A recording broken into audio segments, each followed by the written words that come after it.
Hello, everybody, and welcome back to the Flip Thought Show. It's your host, the most, King Truth, host Bird, Benny Bo, the one to work, on the flow. So we covered the July, man, at I think 10:44. Man, we got some good stuff for you in store, man. Adam and WACK show. Shout out to all the WACK Pack members that watched this earlier. Shout out to Adam, I guess. I mean, shout out to Josh, really. But big shout outs to Mitchy Slick, man. Shout out to the legend. Shout out to the legend Mitchy Slick, man. He came through because there has been this topic that Daygo has no artist and there's nobody to sign out there in Daygo. And I already did the chat GBT stats. And Owe got 6.8 monthly listeners on Spotify. He got the fan base. Gabby got the fan base. Lil Maru, 22G Fade, just to name a few. You know what I'm saying? So Chill Bill, Rob, Chill Bill being 588 million on YouTube still, shout out to Rob Stone. So there's definitely talent in the city, man. You know what I'm saying? So we'll get right into this. Before we do, make sure you hit that like button, hit that hype button, hit that notification bell so I know y'all there so I can throw it to you when it's in the air, man. Follow me on Kick, Twitch, Discord, IG, TikTok, and Rumble. Flip Thoughts show, man, but also Flip Apparel, man. Forever Living in Paradise, man. Flips the brand. Hats, hoodies, shirts. Follow me on IG at Flip Apparel Co. Shout out to Co Studios. Go follow them, man, for all your marketing and production needs. And let's get into the show, man.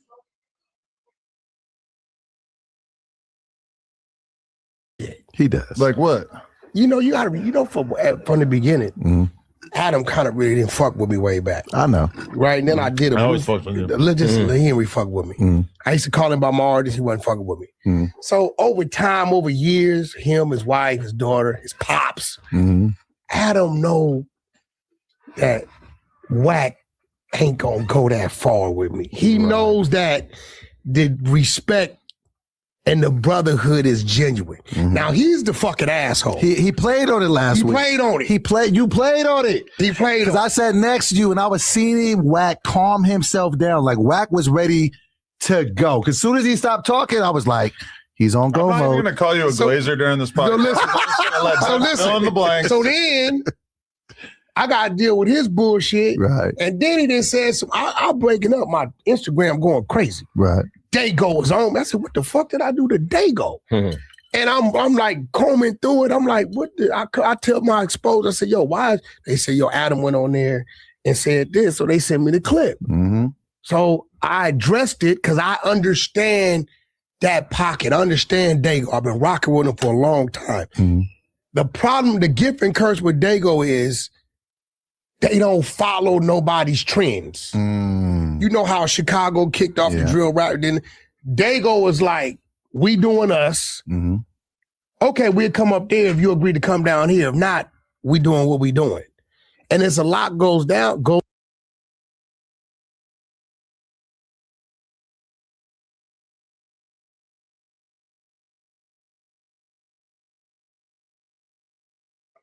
My bad, my mic was off, y'all.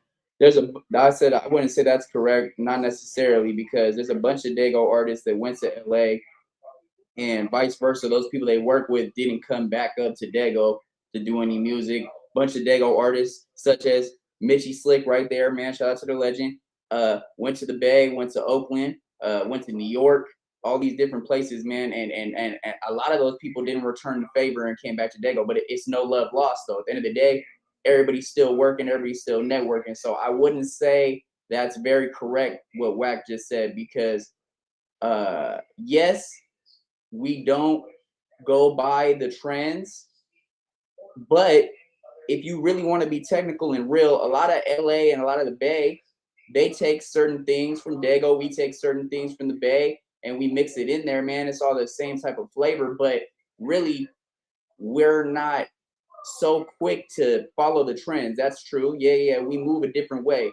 But I wouldn't sit here and say that Daygo artists don't go out their way to network with other people all around the world, and then vice versa. Those other people they work with, they don't come back to Daygo, and so that's why they don't do that. No, that's not true, man. That's completely a facade right there, bro. There's numerous artists that have even went all the way to Japan and did stuff with people in Japan, the UK, and stuff like that from the city, man. So at the end of the day, bro, that statement right there, the first part, there is some truth to that, but the rest of that right there, nah, that's a facade right there. That's not true. That's not a truthful statement, bro. You know what I'm saying? So I don't know why my kick is twitching. My kick is twitching. My Twitch is tripping. I'm trying to get the Twitch for y'all going, man. I guess I don't know what is going on with this right now. I really don't, man. I'm sorry to y'all that the Twitch family that wanted to watch this, man. I don't know what's going on with Twitch right now. Some technical difficulties with Twitch right now, man. So what we're gonna do is we're gonna go.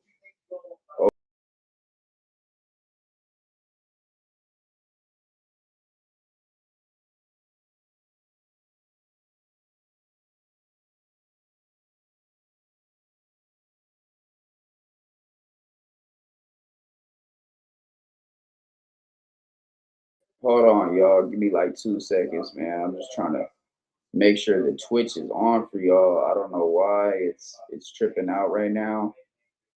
Title is invalid. I have no idea why this is tripping like this. But this is what we're gonna do. We're gonna go over here and we're just gonna go. So right now I'm on YouTube, two YouTubes and one Kick because the Twitch, I don't know what's going on right now. But like I said, man, before it started tripping, I don't know what's going on with my camera. Give me 2 seconds, man.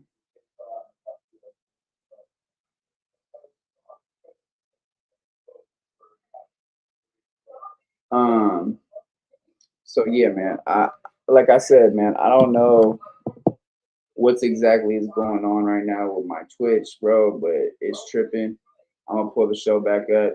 But yeah, not necessarily, man. There's people that out of the city that went all over the world and worked with people, and those people in return didn't come back to the city. And so yeah, I don't think that's a true statement. I really don't. Like I said, I don't know why my camera keeps timing out. This is really annoying. I'm not gonna lie to y'all right now. I don't like when stuff is just not right, man. Because I like to keep all my stuff professional, man. And this is just not. I don't know why my stuff is tripping out right now. I have no idea, man. So we're just gonna here I am, man. Now it's good, but yeah, man. Let's get back into this. I don't know why it's tripping. Let's get back into this, man.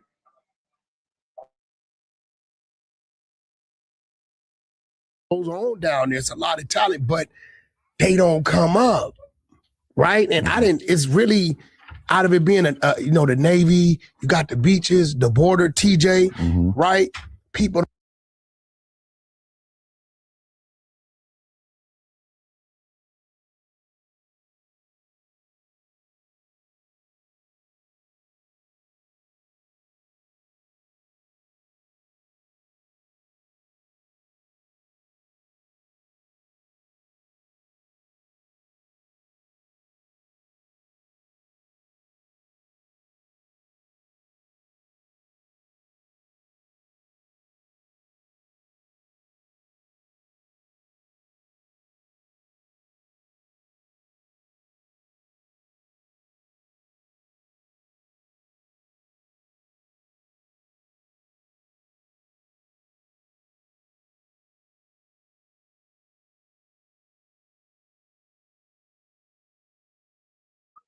like I said, man, shout out to Mitchy Slick, man. True Light is the torch brand he got right there. He's got the wax pens. He's got edibles. He's got flour. Definitely a boss, a CEO right there, a legend. Shout out to Mitchy Slick, man. He definitely got a lot of people's name out of Daygo and put them in the right room. So definitely shout out to the legend Mitchy Slick, man.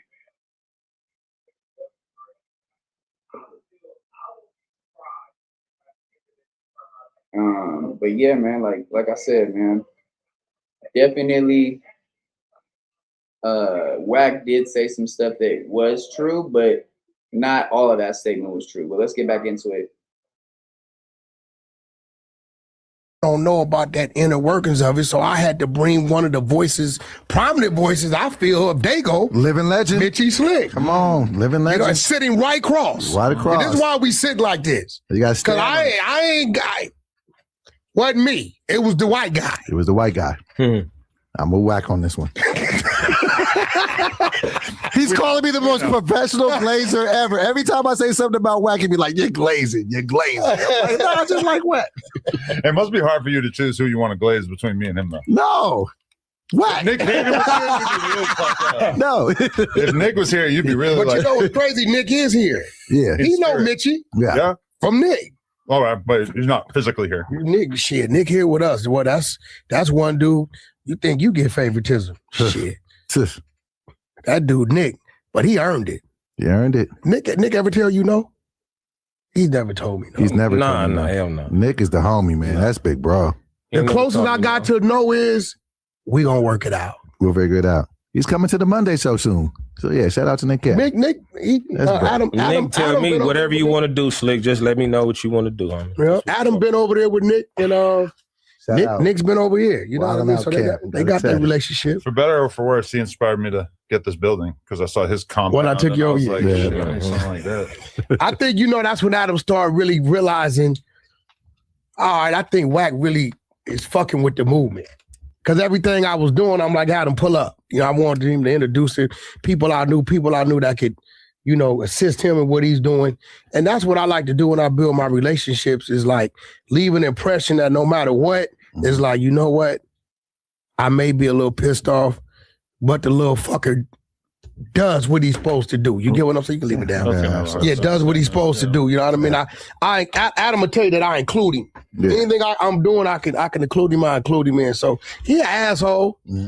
I be, you know, he pisses me off, but you know, he like, I hate to say it, I'm the little brother of my brother. So he like my little brother.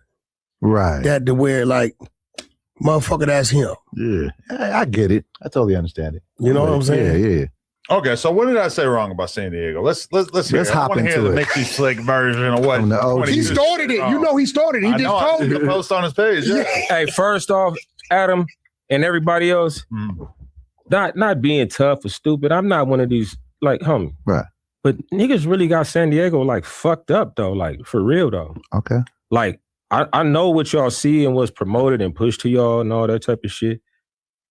And I really don't give a fuck. Y'all call me to this motherfucker. But stop I didn't call nobody and say no. I called you and stop right there. That's one of the problems. What is being promoted and pushed? That's the big thing. Okay, so when I say y'all got Daygo fucked up, this ain't the first time that we've heard people say, you know, little slick shit about San Diego on here. And then y'all tripping off the pushback. Y'all like, damn, they trip. See, because y'all don't really understand. San Diego niggas, delusional as they may be, they think they the hardest niggas in the whole world. They do not think that nobody's harder than San Diego niggas in nothing. But see, y'all don't know that. So motherfuckers will say shit on this show and don't understand why you get that get back. You know what I'm saying? It's a few receipts to this shit, but I ain't gonna start saying that shit because I love my California niggas no matter where they at. Yeah. From motherfucking, you know, the Richmond and Frisco and Oakland all the way down even in IE and Pacoima and all the homies. I ain't gonna leave nobody out. But at the same time, we ain't the only motherfuckers that ain't got nobody cracking in rap. like, and see, it's all fucked up. Hold on. But then the thing is when you say shit a certain way, it make it seem like we some busters or something. Like we ain't cracking because we ain't dope, or we're not cracking because we and a lot of shit that y'all see what's on the fucking internet. San Diego's not really no internet rap town. We're like kind of goofy when it comes to business and industry shit.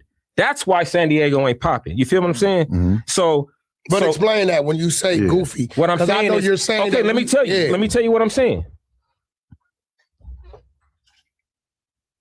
Ain't no niggas behind us. That's Mexico. We are far as a motherfucker away from the industry. So far as having the knowledge and know how the industry works, no matter how good we know it, we still gonna be game goofy to the niggas that grew up down the street from Sony and Interscope and all that shit. We don't, San Diego niggas don't know how the music industry goes. So you will have a situation where not having that knowledge of how the industry really goes will fuck up a bunch of shit. It might fuck up your business. It might fuck up your business. It might have you beefing with a nigga because you think he did something that you didn't even know, nigga. You don't get paid $1 million for doing a song with Lil Wayne, but niggas think I'm a millionaire because I do this or because that's not how it goes. So you'll have friction behind niggas not really knowing how the industry goes. And that's what really keeps the shit from popping. Our gang shit is stupid, and that's what keeps us from popping. And every rapper that you name is somebody that might got a little motion. It's one thing you got to know. I'm not going to say no names. Oh, yeah, San Diego, you burnt ass niggas. I love y'all, but I'm not saying nobody's motherfucking name today. Ain't none of you niggas finna be talking shit about I didn't say her. See, that's why Daygo ain't cracking. I fuck with KT4. I say 700 motherfuckers. I fuck with KT4. And then the 708 will be mad. So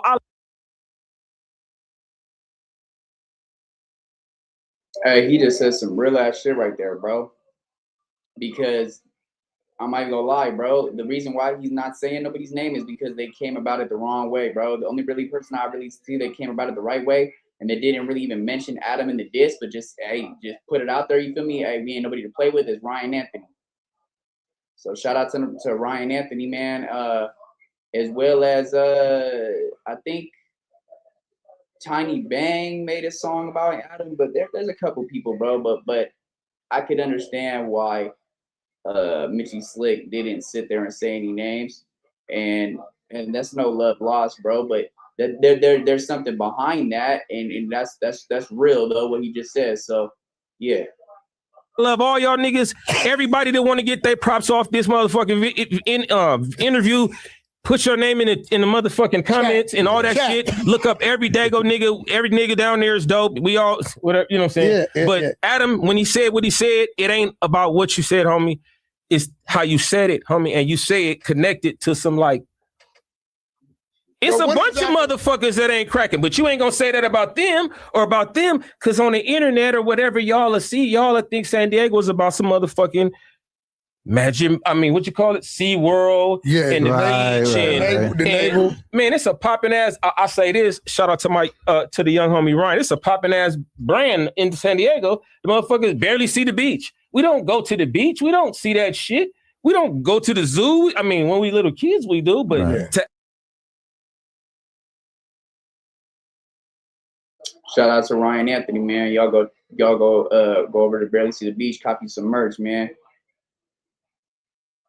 You got Greetings from the Southeast, you got SD Legend, you got a whole bunch of stuff right now, man. Y'all go check out Ryan Anthony's brand, man. Shout out to Ryan Anthony. But for sure, man, like that's real, bro. We went to the beach. I mean, people go to the beach still, bro. I'm not gonna sit there and say that, but we used to go to SeaWorld when we was kids, you feel me? The San Diego Zoo, but that's not really what everybody does out in the city, bro. Everybody has their own motion that does what they do or whatever, man. But that's what we're always known for is, oh, y'all have SeaWorld, Legoland, and the zoo and the beaches and stuff like that. That's just one side, though. You got to go to the other side and see all the other different communities and all the different races and different stuff that they have everywhere else, bro. It's a family town, man. Like it's a Navy town, so there's a lot of projects, man. So a lot of older buildings, man. There's a lot of different communities out there, bro. It's not just the beach, the zoo, Legoland, SeaWorld. Like that's not all we are, bro. And that really is the big deception that we get, man. That's the only light that is shed out of Daygo is that's what we're known for, and there's a whole bunch of other things that we've done and accomplished with different actors and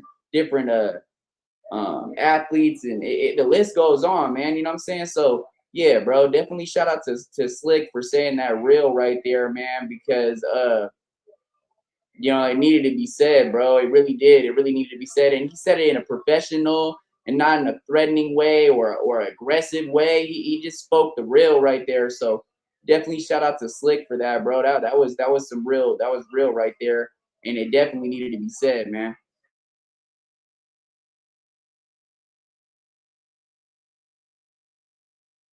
Act like San Diego is fucking SeaWorld and in the zoo. I mean, it's other cities around us that got more tourist shit than us. Niggas got Magic Mountain and motherfucking and the Wax Museum and the stars and shit. Yeah, You feel what I'm Hollywood saying? Boulevard. Come on, homie. Okay, so do you feel like San Diego? I know that San Diego's not gonna follow anything. They're gonna do Daygo. Unless you go to San Diego and say, hey, let's do this, and you gotta go to the right people or you ain't gonna be able to stay over there long anyway, right? Mhm.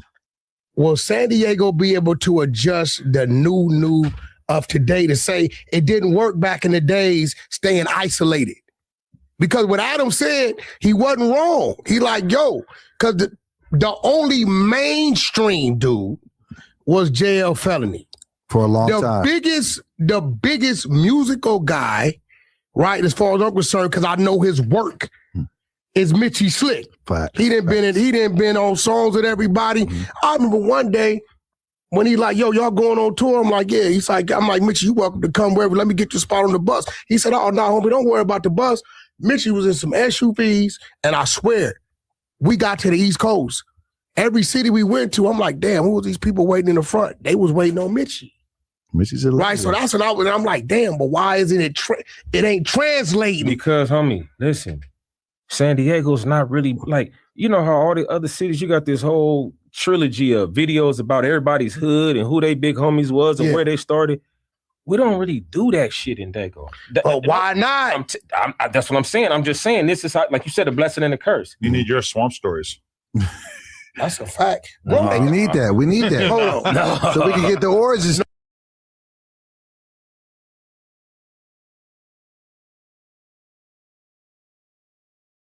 Nah, and there, I mean, people like, shout out to Alex Alonso of Street TV. He went out to the Emerald Hills community. He went out to the Lincoln Park community. He went out to the 5-9 Brim community. Like, but this is the thing though. Like, this is the thing though, bro. And I'm gonna keep it all the way with that. Well, we don't need that type of negative push. Swamp Stories, they already did stuff on communities out in Daygo, bro, and it wasn't a good look. So nah, I don't think that's what we need, bro. And there is people that do hood vlogs out in Daygo. It's only a couple few, but that's just not. I don't think that's the push, bro, that we need. Really, nah.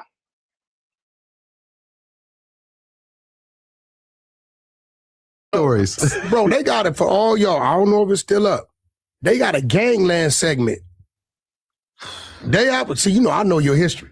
They got a gangland segment on San Diego that's more vicious than any other neighborhood that I've seen. Word? What?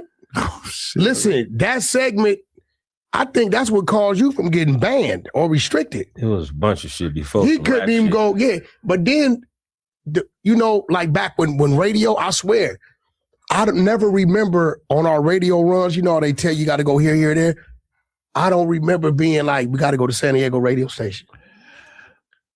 Yeah. But again, it goes back to what Adam was saying. What did you say? What? Okay, the exact quote of what I said to Sean Cotton, and actually, honestly, like when we were having that conversation was at the very beginning of the podcast where I didn't even really think about the fact that we're being recorded, but he said, sorry, I'm late. I'm coming from San Diego.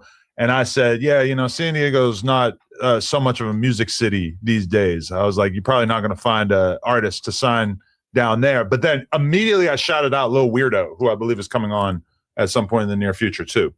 So where Lil Weirdo from? San Diego. Yeah, from San Diego? Yeah, the Mexican from out there. But honestly,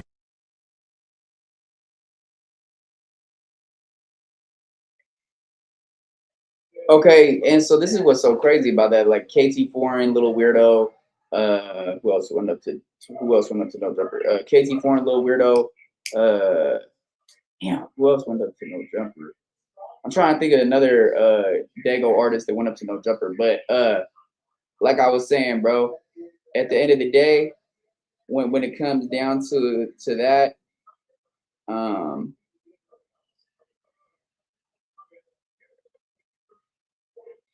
you know what I'm saying? Like,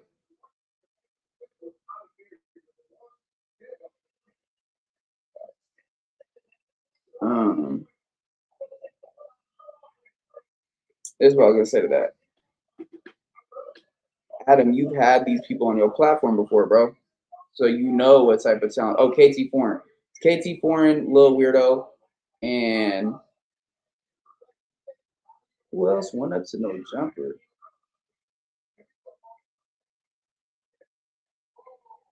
Okay, well, whatever.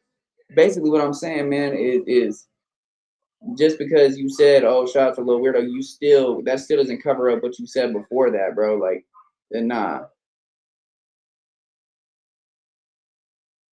Like, I've had the same conversation about a lot of other places in recent memory too. Like, I lived in New York for 6 or 7 years. I love New York. Culturally, almost no city, or really no city in like America is as important to hip hop as New York, because that's where it came from. So, but we've had that conversation where it's like a couple years ago, we were interviewing all kinds of drill rappers from New York. Nowadays, that scene has kind of just fallen apart, which largely because, you know, people got locked up and killed and everything like that. But for sure, it's not just a San Diego thing. Because even out of LA, if you wanted to pick out like the top, bro, it's 10 hoods, bro. But pick the top 10 rappers out of LA in the last 5 years. It's like in LA that ain't never had a rapper. That's a fact. It's 100 hoods in LA that ain't never had a rapper. That's a fact. So then why we ain't saying slick shit about them though? No, that's a fact. That's real. That I just told somebody that today. I said, bro, I could name a bunch. Listen, I'm gonna be real, no disrespect. And we both know a rapper that's from here, but people don't think about it when you say his name. And you know I'm being real saying this because I don't really fuck with this dude. Who? King Peel got Pomona popping. He did. Now we know it's another rapper from Pomona, but when you hear his name, you don't think Pomona, right?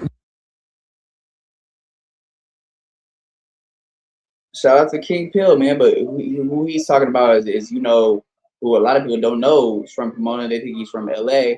South Central is Sugar Free. That's what WACK is referring to. But yeah, what Slick said is dead on, bro. There's about 12 hoods out in LA that don't have no rappers, bro. So why have we not sat there and said, oh, this and this and this and this? Like, oh, hey, there's no talent coming out of this area.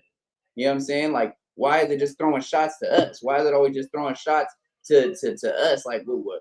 Like we're the only ones that aren't out there with artists like that, bro. Like, yeah, that right there, nah. Which is our guy. To be fair, he got it popping more in the internet, social media. But what's Adam? People see you first today before they hear you. Mm-hmm. Now it didn't flip because you can use your visual content to force people to your music, right? So we've never heard Pomona this much in this lane. True. Since King Peel. That's a fact. Now the homie, everybody know him. He's a hell of a rapper. Right. Our pimp guy. Mm-hmm. Who? Sugar Free. Oh, see? He's from Pomona. Yeah, but see, you went like when you think. See, that's what I'm talking about, bro. Adam didn't even know that Sugar Free was from Pomona. That's why I just said that. A lot of people think that he's from South Central. No, Sugar Free is from Pomona, bro. So at the end of the day, that's what I'm saying, man. What Slick's saying is just is real, man. He's keeping it real, and yeah, man, he's keeping it real, man. He's saying the real stuff that needs to be said, and yeah, man, definitely props to Slick, man, for this one coming out on this platform, man. 'Cause a lot of people don't want to come on this platform anymore, bro. So much respect to the legend, man. Sugar Free, you don't think Pomona, right? Because Sugar Free don't really be. He not like a Compton rapper, street dude coming up. Right. He gonna push Compton on you. He gonna push Inglewood. Gonna push Inglewood on you. Sugar Free did. So it's like, I think now it's time because there's a lot of talent down there. It's time. a movement could start. But I'm coming. Do they have the open mind? This is what I'm saying. The reason they don't have the open mind that you're talking about is because San Diego, they think we think we the shit like a motherfucker, like with all the shit. Like, you been in jail with Daygo homies. The niggas ain't acting like they second to nobody or none of that type of shit. So that's the reason why you have that. But they don't understand that it takes for you not to have that to be. I think the biggest thing is a lot of Daygo artists, they think that they're so hotter than everybody else, and they're not able to take constructive criticism the right way. They feel they get offended by it, and they feel like somebody's dissing them or hating on them, but they're trying to help them, and they're very stuck in their ways, and they're very stubborn and very hard-headed when it comes down to business. And Slick said it before, bro. A lot of people would have been blown up if they were able to go in those rooms, actually conduct themselves the right way, and be able to bring a lot more to the table than just, oh, you know, hey, how much am I getting signed for? How much you're gonna give me? This and this and this. I got my lawyer with me, but it's not like, okay, well, I know how to market myself the right way. I know how to carry myself the right. I carry myself the right way. I know how to really be articulate about certain things, and actually conduct myself the right way, professionally. And you know, I know my worth at the end of the day. You know, I know my worth, but I'm also not opposed to constructive criticism, you know? So at the end of the day, like, basically just able to maneuver the right way, and not just go in the boardroom like, hey, how much money you giving me? If not, fuck y'all. I know I'm popping. I know I'm hot. I know I got this motion. Like, you can't be that cocky, bro. You still have to listen to certain tips that people give you. You have to soak up that game. You can't just think that, hey, you're already a veteran, you know everything already, bro. You have to be able to sit there and have your open, with your listening ears on, you feel me, and really like be able to soak it up, bro. And understand when people try to give you certain tips and stuff like that, it's not them dissing you or hating on you. They're trying to actually help you, bro. The people that are not trying to help you, the people that are yes men, are like, hey, bro, that shit goes. You know what I'm saying? And they're just telling you that just because that's what they want, that's what you want to hear, you know? So at the end of the day, man, Slick is saying some real stuff right there, bro. At the end of the day, bro, we never come to second with nobody. Daygo homies are very stuck in their ways on how it goes with that, especially when it comes down to the music and the business side, man. So definitely, man, Slick is dropping some gems right here, bro. He's saying some stuff that's been needed to be said. Yeah, man, like, let's get back into it, bro. But I just had to put that out there because that is very true, bro. At the end of the day, people would have been all the way up to the highest stardom they wanted if they were able to conduct themselves in the right way in these boardrooms and actually be able to get themselves in the right door. But look, this is the thing. Even Slick said it on the live with shout out to Young Hollywood, man. Mr. Wayne, man. You know what I'm saying? He was saying, man, like, I could get you in that door, but it's up to you to be able to conduct yourself the right way for them to see that they see you as an asset to actually take you in, bro. You know what I'm saying? I could only do so much for you, bro. I can't babysit you the whole way and get you a deal just by my word and my pull. No, I can get you in that door, but are you going to be able to be the one to actually get yourself that deal by showing, you know, that you have the passion, you know, that you're dedicated, you're motivated, and you're also willing to learn, and you're also willing to listen, you know, and you're hungry, and you're not feeling so entitled and so cocky, you know, then boom, you know, you're gonna get it. But you got to do that for yourself. I can't do all the steps for you at the end of the day, and that's the realest. That's gems right there, bro. He's speaking very real stuff right there. And I really want this right here. I stopped it because, like I said, man, this is for anybody coming out that's an upcoming artist, man. You gotta be willing to be able to listen to constructive criticism, man. That's gonna get you the long way, bro. If somebody's telling you, you know, work on your delivery, work on your bars, work on your cadence, hey, they're trying to help you, man. They're not trying to hate on you, bro. And that's real right there. So, man, shout out to Slick, man. Daygo legend, man. We got to give him a round of applause in this one, man. Daygo in the house, man. 619 all the time, man. We can really go up, man. Let's work with each other. Let's get the city on. But like I said, man, let's change that narrative. Let's be able to get into these boardrooms and be able to conduct ourselves the right way and actually listen to constructive criticism, man. You know what I'm saying? So let's give an applause though, man.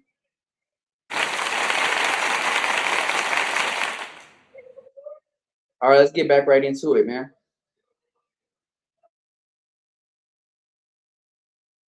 Able to get through the door. And that's what I want my young niggas to know. And I always told my Daygo artists that it's a lot of shit they don't understand. And then instead of getting a book and reading and figuring out the answers to this shit, they'll just turn their nose up to certain shit. You know what I'm saying? But can I ask this question? What's that? Because I'm from Sacramento, right? Okay. And we right next to the Bay. And the Bay was always bigger than Sacramento. So we always had to go extra hard. You're not next to the Bay. No, the Sacramento was like 45 minutes You from the 100 Bay. miles. You crazy. 100 miles. Frisco, but an hour away is what I'm saying. Nigga, you doing 100 miles per hour? Adam, what's up? It's an hour, homie. I'm saying no, because every time somebody say they from Sac, they be like, "Oh, you from the Bay?" They be like, "No, no, I gotta correct you. It's 100 miles from LA to Daygo. 110. So that's the parallel I'm trying to draw. So further. because Sacramento, he said by the Bay. right? So we're close, and so we had to act extra hard. So Talking do about you think- Vacaville? Driving Stockton, Davis, all that shit. 1.5 to 2 hours, 85 to 90 miles. And that's the same amount of distance from San Diego to LA. So do you feel like San Diego had to act extra harder because of what LA was They doing? ain't gonna put on no act. Hold on, homie. I ain't talking about that. Okay. I'm talking about far as just musically and with the industry shit. Like, how the fuck, if all the industry and all the businesses and all the labels and all the shit is in LA, how we supposed to, like, who the fuck gonna let it? We ain't gonna get to the door first. That's the same way we felt in Sacramento. That's the same way we felt. Ain't gonna Yeah. get to the door first. Right. We're most definitely overshadowed by the biggest motherfucking damn near rap city on this whole side of the earth. God damn it. Right. We by LA. Yeah. Niggas got real deals in LA. That's a fact. That's the same shit we dealt with in Sac. Like, you know what I'm saying? So like, yeah. these that's are real deals. And I'm talking about from a history of rap. They've always had the real deals. If they giving out rap deals and the place that's giving them out is in LA, the shit we gotta go through to get there, then you gotta also understand this. In the beginning of the shit, like say for instance, when I first came in, you know, I'm in the same generation with say right before Game and right in the Game, G Malone pocket, you know what I'm saying? It was tricky for us at that time because, you know, that's when niggas didn't know where they was going to get no music money from in the music. Yeah. It was free online and all that shit. That would have been our opportunity when the West was really pumping shit out right then. So then you figure like, without that period of shining and then shit just falling the fuck off and we like in the shadows of LA, like how the fuck was we supposed to be able to make some shit happen? I'm not knocking. And I'm not saying that somebody owes us nothing. That's not who I am. All that support and all that shit. I don't give a fuck about none of that shit. Motherfuckers don't support the rapper that they listen to. They listen to a motherfucker because they like his fucking music, not because they want to see a YG, Little Durk, or so get some more money. They listen because that's who they a fan of. You feel what I'm saying? But yeah, homie, like that generation I was in, homie, like nobody really got popping out of that group. You know what I'm saying? I mean, nobody that was their chance to shine. So now you hold on. Yeah. Now check it out. Now.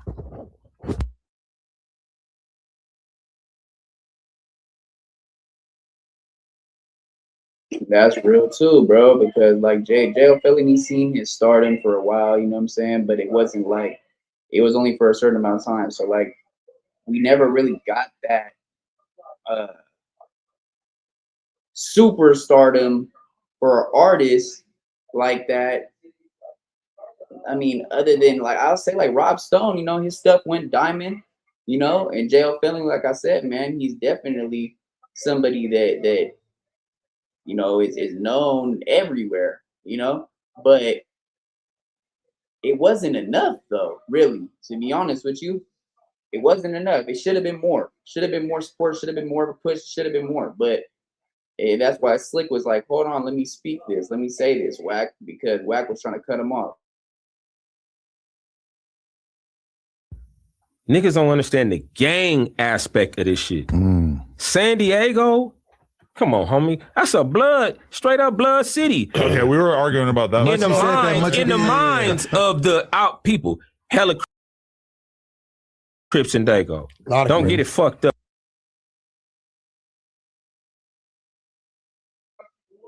hella Crips in Daygo, but we are predominantly a blood city because if you really want to be technical, we got Little Africa, we got the 5-9 Brands, we got Lincoln Park, we got Skyline, we got O'Farrell, we got Parkside,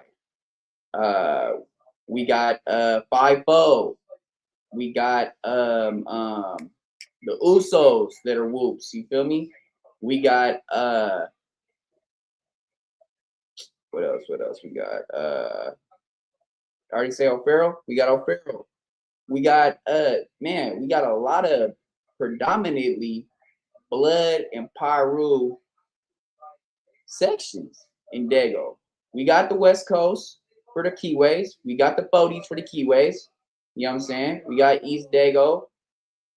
You know, but really predominantly, bro, it is a Damu Pyru city. That's and especially to everybody else looking from the outside looking in.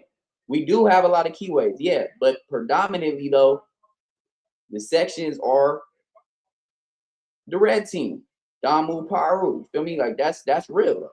Like and they with the shit straight up. You know what I'm saying? Not saying that it ain't no Crips in San Diego, but as much as LA was a keyway city, that's how San Diego was. Now the industry is in LA. We the nearest big city to LA. It's a bunch of other cities around, but they're not a major city. So you already know what's gonna happen with Daygo.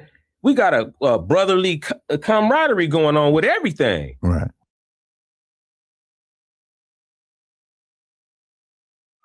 I couldn't say it better myself. We have a brotherly camaraderie thing with LA, but it's also like a competition thing, bro. It's like they're always trying to one up us. We're trying to one up them. It's never like, oh, let's just work with each other. There is certain people like shout out to Slick. He's definitely reached out to Big Newton from out of the Denver lanes. You know what I'm saying? He's reached out to a lot of people out in LA, work with people out in Barson, Inglewood, Bompton, all that. You know what I'm saying? But most of the time, it feels like we're in like a competition, brotherly type of, you know, like a brotherly feud. It's not like funk or anything like that, but it's like a brotherly, like a competition. Like I one up you, you one up me, but it's not like, oh, let's give each other props. Like it's not like that. It's been that way for years, bro. And really, we're just barely starting to get more of a camaraderie. My bad. I was about to say camaraderie than we have before, where it's more tight. You know what I'm saying? Because there were times where LA didn't want to work with no Daygo artists at all, vice versa. Then we had Nip come out, you know, and work with a bunch of different people out in the city, man. You know what I'm saying? And more so, I would say the Keyways was working with the Daygo artists more than the Damus and the Pyrus were from LA at a time. Now you see it the other way around, right? But it's really comes down to, like I said, it's like almost like a competition that we have with LA. And it's been like that for years. And I really don't like that. I want it to be like we're just together, you know, because we are the next biggest city. I mean, you got Stockton, you got Sacramento, you got these places, but we're a bigger city than Stockton or Sacramento is. We're more comparable to a LA than a Stockton or a Sacramento, and that's no smut to the Stockton homies. Shout out to the 209 and shout out to the Sacramento homies as well. But real is real, bro. And then at the end of the day, Slick is saying some real right here, bro. And I really want people to really put their ears on and listen to this, bro, because this is what's not spoke on, because this is what people are scared to speak on. You know what I'm saying? So for Slick to come up on here on this controversial ass platform, on his disrespectful ass platform, and to sit here and speak this real, like you really got to give him some props, bro. Because he didn't have to take his time out of his day to come up here. You know what I'm saying? And it just comes down to it, bro. Like I said, I don't know what happened. Everything went black, man. I guess they don't like me speaking the real, but I'm gonna get right back to it, man. I just had to put my take on there, bro, because it really is. It feels like it's like a competition factor between us and LA, man. And shout out to everybody in LA, man. Bompton, Inglewood, Watts, you know what I'm saying? Barson, Long Beach, man. Shout out to everybody out in the LA area, man. Shout out to Long Beach as well, too, man. But like I said, man, it definitely feels like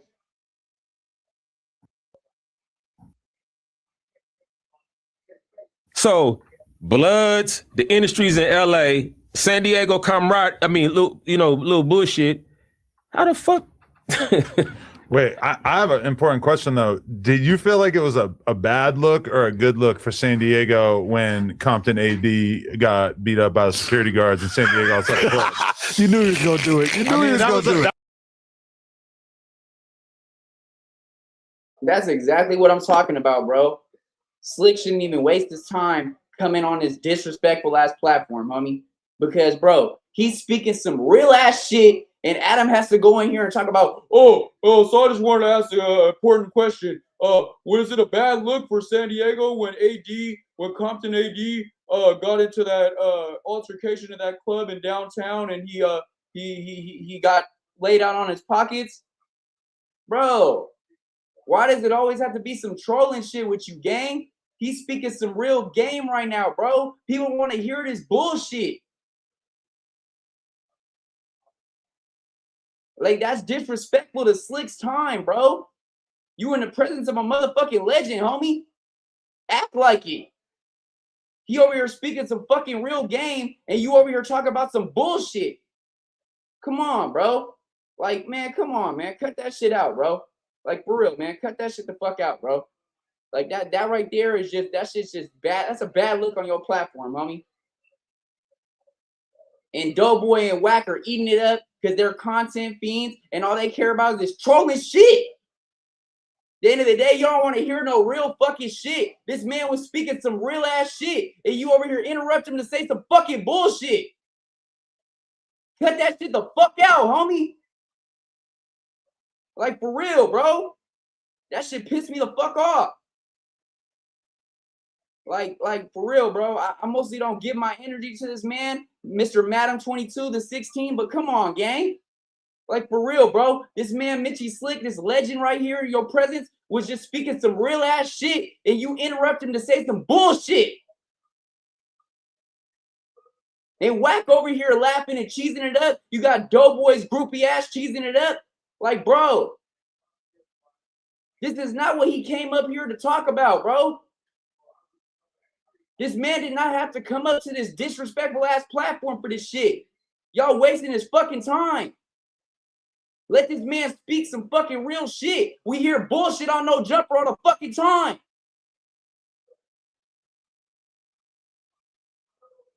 Like, come on, bro. Like, come on. Cut that shit the fuck out, gang. Cut that shit the fuck out. Like, for real, bro. Cut that shit the fuck out. Like, real shit, bro. That shit's disrespectful as fuck to a legend in your fucking presence, homie. Come on now, bro. Let's be real, man. Come on, bro. He gave you your time to talk. Now give him the floor, bro. Let him fucking land. You asked the fucking question. You didn't even let him fucking answer it. Come on, man. Like, for real, bro. Y'all want to sit here and say y'all the best podcasters in the fucking world, but don't even know how to conduct a fucking conversation, homie. You can't give a man his respect to let him land and get off what he had out of his chest. You want to come in here and interrupt him to say some bullshit? Shout out to Compton AD, homie. Straight up. This is just disrespectful, bro. I am not fucking with this shit, bro. But let's get back into it. My bad, y'all. I was like, we talked about San Diego a lot after that. We did. We did. I'm gonna tell you, listen, check this out, homie. I don't know what happened. I didn't see the whole fight. But I know downtown niggas be rumbling. Sometimes it be your night, and sometimes it might go. And you just get up and go back the next week and just rumble shit. I'm gonna tell you a story. That's how we came up around that motherfucker. I'm gonna tell you a story, Adam, that you probably forgot about. You probably know the inner workings. I called you. I get a call. It's a certain artist on a certain tour. Mm-hmm. This big artist, which is one of Adam loves this artist, is handling this one artist crazy. Oh, I look at the roster, I look at the routing, I say, hey, I get on phone, I say, hey, bro, y'all got to touch Daygo in like 5 days. Tell dude to pipe down. he's talking about X and Ski Mask. Bro, dude got on the phone cause I get the call from down there and he talking crazy, like, oh, bro, ain't nothing out. I said, ain't nothing what? Ain't nothing I said, all right, I tell you what I'm gonna do. I'm gonna withdraw and I'm gonna let you figure.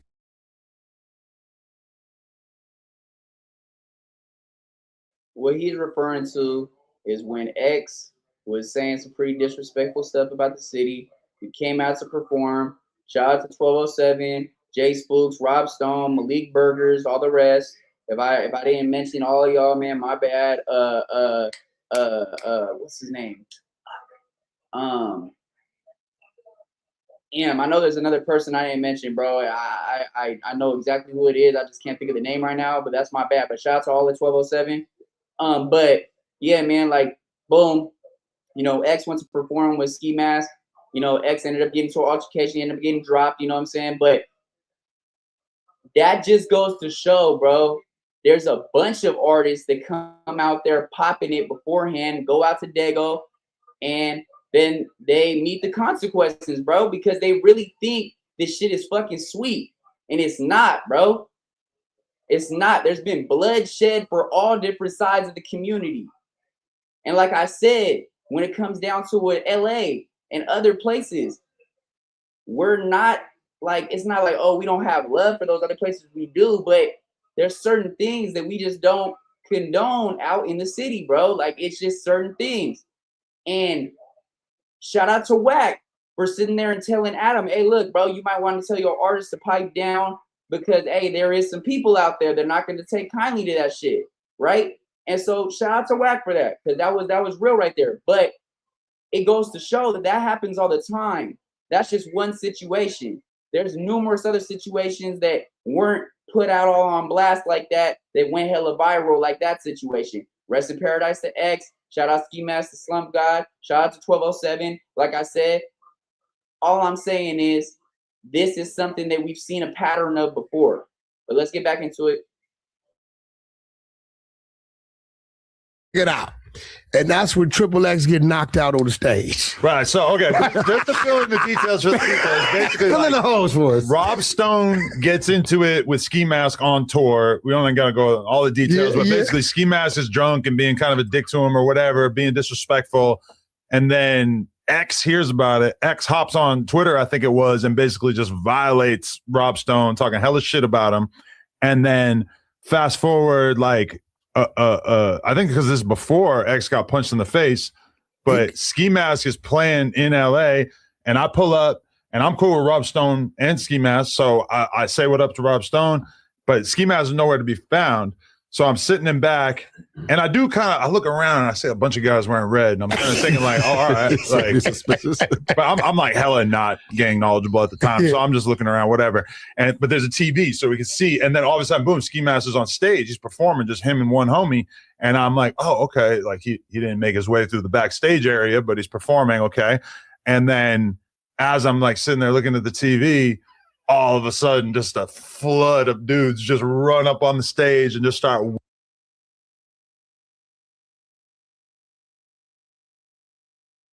And see, look, this is the crazy thing about it, bro. This is how contradicting Adam is. This is how he backtracks. Rob Stone, you're cool, Rob Stone, right? Adam, you said, oh, hey, you said, what's up to Rob Stone? You're cool, Rob Stone, right? Then why, when everybody was asking if you knew who Rob Stone was the other day, you said, you did not recall the Chill Bill song. You did not recall Rob Stone going triple diamond on the Chill Bill song. You do not recall the 1207 come up with Rob Stone. But now you just said that Rob Stone's your boy and you said what's up to him. I don't understand that, bro. Which is the thing? What is it? Which one is it? Do you not know who Rob Stone is, or Rob Stone's your boy? Because you can't contradict yourself like that, Adam. Come on, man. But like, let's get back into it though. whooping them.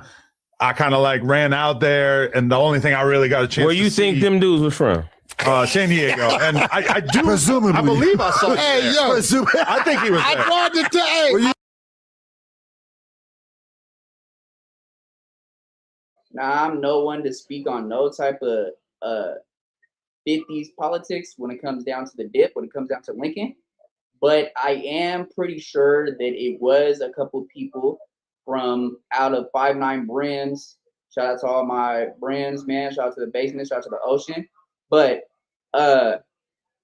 like I said, I think it was a couple people from Lincoln and Brims that were the ones that got into the altercation with Ski Mask. I don't know for sure though, so don't quote me on that. But I am pretty sure that that is what happened. And Slick kind of smiling like that right there when Adam was like, I think I seen you there, kind of gives me the answer that that is true. But like I said, don't quote it from me. I'm nobody to be speaking on any type of 50s politics, any type of Lincoln politics, you know what I'm saying, from the other side, from the other side of the board. But at the end of the day, it's still love. But I would never be one to be like, oh, I know for sure this and this and that. I can't tell you. But just off of Slick's body language and the way that he smirked right there kind of gives me the answer.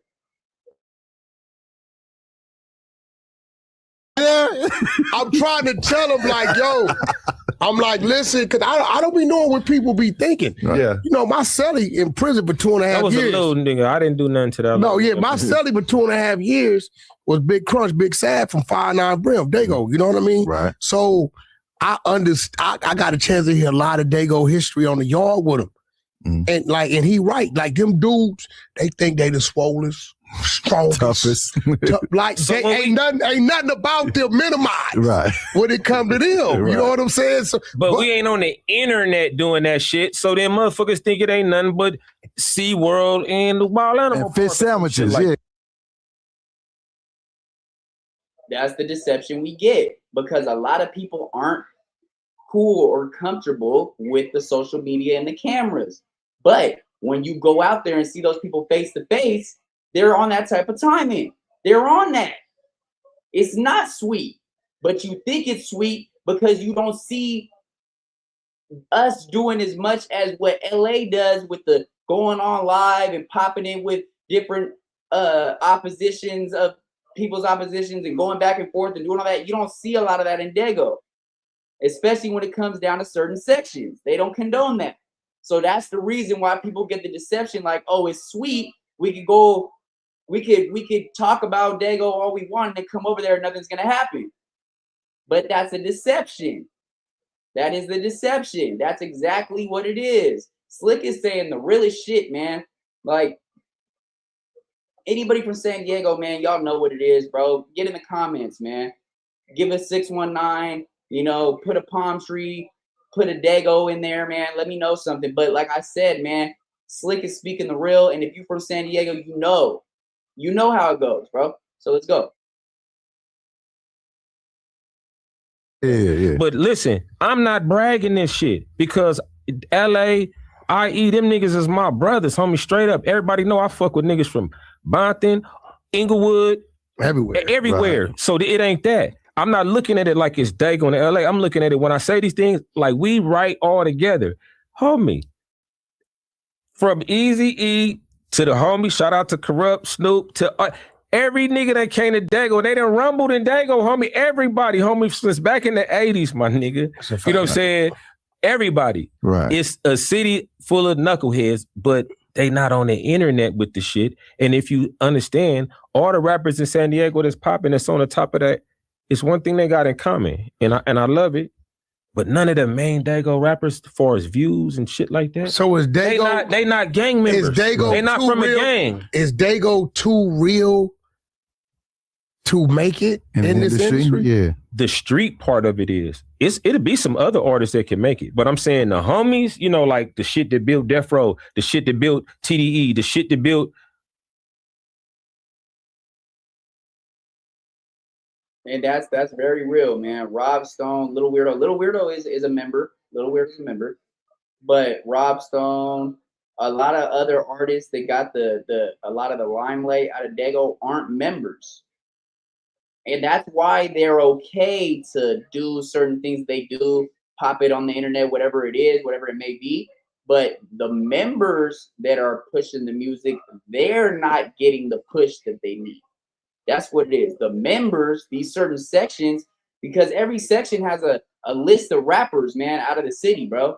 So even when it comes down to the Cambodian homies, Asian homies, the Uso homies, the homies, the Rasa, there's a bunch of different sections with all these different lists of rappers, bro. So what it goes with is the people that seen some type of light out of Daygo for music, 9 times out of 10, the majority of them were not members, other than the legend right here, sitting right there, Mitchy Slick, J.O. Felony, Big June. But what I'm saying is the other people like Rob Stone. Now Rob Stone was affiliated with a clique called Rob Stone was affiliated with a clique called 1207. There is 1207. There is a 1207 actual gang that is a bunch of raza out there in Lemon Grove, but their artists, like shout out to Bo Sosa, man, he's definitely talented. Y'all go get a bar of his stuff. He hasn't got put out there, and he's a member. But like I said, Rob Stone isn't a member when it comes down to that, though. He's able to still do those certain things. There's rules and there's rules. I just say there's rules and there's codes that we go by when it comes down to members that we can't do certain shit. So that's why you wouldn't see somebody like a member popping off. And there is that very true what he's saying is a bunch of knuckleheads out in the city. It gets real rowdy. People are real rowdy. People are real wild when it comes down to it. But you don't see them doing that on the internet. At least the majority of them don't do it, especially when it comes down to the members. Now let's get back into it.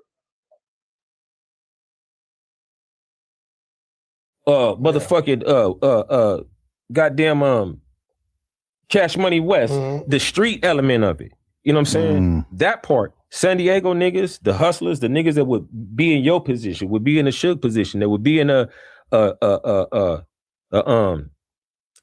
top position. Them niggas don't want to put no time in the music and money in the music and shit. We do other shit in Daygo. We're not like you said, we're not a music city. Really, niggas in San Diego is athletes and shit like that. Gang members and athletes, like the best athletes in the world. But they're trying to do music. It's a lot of rappers down there. No, it's hella rappers in there, but there it goes right there. We're known more for athletes. We're known more for birthing and producing basketball players, football players, actors. The music is not what is being seen out of Daygo. That's not what we're really known for. We're known for actors, athletes, activists, different people like of that nature. But when it comes down to the music, we haven't got that type of push that LA has, that Stockton has, that Sacramento has, that Vallejo has, that any of the type of the Bay Area has, that Oakland has. You know what I'm saying? That's the difference. That's what the difference is. We're people that have known. We're known for producing known athletes, some of the best athletes, probably the best athletes, basketball players, football players, actors. Like just to name one. I mean, Nick Cannon, man, come on. But other than that, we haven't got that type of light shed on the music side. Now, don't get me wrong, there's hella slept on artists out of Daygo, bro. And I've interviewed the majority of them. But the thing is we haven't got that push for the music side. We're known for producing actors, basketball players, football players, activists, comedians, stuff like that. I'm saying it's just the rappers. If it was just Kendrick, it took a team of niggas to make that shit happen. In San Diego, the only niggas that's really into the music shit is niggas that rap. Let me ask this. Why do you think, and I say this respectfully and with the utmost respect, that we haven't had like a big mainstream success artist come from San Diego? Because in California, there's so many rich people, rich in the music industry. Like, why haven't we had like a mainstream success come from Stockton San had a Diego? breakout. Yeah, Sacramento with I'm gonna tell Mozzie. you why. I'm gonna tell you why them niggas had breakouts though.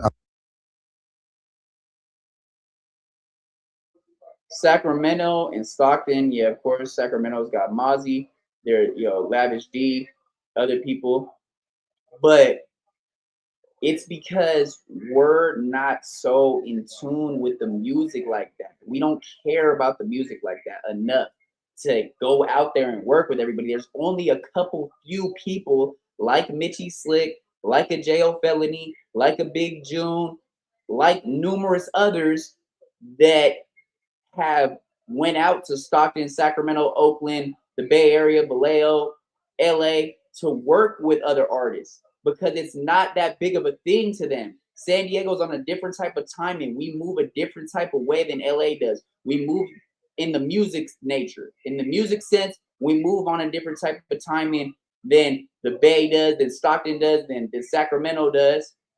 And that's what it comes down to, bro. We need to start caring about our music more. We need to take all that other stuff and stop pushing all this negative light about Daygo and actually get together, all the rappers that have talent, get together and actually try to put the city out there for the music sense. We need to care about the music more. That's the point of this conversation right here. That's the point of what Slick is saying right here. We need to care about our music more. We need to care about our music as much as Stockton does, as much as Sacramento does, as much as Oakland does, as much as the Bay Area, Vallejo, LA does. Atlanta, Detroit, all these different places. We need to care about the music as much as they do. And we will get further. That's the main point to this. I want y'all to really listen to that. Okay. No disrespect to their talent. Niggas is talented. Okay.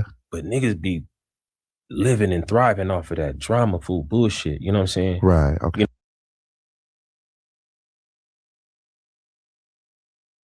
Right there, the drama sells, and the drama is addicting, and the clout is addicting, and the clout comes with the drama. So Daygo is known for the negative light and the drama right now. We're not known for caring about the music enough. And that's the point of what I'm saying. We need to get together as rappers, as content creators, as podcasters, as comedians, as actors, any type of talent that you have, local businesses, and come together and show that we care about our worth enough to really push it the right way and not let the city be clouded with this negative light that we're all about gangbanging and drama all the time. And that's the main thing, bro. Like, that's just the real, bro. You know what I'm saying? That killing and that and all that type of shit. So a lot of niggas got attention. And the main niggas, if you know, they got attention from them type of records and that type of funk and feud and beef and shit. So, you know. Yeah, internal. Yeah. Amongst each other. The truth is that there are, like, even throughout the whole history of California rap, there hasn't been that many huge stars. So, like, when you really break it down by like a city by city basis, it's like the fact that you haven't necessarily seen like a huge national star come out of San Diego is not really that surprising, because you could kind of say that, Right. even though San Diego's a big city, Compton, I mean. you could kind of say that, yeah, but then Compton somehow has like 10, you know? Yeah, It's right. crazy. Yeah. Yeah. But that's just them being in the, they having to connect. They cater to them like, you know, If it wasn't for Snoop, we probably wouldn't talk about Long Beach Facts. as being This as is what I'm significant as Right. it But is. look what it took. It didn't take Yeah. just a rapper. Right. no, They're not just rapping and then going to get a deal from some. No, all the niggas that's popping from the West that got those movements going, it's they big homies or somebody from LA. And That's what it comes down to. We don't have enough G homies out there networking, pushing our word the right way to actually get these plugs, to actually get these conversations, these business meetings, these alley-oops from OGs and certain artists out in LA. Like how LA does. The way that they move and work with each other. We don't work with each other enough. Point blank, period. And if we do, we don't work the right way because we still put it out in a negative light and we still put this big old map on us that we're just drama. And that's not the case though. So that's the difference between LA, Long Beach, and Daygo, because LA and Long Beach, they have those people that is internal pushes where it's a family thing. It might be a big homie that gets you an alley-oop, whatever it is, but they're working together and it's all love. We don't have that in Daygo. We don't have that type of support. We don't have those type of people putting us in those doors other than somebody like a Mitchy Slick or a Big June. The streets that, you know, put together a WACK. That's why I say a WACK, a Suge, a top dog, a Dre. That easy. All that shit was street oriented. It wasn't just the niggas that rap. It was the niggas that do business and wanted to do rap business. In San Diego, the only rap business for a long time, the youngsters is rapping. They don't know the industry. That's why they don't know the game. They got the music. Yeah. But where do we go from here? Right. They don't know what to do with it. So what I'm saying is this: listen, man. It's hella kids down there that want a favorite artist in San Diego, but it's hard to compete if they got to compete with a nigga that got a real deal. And that's what it's been. So what I'm saying to all the niggas that might want to look at a new zone where you can make some millions of dollars, it's a whole city full of motherfuckers that's open to some motherfuckers that want to come in and do some business, straight up.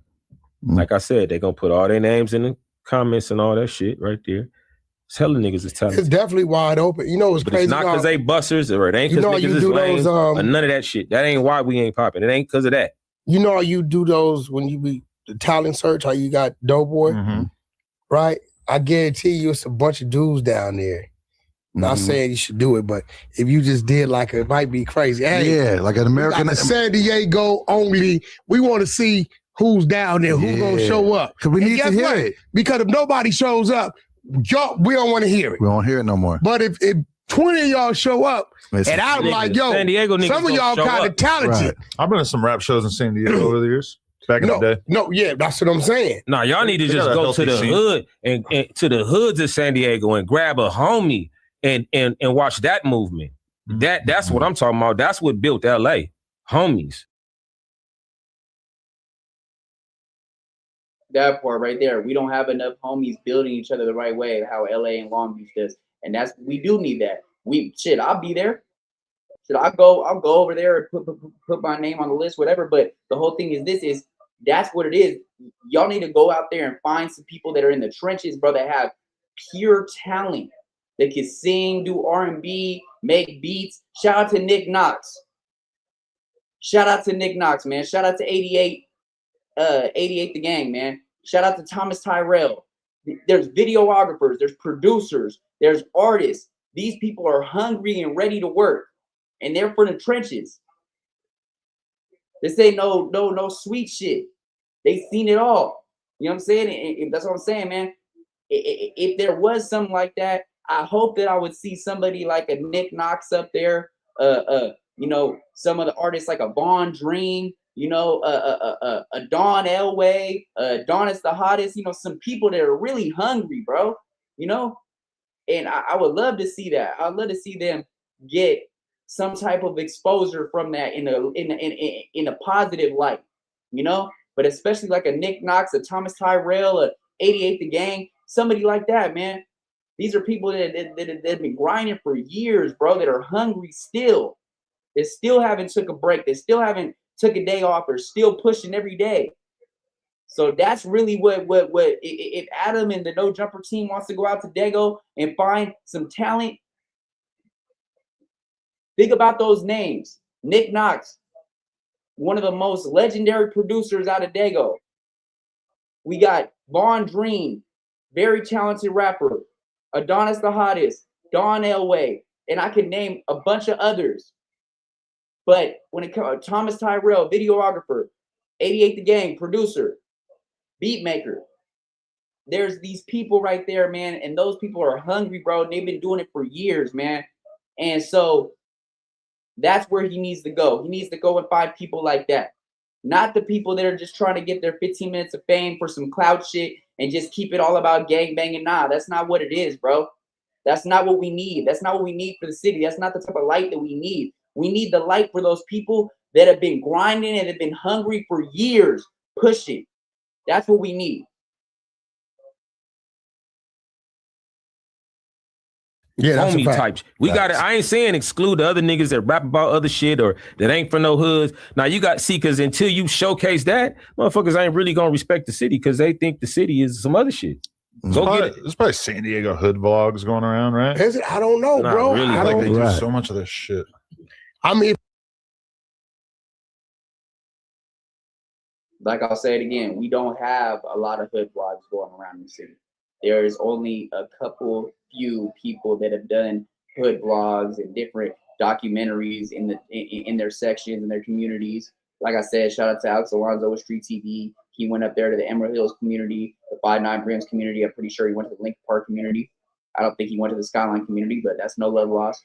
But at the end of the day, we don't have that.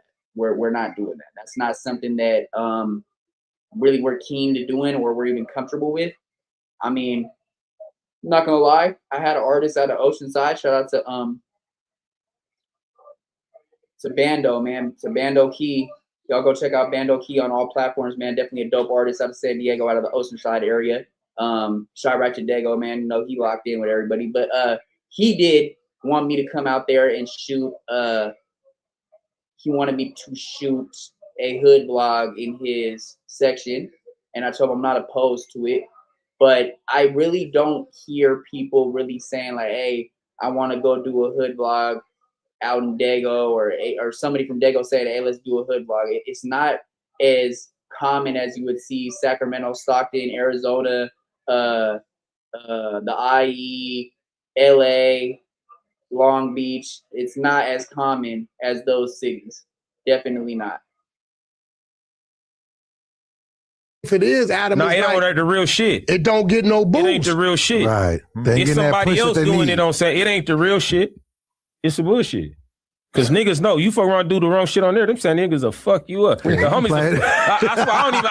I'm feeling funny about even coming on this motherfucking show right now. Goddammit, what the fuck I'm gonna say? Who gonna say something about what I said about? I know I'm finna, but at the same time I'm gonna represent for the city, homie, and let niggas know. Yeah, we ain't got no super whatever. But you did make a lot of statements that was incorrect because ain't none of them records you was naming. Salute to every.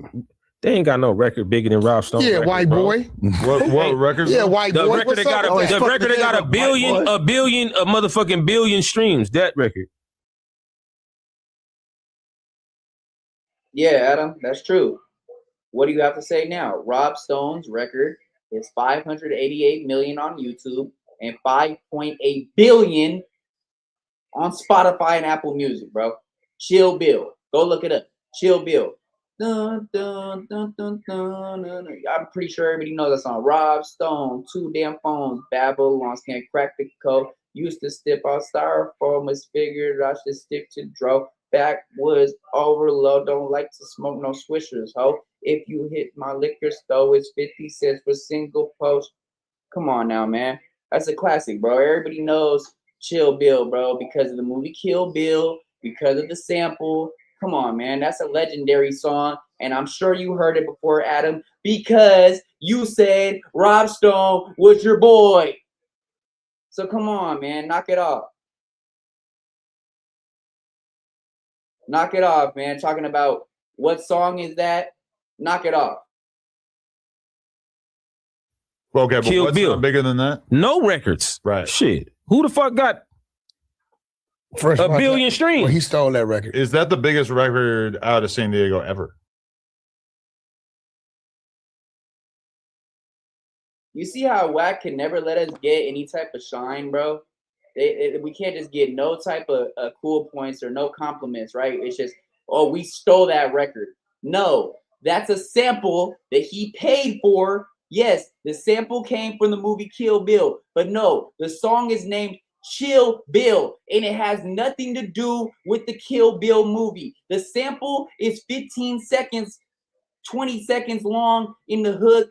The rest of the beat is the whistle. Oh my God, he used the whistle from Kill Bill. He got it cleared for the fucking sample. How the fuck do we steal the record?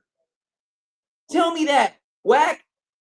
Tell me how he stole the record when he got the sample cleared to put out there and got 6.8 billion streams on Spotify and Apple fucking Music.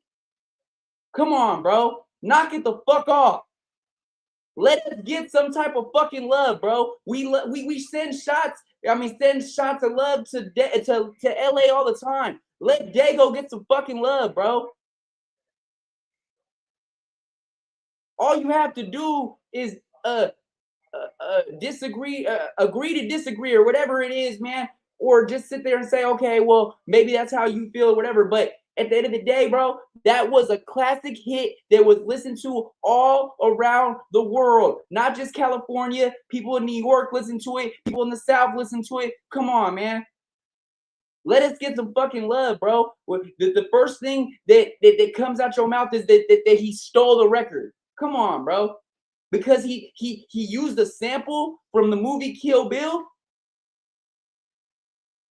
He got the sample cleared. If he didn't get the sample cleared, they would have took down the song and it wouldn't have seen as much light as it did. So come on, bro. Knock that shit the fuck off. Let us get some love one time. Knock that shit off.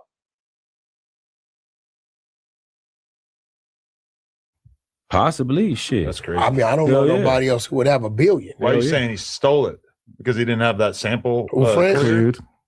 You didn't talk to Stat about that? You should have brought that up. You were slipping. I'm talking about Rob Stone. No, I'm not. No, he didn't steal nothing. I'm saying if he got 1 billion streams, that's what you saying he got? Like a motherfucker. There's a sample, like the whole all the streams. But that's just like on YouTube. I'm talking about all together. It's probably like a couple billion streams on this one. Damn. Okay, so where did he go from there? What's the next step? Movement for a little while, but I feel like it kind of cooled off at some point.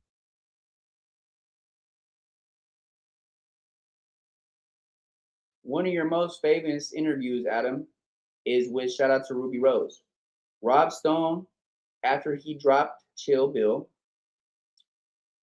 he worked with Ruby Rose.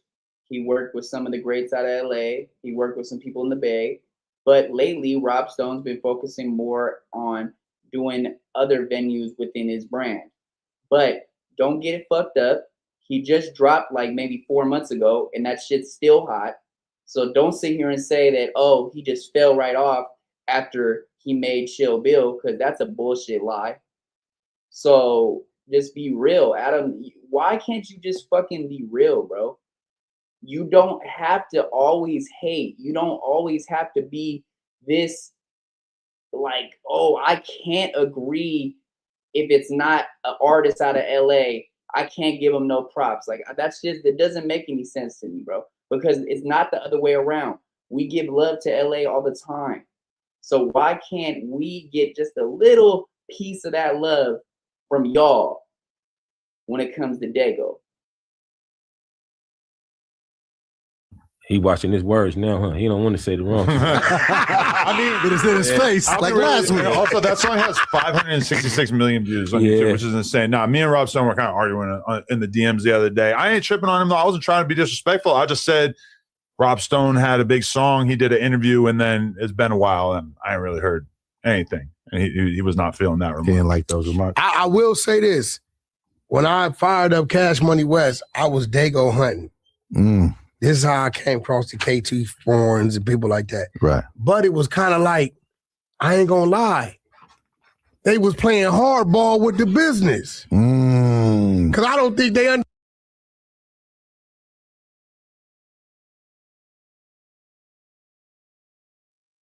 let's address the elephant in the room, because I was just right about to say that. He just said, oh, when he was started off with Cash Money West, he was Daygo hunting. Owe was noticed by Blueface, my bad. Blueface played Owe's song, Getting Shifty, on a reel on Instagram. People are going crazy. You know, WACK was in the comments, who's that? Who's that? You know, I do recall them having a meeting with Owe, Lil Weirdo, Lil Maru, 22 G-Fay. I think it might have been KT Foreign was the other person. But if I remember correctly, the business just didn't align the right way. Either the numbers weren't, respectful, or just something to that nature. But I do recall WACK with Cash Money West going out there and scouting for Daygo artists at a point in time. It was between 2018 and 2019. Owe was one of the people that did get noticed and did get, a little bit of shine from it because Blueface did play his Getting Shifty song and made it a little real, listening to it, and he was vibing out to it. And I think it was KT Foreign too, Blueface might have mentioned. But yeah, man, like, I guess when it came down to it, either WACK's people weren't on the right business, or it was Owe, Little Weirdo, KT Foreign's people, their team didn't feel like the numbers were respectful enough. So I mean, I don't know, man, but we did have that little bit of light. Yeah, that's true. WACK did scout for some Daygo artists before during the period of 2019 between 2018 and 2019. So that's true. Understood the business. Getting the lawyers involved and all that. No, it wasn't that, because when I told him I was giving dudes back. KT, my little nigga. And I was telling them, like, bro, I want to put majority of the money into marketing you, because I'm finding you because I know what's down there. Right? But in their head, they was saying crazy. They like, yo, we want $500,000. What? Right?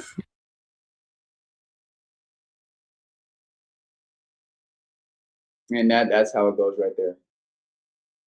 We know our worth, but we sometimes are a little bit too far out with what we ask for. Because that's reaching. $500,000, come on, man. Now, I could understand that's respectful what WACK just said. He was going to put the money towards more marketing than instead of giving a big advance. Now, I respect that. I don't know who he's referring to that said they wanted $500,000. Now, let me know in the comments if you feel like KT Foreign, Owe, Little Weirdo, Lil Maru, 22G Phase worth $500,000 right now. I think they are, but still coming off just on the first conversation saying that, I feel like it's kind of a bad look just because of somebody like WACK that's just kind of real, how would I say, what would be the word? He has to see you produce something first. He has to see the actions behind your words, and you actually produce numbers for him to really be like, okay, you're worth that. Now, I'm not saying they aren't producer numbers, because they are, but he's looking at the long scheme of all these different streams and different things. So at the end of the day, do I think that any four of those artists could have got that $500,000? Yeah, maybe somebody else would have gave it to him.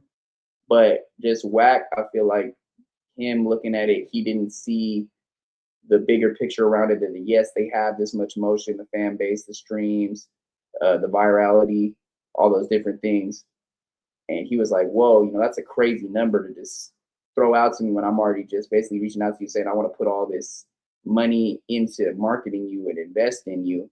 And you that's kind of disrespectful. You just want to throw off like, nah, I can't talk to you unless you want to give me $500,000. Like, I could understand that. And I'm sure Slick could understand that too. So.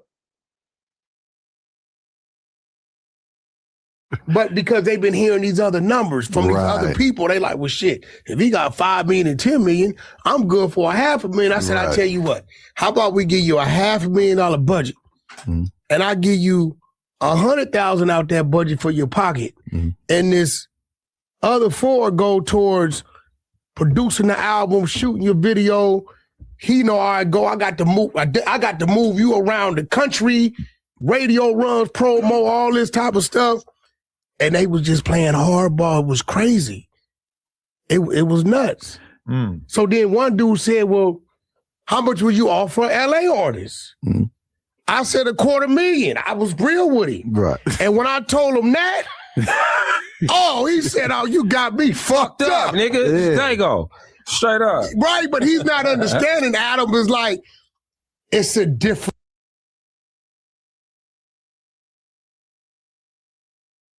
It's a difference, yeah, it's a difference. But that's kind of lackluster to say. That's kind of like bias of you, though, just to be like, okay, well, if the same person came at me, but they were from LA, I would offer them $250,000. But for you, I'll give you a $500,000 budget and give you a 100 band advance for your pocket. I don't know, bro, because what if that person that you're offering the $250,000 is producing the same numbers that the person is out of Daygo that's you're saying that you're going to give the $500,000 to? That just, I don't know about that. That doesn't really make any sense to me. It's kind of a biased look at it. Vibe. It's a different conversation. What's going on right now? You watch Blueface was running around on the roof of his own car. He had his buzz going. I gotta get you there. So that extra 150 is gonna go into getting you to where he's already at. Okay, but is part of the problem that you are used to being able to just sign any old rapper out the hood by giving them 20 grand, and now the rappers are getting smarter and they know I never gave a rapper 20 grand. I know, but I feel like that used to work on rappers a lot easier, and now rappers know how much money they can make in the industry. So when a label's like, here's 30K, they're like, no, they're doing that now. Today, that's what they're doing. Labels? Yeah, for sure. Bro, I'm going to be real. Somebody told me, I ain't going to tell you who, our guy, Lefty Gunplay, after receiving his Grammy, went to a label. They offered him 30K.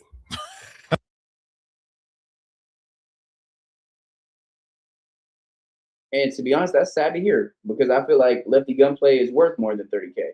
So for a major label, and I don't know who he's referring to, but could be Interscope, could be Empire, could be Def Jam, could be any of those.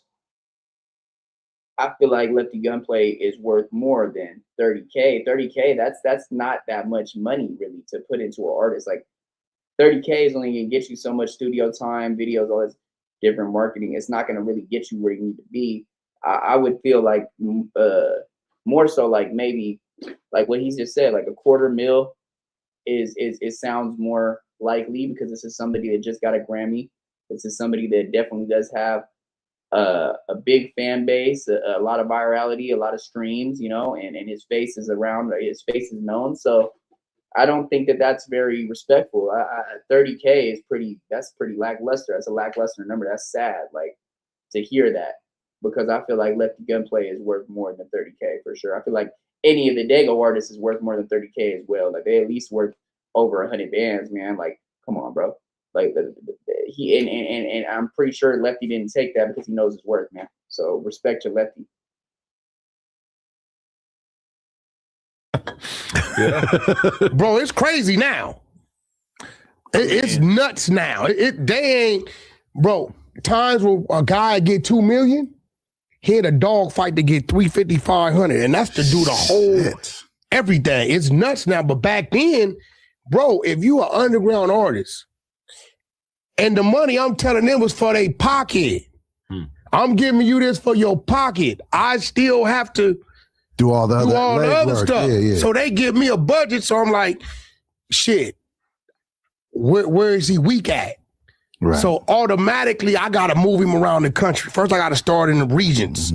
You know what I'm saying? Got to work and it's easier from being from the West Coast to tie him into somebody down south and get you that and then bring him back. Because once the South start claiming the West Coast dude, then the West Coast dude start claiming him. Yeah, straight up. Right, but now I got to go down there and leave him down there for a month. I got to put you in the room. Wasn't no Airbnbs back. I got to put you in the room. You know what I'm saying? Get your rental car, security, put you in studios. Find an artist down there that's popping that don't mind co-signing you. Don't you feel like you got to get them hot on like a local level first? Well, who else you do that play with, homie? Huh? Who else you run that play with? What? That same play, like when you took them, got them, you know, artists. I did that play with Blueface. I did that play with True Car. Fucking Savvy Third, but so the only niggas you couldn't get that off with was San Diego. They was playing hard. I asked them, and I ain't gonna lie. I swear to God, they was playing hardball. My little niggas. I ain't talking about JT. I'm talking about they was playing hardball. I brought other executives to San Diego to do business with artists, and they went other places and they can get shit done, and they couldn't get it done in San Diego.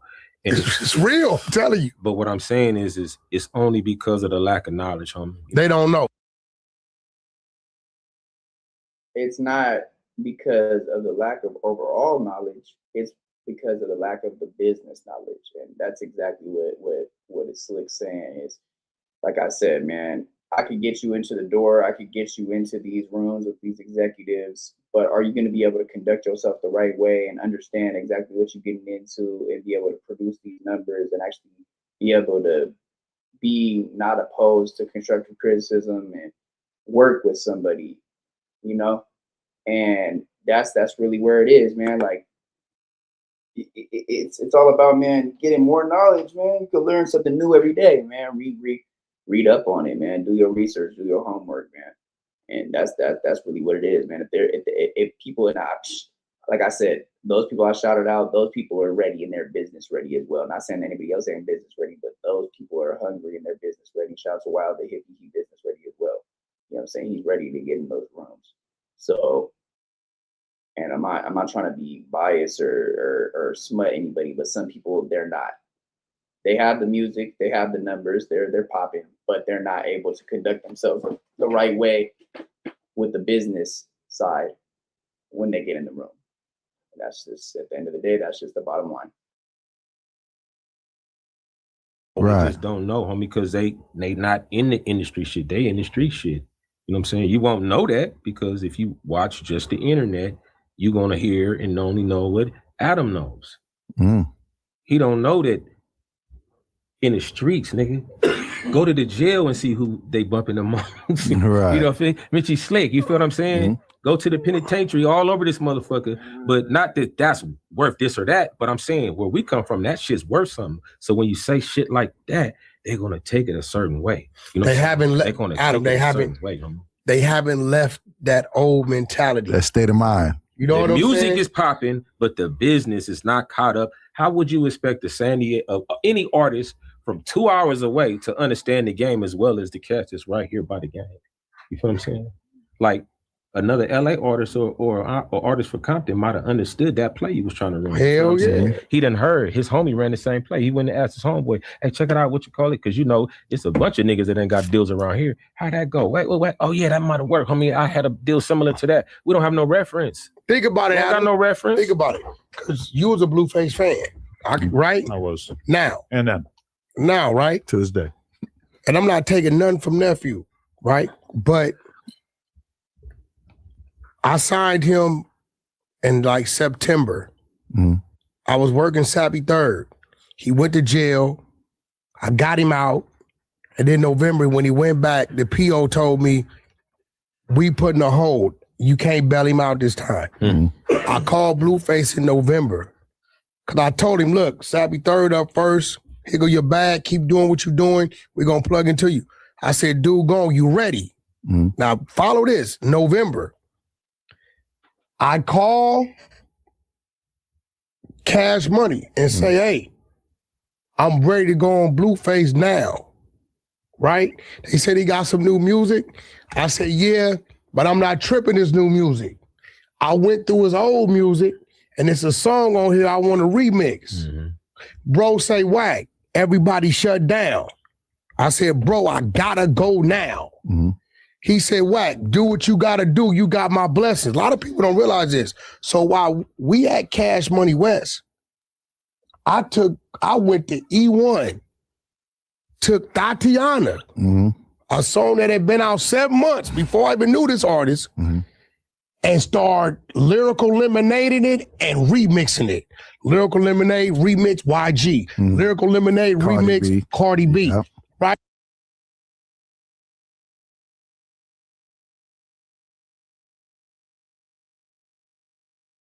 That's real right there. That's real. That's real. Shout out to Cole Bennett. Shout out Cole Bennett. Shout out Lyrical Lemonade, man. But yeah, that's real. Definitely. That song already was out for a good 7 to 8 months before it really got the right push. So yeah, that's definitely true. And that's definitely true what Slick said too. Somebody from out of LA, Compton area, Long Beach, whatever it is, they would understand that was a good play that WACK was trying to do with them. But we don't have references like that. And that's really the bottom line too. That's what it goes down to. Then I had his own version. Then I put them together. So I had like 5 or 6 DSPs on one song. By the time the label came back to work, late January, Blueface was gone. Boom. Okay. Without that shit, it's a good chance everything else wouldn't have happened for him. I turned around, I'm touring game crazy in Europe. And one thing, people that know me, when I do my tours, I do them date by date. I don't go to the agencies, right? So when I was booking Games tour, I'm like, look, I come to your market, but I got this new artist need to follow in 4 months. Wasn't no way fucking Blueface was supposed to be in Europe the first 6, 7 months. That don't happen. But I'm using the leverage of Game for them to cross book Blueface. Yeah, to work. So it's the look, Adam. You know what I'm saying? Like, what the fuck is in Europe? From that, endorsement deal started coming, and then all the other shit, you know, shit got involved, the other shit, and whatever happened. But again, if he wouldn't have did that deal when he did it, I wouldn't have been in position. Stat Quo had Cole Bennett. QCP was managing Cardi. Right. All my ducks is in order. Cardi loved me as a person because I knew her prior to. So these things was able to happen for him, which led to what it is today. So sometime, bro, you know it. Yeah, absolutely. When Adam brought you in, he didn't tell you, hey, here go this big contract. He said, come sit at the table. I'm going to do another show with you. Yep. So now let's see where that goes. People may look at you like, oh, you a fool. But a couple months from now, when that shit then blew up, which is going to blow up. Right. Right? Then somebody would say, well, shit, I should have did that. Sometimes you got to sacrifice. Hey, bro, if you do what you did for Blueface, for a San Diego, it's a nigga in San Diego that you could do that for, homie, and he'll go up. Trust me.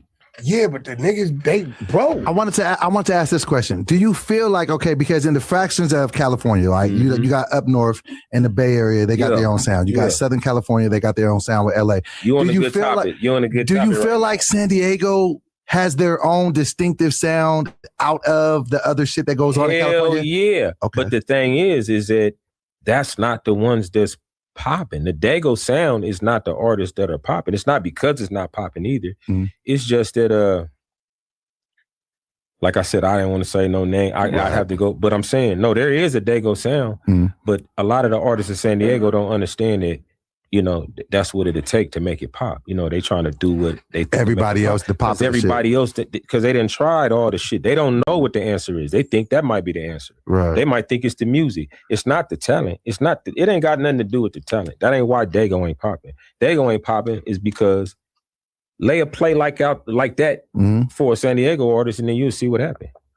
Yeah, but see, in order for me to lay the play, you gotta be with it. They can't be playing hardball. You gotta be with it. Oh, you with the jicks or not? Hey, yo, you know what? In defense, right? It's other artists in LA. What's his name? Rucci. And RJ, but RJ was still tied into. He was dealing with his thing, what he had going on with Mustard, right? Right. But I hit Rucci.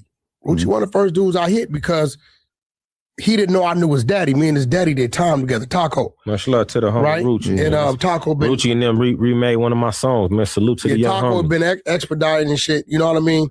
Back to El Salvador or whatever. So I knew that was the homie's son, right? So when I reached out to Rucci, watch this. I offered him a bag, but he said, I got to tap in with my homies. So when I heard that, I can't sign a motherfucker's hood. Right. I can't do that type of business because that's telling me you got to talk to somebody else, this person, that person. Yeah. That's one thing about Blueface. Blueface is Blueface. Right. You know what I'm saying? Like, you know, Blueface is going to run his own ship. So I reached out to him before I even reached out to Blueface because he had a buzz going. So I just kind of think you're right. It's just like people don't have the knowledge of and they don't trust. They don't trust. So that's what I'm saying. The not having the knowledge leads to not trusting. I done tried to do a lot of shit with a lot of San Diego artists, you know what I'm saying, on a major level. Shout out to the homie TK over there, Art Baron. I brought damn near the whole everybody. The whole crew. I introduced us too. Yeah, he did. I had to guess. I brought the whole crew of Daygo artists.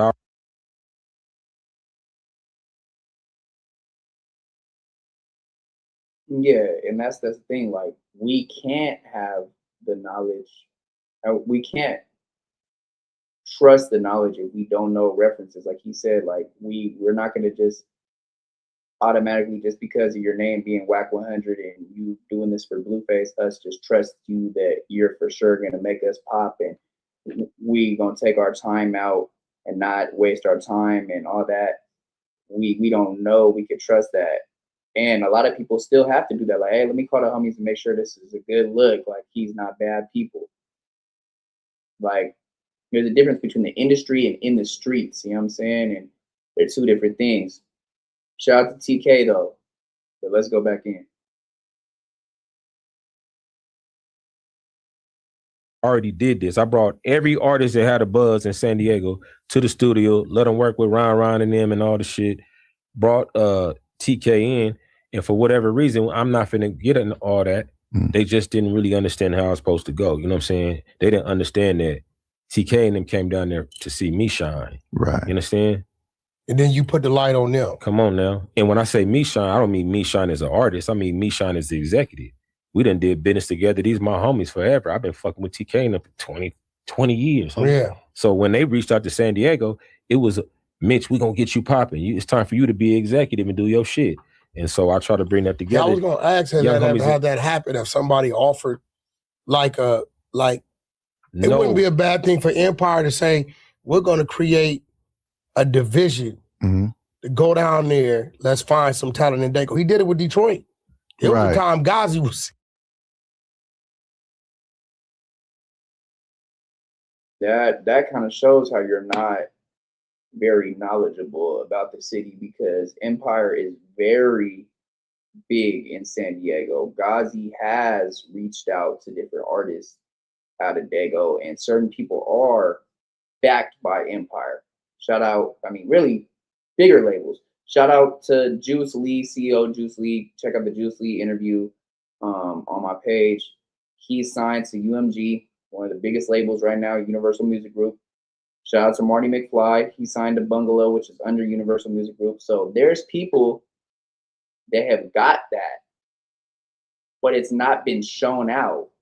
It's not been spread out like how other people have had their music spread out. And the thing is with that is Empire is very big in San Diego. Like, really, shout out to Nick Knox. Nick Knox is somebody that works with Empire to help artists break out. A lot of people are backed by Empire with their publishing to make sure that everything is good with all rights and their beats, their samples, whatever it is, that everything's done the right way. So that's not true that Empire Ghazi hasn't came out to work with Daygo artists, because he has. Empire has. Shout out to Empire. And yeah.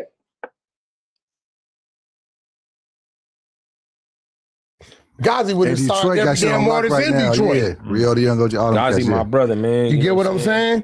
That might be a conversation. Hey, I had the first physical CD distributed on Empire. Me and Ghazi walked to lunch every day and chopped game before that shit went crazy. Ghazi even tried to do this shit with me. Lightweight, you know what I'm saying? But when I tried to bring it back home, how Ghazi laid it out was this, and you gonna be familiar. He said, Slick, we'll get you popping. I mean, we'll get them going. I'm telling about this artist. I'm telling about that artist. He like, yeah, homie, they're dope as fuck. Right after we get you popping, then we bring them along. You know what I'm saying? And that's every label I ever went to said that about any artist I ever brought. You had the buzz though. Any artist I ever brought. See, but San Diego niggas think like, I didn't do that. You feel me? Because it didn't materialize into nothing. And that's only because I didn't understand the business. I ain't knocking my brothers. All I'm saying is get in the motherfucker. Quit worrying about just the studio, because it ain't the most talented niggas that's popping. That's not who's popping. The most talented niggas is not the niggas that's popping. And in San Diego, a lot of the homies think that that's why they jumped on y'all. Because I understood what Adam was saying. I don't like how he said it, but I understood what he was saying. The story of our life. You know what I'm saying? Like he's saying, extra security at the building these days. It's about numbers, y'all. At the end of the day, it's about numbers. The only shit that this motherfucker understands is numbers. That's it. Right. That's it. Internet. That's it, homie. That's it. Right. He didn't say you niggas can't rap. Right. If he did, then we'll have a real argument. But that ain't what he said. And so what I'm saying is, all right, you dissed, and a lot of people think you a Daygo hater though, too though, Adam. They think I'm just a hater. Just a straight Daygo. Daygo, yes, you. I don't know why I ain't ever think that. It's good for your ass. See, but I'm gonna tell you what it is because y'all loosely throw Daygo around sometimes, but y'all don't really understand like Daygo is the importance of San Diego niggas in the streets. Y'all don't really know that because it's not on the internet. I remember the last time that you were summoned to the podcast to defend Daygo was because I can't remember who, but somebody basically said that San Diego was soft or pussy or whatever. And the Mexican homie, the one that be with was AD. And I brought him to Daygo. The big dude. And I brought him to Daygo. The homies was. He said that?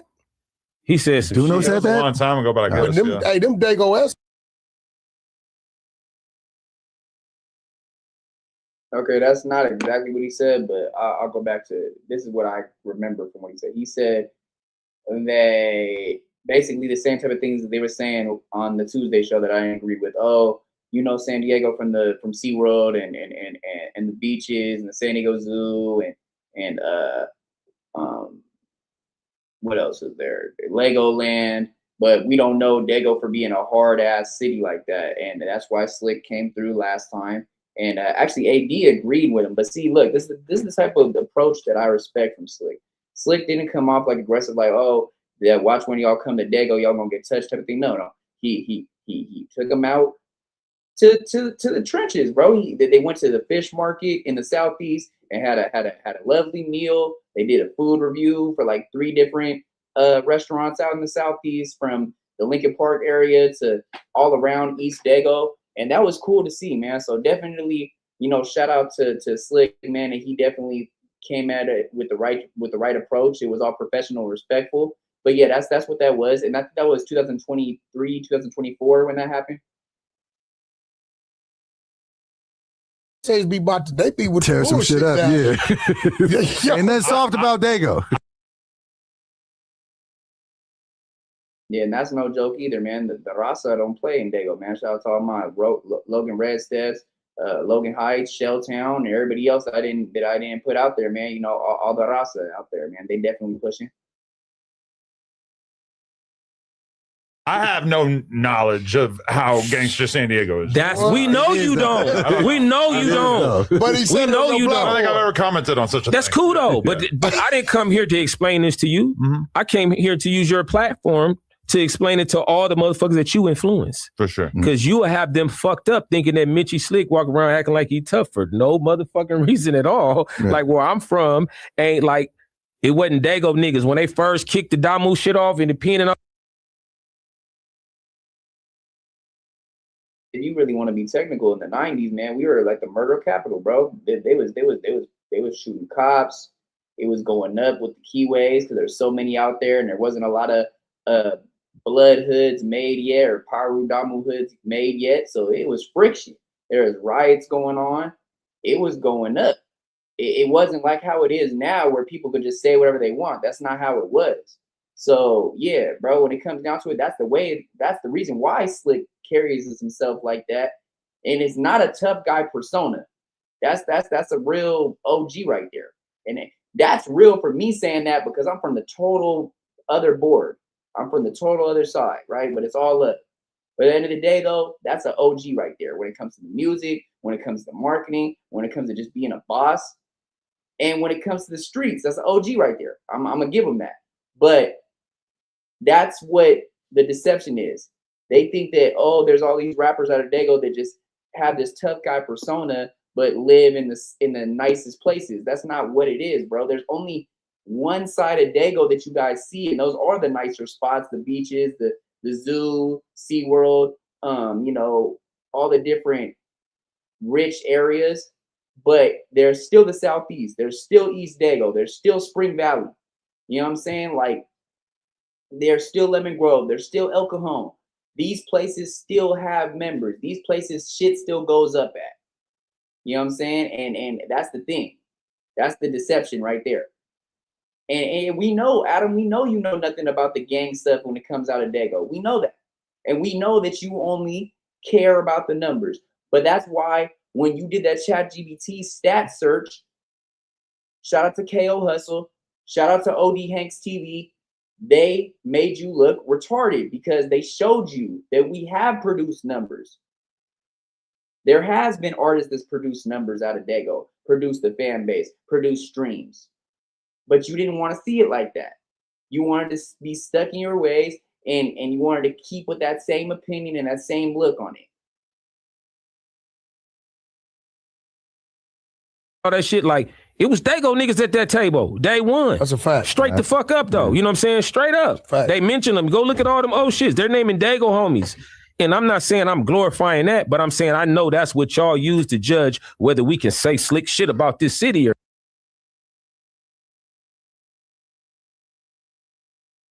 I mean, man, go listen to the Relatives album, the Relatives album, Blood and Crips. Listen to Pyro Love. They shout out every blood section from Bompton to Daygo. They shout out everybody. And there's some known names in there too. And so if you want to really go back, like even D Braze, Damu Radas, you know, all that, they were shouting out Daygo, you know. So that's the thing, man. Like, it's been like that for years, but in the way of the gang aspect, we've got our respect. For the gang aspect, for the members, yeah, we've got put out there. But for the music aspect, no, we have not. We have not. Or not. Y'all just don't understand Daygo and how we feel about Daygo. Right. Like, it's not, we might be delusional about some rap numbers or some shit, but we're not delusional about the gangster shit and the motherfuckers being busters and all that shit. We're not delusional. San Diego open to yes, the fuck they are. To people like this interview right here will open up a lot of the youngsters to. Cause guess what? To a different option. I'm gonna be real. You know, DC Baby Draco been in jail a couple weeks. Yeah, what's up? Yeah, he really locked up. He hit me. Somebody hit me from his DM. Somebody just hit me saying that they want me to interview the girl that he allegedly got pregnant while she was not 18. Hey, listen, man, ain't nobody bigger than the content. I just went and got the paperwork they told me to get. Shit, that's what it is. That's what it is. But he in there for some, what the fuck is it? Yeah, so while he's looking this up, let me ask you this question, Mitch. One of my favorite records from you recently was "Keep Up the Name," and I forget the young brother that was on the record. Come on, man. And so when that's the type of nigga that don't get the shine. And so when I hear that record, that's not a nigga you gonna say ain't dope. It's fuck it. Fuck it. So let me nigga Eddie Mack. So let me Eddie Mack. Let me ask you this question. So when Now that's what I'm talking about. That's love. Appreciate you, dope boy. That's real right there, bro. Y'all go stream Keeping the Name. Shout out to my guy Eddie Mack, man.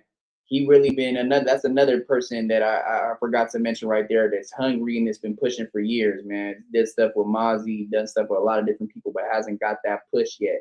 And that's a talented, dope artist that's hungry right there. Shout out to Eddie Mack, man. Eddie Mack interview coming real soon, man. We just been trying to line it up. But yeah, Eddie Mack, man. Shout out to Eddie Mack, man. I hear that record, that felt like a real San Diego feel type of record, and it felt like you was trying to bridge the gap from the older generation to the next youngsters. So what is holding back a cat like Eddie Mack from getting that one that'll pop him across the world? Because when I heard that record, I was just like, I listened to that record several times. I was just like, why isn't a nigga like Eddie Mack on the map like this? So what can we do? Because you as an OG from San Diego with that San Diego sound get to propel a young brother like Eddie Mack to the forefront of the world. This shit is about having button pushers. It's about having a nigga next to you. You know the record I'm talking about? That I'm talking about to Keep Up the Name? Listen, man. And I love that video. The visuals is crazy. You, a nigga like WACK can push a button and make everybody, at least in your city and all the 5 neighboring cities, know who you are overnight. Right. You know what I'm saying? We're from San Diego. There's not didn't nobody that could push a button went to no high school or related to our relative or no. So you're gonna get a lot of that shit when you in the industry type of areas and shit like that. You know what I'm saying? All it's gonna take is somebody to push the button and people to put the light on Eddie Mack. I think you might have to be the man to do that. There's a lot of. Do you know about this Eddie Mack kid? He's dope. He's fire. So that we might need you. We might need you for that. Listen, Adam, that's that little chick that was with him at the fight thing. I know, but you're talking about something different. Yeah, so we need a nigga like you to take a young nigga like Eddie Mack to the next level. Because when I heard the record, I'm like, I hear the potential. Like, and I see an OG. He from Brims. 5'9". I'm telling you that Keep Up the Name record and the way they shot the video, I was like, why isn't this young nigga? And that sound. He did what he can do. What he's saying, he did what he. Man, it's a lot of legendary shit in history come out of Daygo. I watched a Daygo nigga slap the shit out of Suge Knight. Shout out Ty from Emerald Hills. This is a fact. Well, a nigga slap Suge? What? Nigga, let me tell you something, bro. Hey, listen, you got to remember, I didn't did it. Rest in peace, Charlie Bo, Nick Mo Bang, 7-Up. Straight up. Lonnie. Come on, right, I didn't did it. You know what I'm saying? I didn't did it. These are my big brothers you naming right now. I'm the only one like me.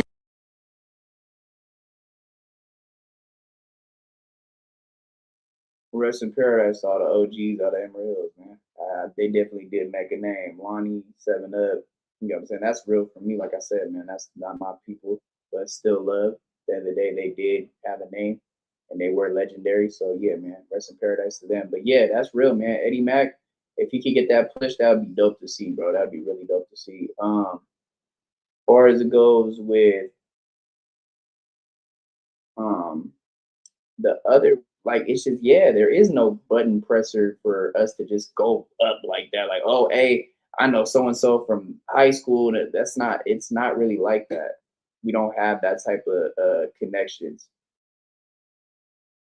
Nick Bo Bang, from those eras that's still here sitting on this type of shit. Right. Can't nobody, the shit I didn't seen and witnessed and I know about, nigga, you wasn't around. You know what I'm saying? So it's like it's some real deal things that come from that. And if it wasn't for my direct connect and Gang direct connect, right, you would have people, and I'll be watching the plays because they know we close to certain people. They'll try to take something, start some bullshit. Game had a song, right? And he was referring to Lincoln, the president. Right. But he used the word fuck in front of it, right? All of a sudden it went up, right? So I'm getting the call. I'm like, what? This Lincoln? I said, bro, you think, first of all, Gang love you to death. Right. And bro, and I love the homie too. That's my nigga. No, you know that. No matter what nobody say, that's my nigga, that y'all my comrades, right? So when I go listen to the song and I'm like, man, he talking about the president. But, right. I don't want it no more. It's too if we, listen, because the relationship was so strong, nobody bit. Right. But I've always sat back and thought about, because it's an untapped market. Would anybody, if I can go down to Daygo and break an artist in that market as a rapper on some podcast shit, reality show shit, which we definitely probably could do that. Hey, Twin, we over here chopping game. Twin hit me up yesterday. If I can do that, anybody does that, they won't be. Shout out to Twin, man. Shout out to Big Twin from out the Bay House, man. That's my boy, man. Definitely dope booking manager, marketing manager, man. He definitely putting a lot of artists out there. That'd be cool to see him work with some people from Daygo, bro. That would be dope to see for sure, for sure. He definitely works with me all the time. Got me some alley-oops. Shout out to Paper Chase Nutty. Shout out to Shay Monet. You know what I'm saying? Be the man in Daygo. Because at that point in time, Tyree, at that point in time, like Adam, it'd be a great look for Adam to go down there and just do a hood vlog and really turn it up. That should be crazy, like to go down there because you said what you said. Mitchy pulls up, let you know. I hear what you said. I don't like how you saying it, but the fact that you would take the time out your day to drive down there, now people gonna say, you know what? I'll do it. Adam ain't tripping. He just didn't know. You come.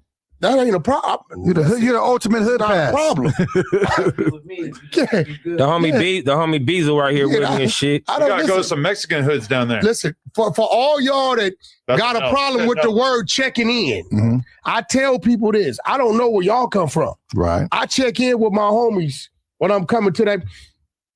Do you not know a week or so ahead of time when I'm coming to Daygo? On everything. I checks in. Right. Because sometime it'll be, WACK, don't go to the other spot you go to because it's hot or this been going on. Mhm. They know what's going on and they joke. I don't know why people think that's some pressure shit. Right. I checks in. When Just to be like, hey, I'm here in your backyard. Am I telling the good? homies Tell I'm me where to go, coming. where not to go. That's just This is a proper fact. protocol. Yeah. He didn't came to my backyard. He Right. came straight to Pacoima Mhm.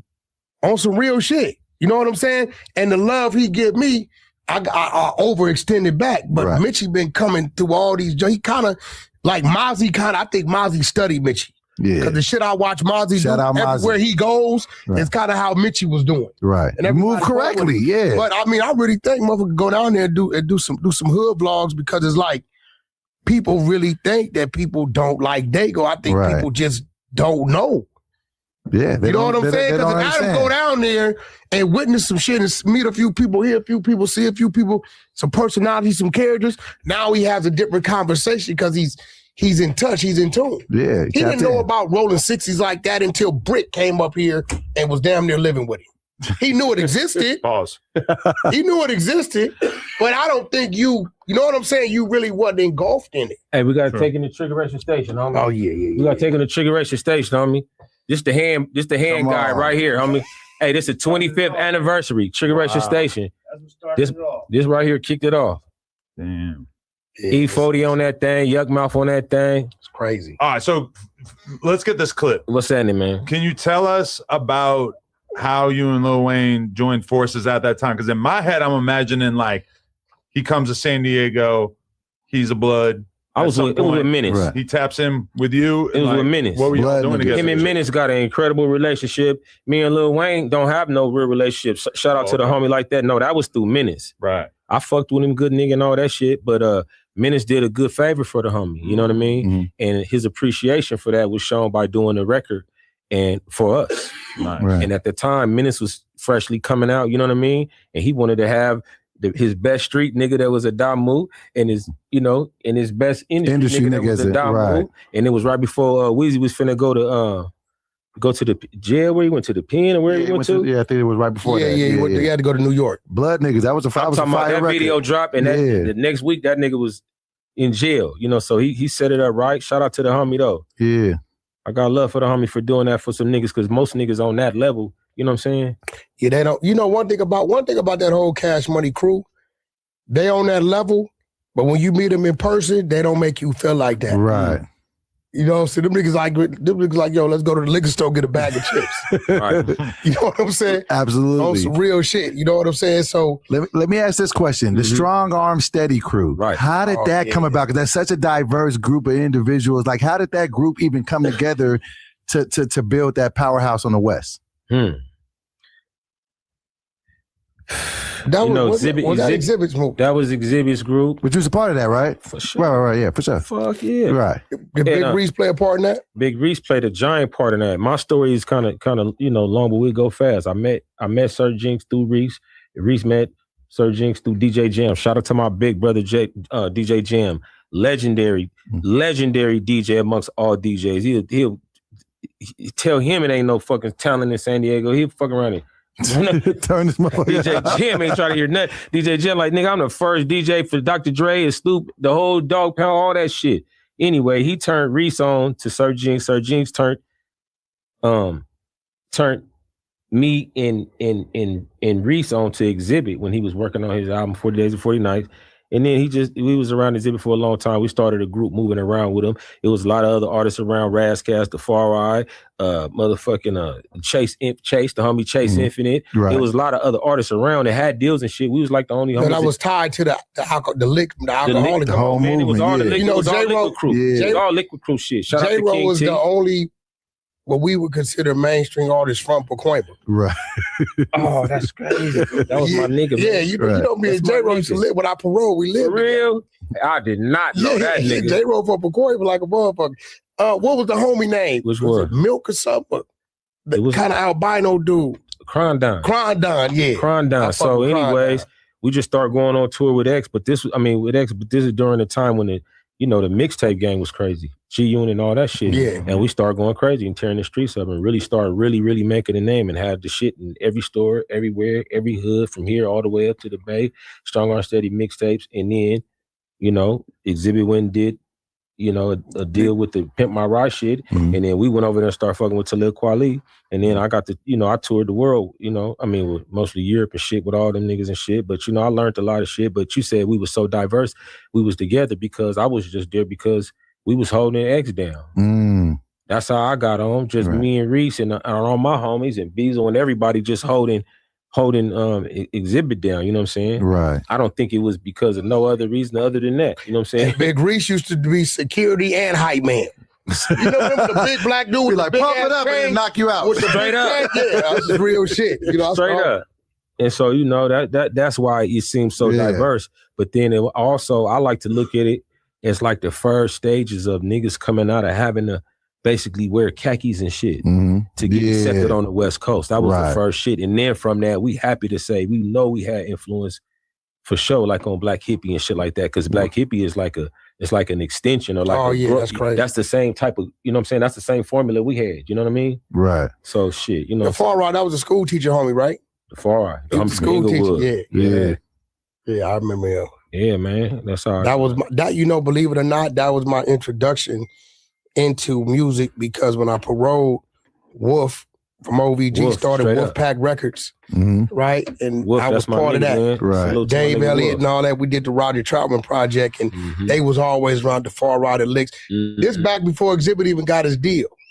It's way back. Wait, I have a really good question. What can you tell us now in retrospect about what went into getting XXXTentacion knocked out on stage at that venue in San Diego? What were the logistics of how that went down? That mouth.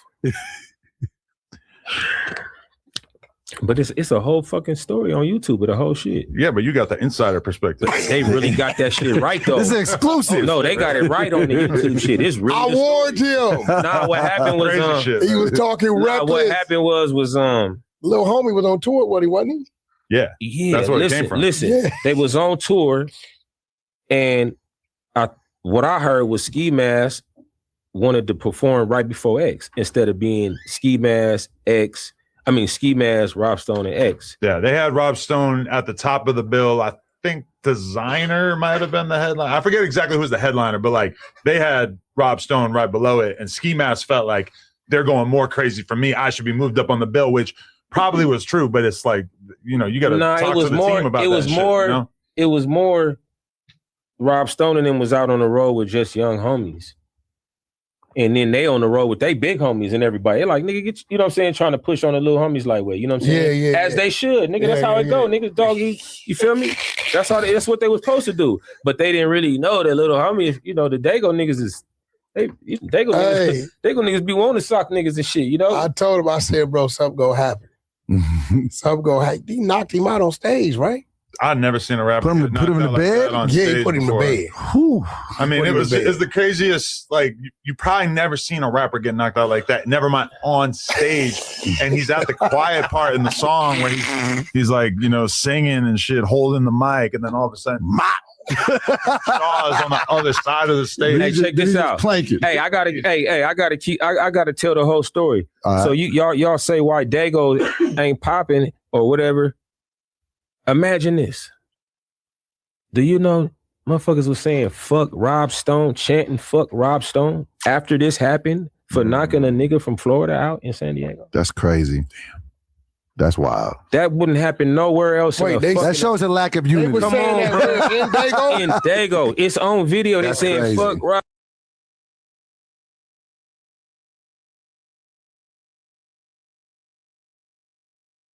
Yeah, it's hella true, bro. People were saying F Rob Stone, and people were very, you know, there's a lot of X fans, a lot of Ski Mask Slim Gods fans that were livid over that situation, bro.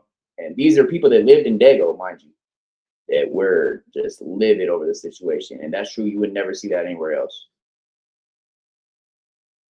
Rob Stone, like y'all don't understand what we go through as artists in San Diego. Motherfuckers is down there mad because we ain't got our opportunity to shine, and everybody fighting over this small piece of pie, you know what I mean? So Right. they don't understand that you don't, this nigga ain't really in your way, man. You know what I'm saying? He ain't in your way. It ain't his fault and all that shit. Right. We just gotta open this motherfucking book of the game, homie, and reach out and call niggas that got the game and figure out how to make this shit really happen. Because straight up, we can't make it happen the way a LA nigga or a Bay nigga can happen. We can't because we don't have the industry. So we got to figure out how to wiggle through that. You know what I'm saying? And the reason why niggas fucked with me as much as they did was because I wiggled through LA just like a LA nigga. Dog. Yeah, you definitely did that. Shout out to my Inglewood niggas, my Bonton niggas, my South Central niggas. You know what I'm saying? I moved all through. Now I'm gonna tell you what I didn't do though. What's that? I really wasn't hanging out on the east side, homie. I wasn't. I wasn't. You know what I'm saying? Shout out to my Brent niggas over there. I've been all over there, but I wasn't hanging. Most of my hanging is on the west side. You know what I'm saying? Right. Even shout out to the 60 niggas too, because them niggas always show me love. The Mansfield niggas always show me love.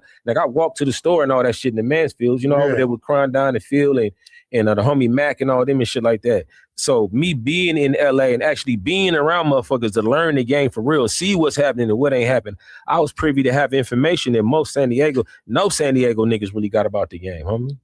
They just don't know. And I try to tell them, they ain't gonna believe me. Nigga, you ain't passing out no chains and shit, slick. You know what I'm saying? What we gonna listen to you for? You know what I'm saying? Like, nigga, if you listen, I will be passing out some chains. Right. Just listen. I'm gonna call WACK. I'm gonna tell WACK what's happening, my nigga. WACK, you gotta set the play, man. You feel me? Bro, like listen, I would have been put this play. I know, I just know. And you still, it's gangs down there, so you still got your little division. Even though somebody may want to fuck with this dude, you're gonna have the people on this side of his neighborhood saying something. So, you know, you gotta be a certain type of dude to really do this business. Right. Everybody's not gonna agree with your decisions. True. These are facts. You get what I'm saying? It's funny today because they be like, yo, WACK, man, why you go to that no jumper shit, bro? You know, you supposed to be whoop, whoop, whoop. And then but then now today, they say, yo, WACK, can you open us a podcast so we door? Yeah. You know what I'm saying? The game has changed. What's up? I just thought of something, homie. Listen, the way San Diego is, I ain't saying everybody, you got to bend the rules and make it right for San Diego, but I'm going to tell you what it would take in Daygo. You can't just put one nigga on. Got to bring everybody? You got to put like 4 niggas on at one time. See, that's crazy. So do you feel like that might have been a hindrance? That mindset might have been a hindrance to why we have...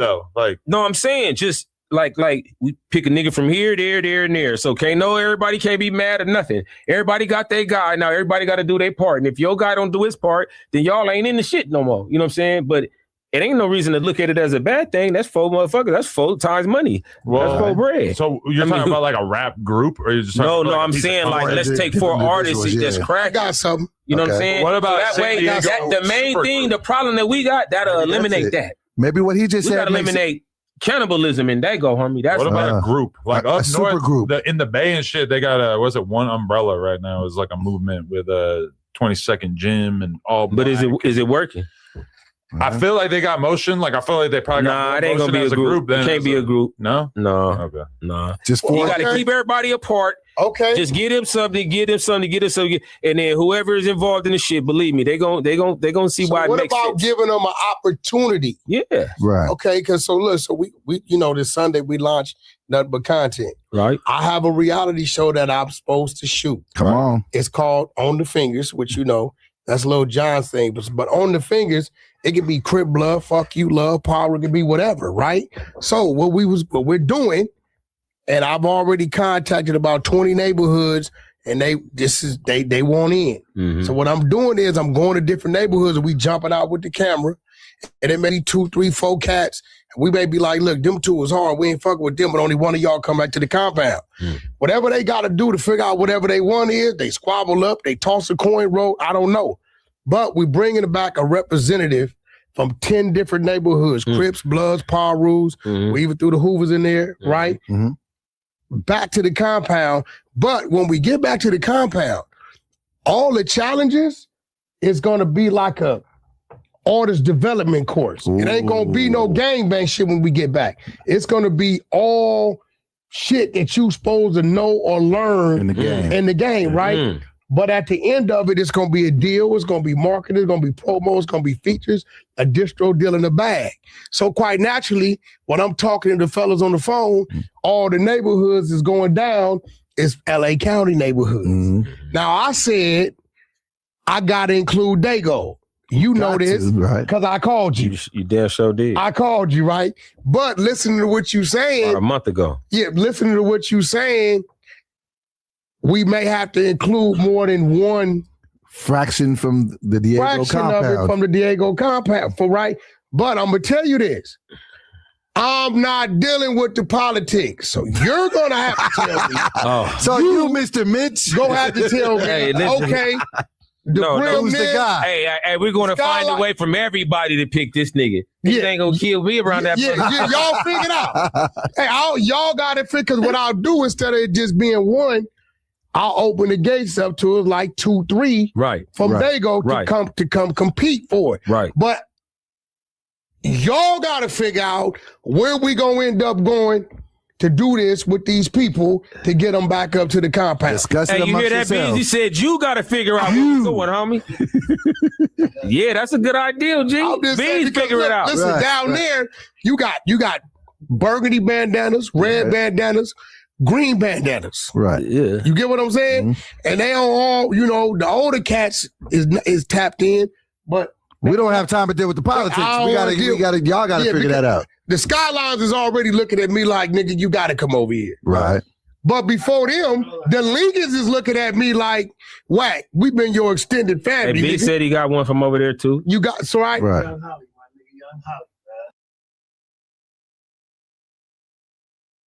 Shout out to Young Holly. Shout out to Richard Wayne, man. He got his own label. He got his own stuff going, shows, artist development for the artists. I would love to see Young Holly out there on that reality show. That'd be dope, bro. I was just mentioning him earlier when it came down to when he was on a live with Slick when they was talking about the business aspect within this shit. And he was speaking game, man. And definitely we have an interview on the way too. We talked a couple times about lining up an interview. But yeah, man, shout out to Young Holly. Definitely a representative out of the Skyline District. And that would be dope to see, man. And so, and then we got but then you got, bro, it's gangs out. You ever heard of Little Africa? I have heard of it. You got Emerald Hills, you got the Coast, you got all kind of shit. Probably some other shit I don't know about. You know what I'm saying? But I don't mind doing that and putting the light on them. And guess what? Even if they're not the winners, Adam knows this, bro, what you take from that vision, that visual, they can't go down there and sit on their hands. Even if you don't win, they may do some shit that's viral enough to push their thing. So let me ask you this, Mitch. If we started that show today, who are the top 3 artists? Not trying to exclude nobody, but if he tell you I need 3 artists today, who are the 3 artists from Daygo that you push in to say these are the 3 guys that are the best representative of San Diego? Who are those 3 guys? Trying to get me killed. I don't want to. I wasn't naming names. Hey, yo, but that's crazy though, Adam. That's see San Diego, that? Anybody else? That's so crazy. I name names. Right. See how the politics, it's a little. And I don't want to get you into no mix, but I'm just saying, like, you name names, we're being objective about who has the most motion. Like, I feel like he's gonna. Y'all know who got the most motion. Like he's playing favorites. So. Y'all got the most. Y'all know that names because it's like not as big an artist. So I'll tell you what we gonna do.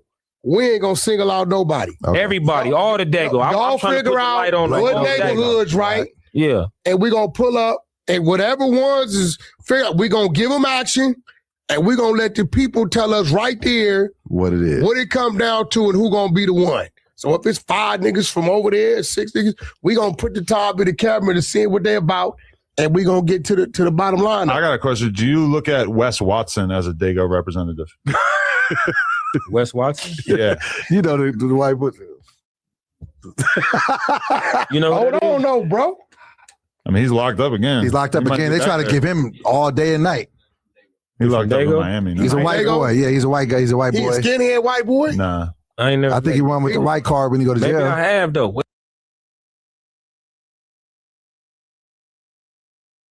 Yes, he is a skinhead white boy. I think he kind of turned his life around. I don't know if he still pushed Peckerwood, but he was from out of Lakeside. And he was Wood, Wes Watson. He kind of went viral for beating that guy up at the gym. He kind of is kind of racist when it comes to a lot of things. He did some stuff with Andrew Tate, people like that. Wes Watson. Oh wait, hold on. What did he do? So basically he went to prison, then he came out, he started doing like a prison vlog and all this shit. Oh, then, Wes? Yeah. Wes? Is he official? Big ass white guy. Let me see. Who you talking about? He was a big YouTube Wes star. Rep? He locked up now. Nah. Him on the right. No. Oh, you on this? On the way, who? It's the guy on the right.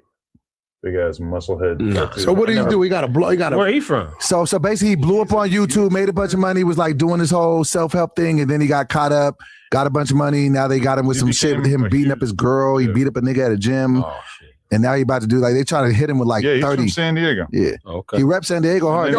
San Diego is real segregated. But then bro. he did 10 years in prison for robbery, burglary, and violent assault. And then he's been in Miami for a while. So he was locked up till 2018. Do they got white gangs down there? What? Cause we don't got white gangs up Yeah, here. we don't. Oh, Yeah, they hiring? We don't got white Y'all gangs. do got white gangs. No, we don't. Mexican You gangs. got skin.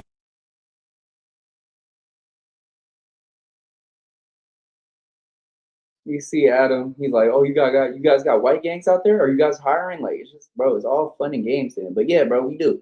We got Peckerwoods, we got the Lakeside faction, we got the Santee faction, we got Skinheads, we got Aryan Brotherhood out there, we got Nazi Lowriders, we got the other AA.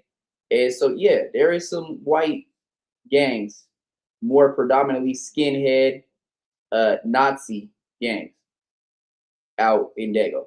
Lakeside, Santee predominantly. I think they might have a faction in El Cajon. They're a little bit deep in El Cajon as well, but it's more so Lakeside and Santee. Heads and all that shit. No, but we can't like where they be. No, we. You know what I'm saying? Oh, you mean like a hood where it's white boys in the gang? Yeah. Who? Lakeside, Santee, Lakeside, LSG, Lakeside Gangsters. Yeah. Oh, okay. Oh, see, that's crazy. Yep, LSG, Lakeside Gangsters. Shout out to Tall Boy from Lakeside Gangsters. Shout out to the other Tall Boy from out of the Outlaws, from out of Santee. You know what I'm saying? And they got a name, but I'm not saying that like glorify that, but they did put in some work. They got a name, not for no music shit, more for some gang shit, to be honest. But yeah, man, they definitely do have their area where they're basically, like what Mitch said, it is real segregated in certain areas. You don't see no black gangs or Mexican gangs in Santee or Lakeside. You're gonna only see white gangs in Santee and Lakeside, and it might even be different. It's multiracial though, because there's still Mexicans that push the white card, the wood card. I've seen Mexicans that don't claim the raza, they claim Peckerwood, skinhead, Nazi lowrider, AA, all that, those type of things, you know what I'm saying? So when it comes down to that, yes, we do have that. Now LA, I don't think they really have that like that. They have Peckerwoods, but I think that's it. And then more so Orange County has the Nazi lowriders, Aryan Brotherhood, stuff like that. OC got some white boy gangs, right? Like who? In Orange County, they got like the skinhead gangs and shit like that. Right. That's what I hear. I never really seen it. I've never.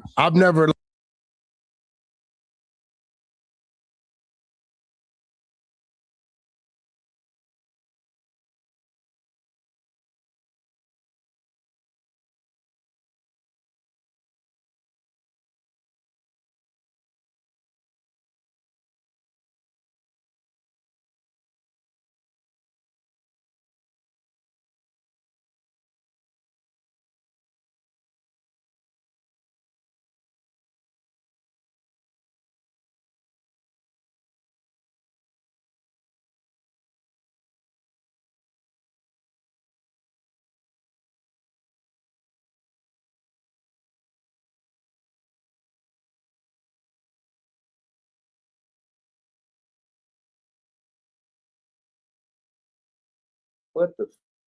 Here it comes. What the hell? Like I know like the bikers, but I'm like, if you want to know, you can go on Google and put in Crips and Bloods. It's gonna give you a whole outline where red, blue, orange, where they at. Like if a motherfucker said like, yo, where the white gangs at? Right. I know some white boys from some black gangs and Mexican gangs, but not just white gangs. I don't even know the name of no white gangs outside of the prison Nazi lowriders and all that type of shit. But they may have some in Orange County, right? But so do they have like sections where it's Daygo, homie? I'm sure they do. They do be what they got, B's. Lakeside, LSG. But y'all don't bump heads with them. No. They do their own shit. Okay. No, it's shit all the way from Daygo to Oceanside, Southeast, East Daygo, Linda Vista, hella gangs in Oceanside. It's a whole nother world in Oceanside. What happened to that dude you interviewed? Bishop Snow. He's a GD from Oceanside. Yeah. He's a what? A GD. That was happening in jail. I don't know. His older homie or something. Oh, he's like a black dude from a Mexican gang, right? He's not from black gang. Well, he's a gangster disciple. A black gang? Yeah. Also, he's a GD. So they got like a movement, a GD movement down there? They do, huh? Oceanside. Okay. But that's like, 40 minutes. Yeah, I know where it's at. Yeah. That's right on top of we never run into none of them. Oceanside between like Mission Viejo and Encinitas. Pretty much, yeah. I know a little bit. 163, 78. I know. You know a lot of bits. He tapped in. You know a lot of bits. Oh shit! Let me ask this question. So this album that you dropping, this is your 25th anniversary of this, right? So I want to ask about this. So how are your views about the industry? Like, so when you was getting into the game 25 years ago and now, like, what are your views of the game and the industry that have changed in 25 years? That's a lot of shit, homie. But the main thing, I'll just talk about one thing. Okay. Then you had to really be outside. You know what I mean? Mm-hmm. Now you can make it happen from your laptop, on your motherfucking computer, right? But back then it was a lot of pounding. I mean, what you call it? Pounding the pavement. Yeah. Paving the pounding the pavement, homie. And what I mean by pounding the pavement, me and the homies went, and when I dropped that album, me and the homies, about 5 of us, went all bought brand new Escalades and Denali's and shit, and wrapped them and drove to every hood from San Diego all the way to the Bay to Oakland. I went to all the hoods in Oakland, Sac, went everywhere. Yeah. Stayed in Sac for weeks, hung out with motherfucking in the Strawberry Manors with the homies, and over there in the Garden Block, all the homies, Looney and them. I was up there with. I really pounded the pavement, homie, with this shit, and that's one thing. I don't think they do no shit like that. I'm talking about we putting up.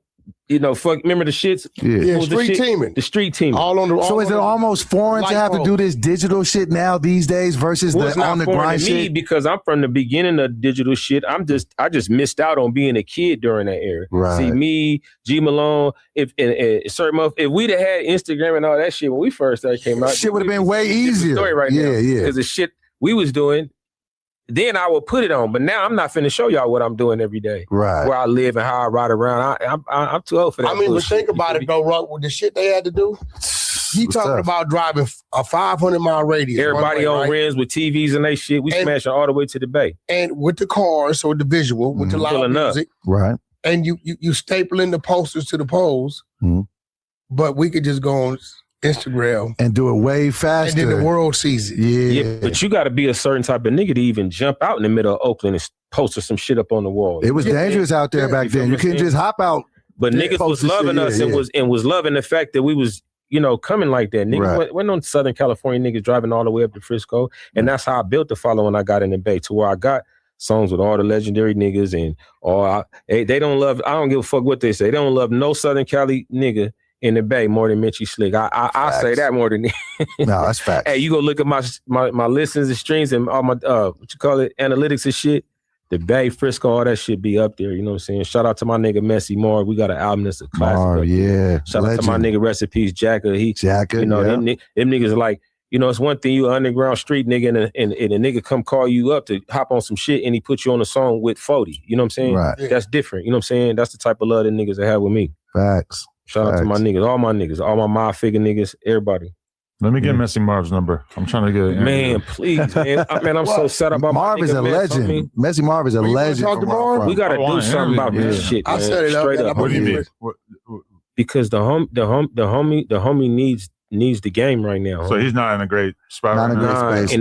And it would be if anybody got something, and I know in the whole Southern Cali, Northern Cali, between the two of us, got some type of way to offer the homie some type of rehabbing or something. Assistance Because it or don't make something, no yeah. motherfucking sense, man. That nigga's that's And he birthed so many. the greatest. Lush Come on, is man. Messy Marv.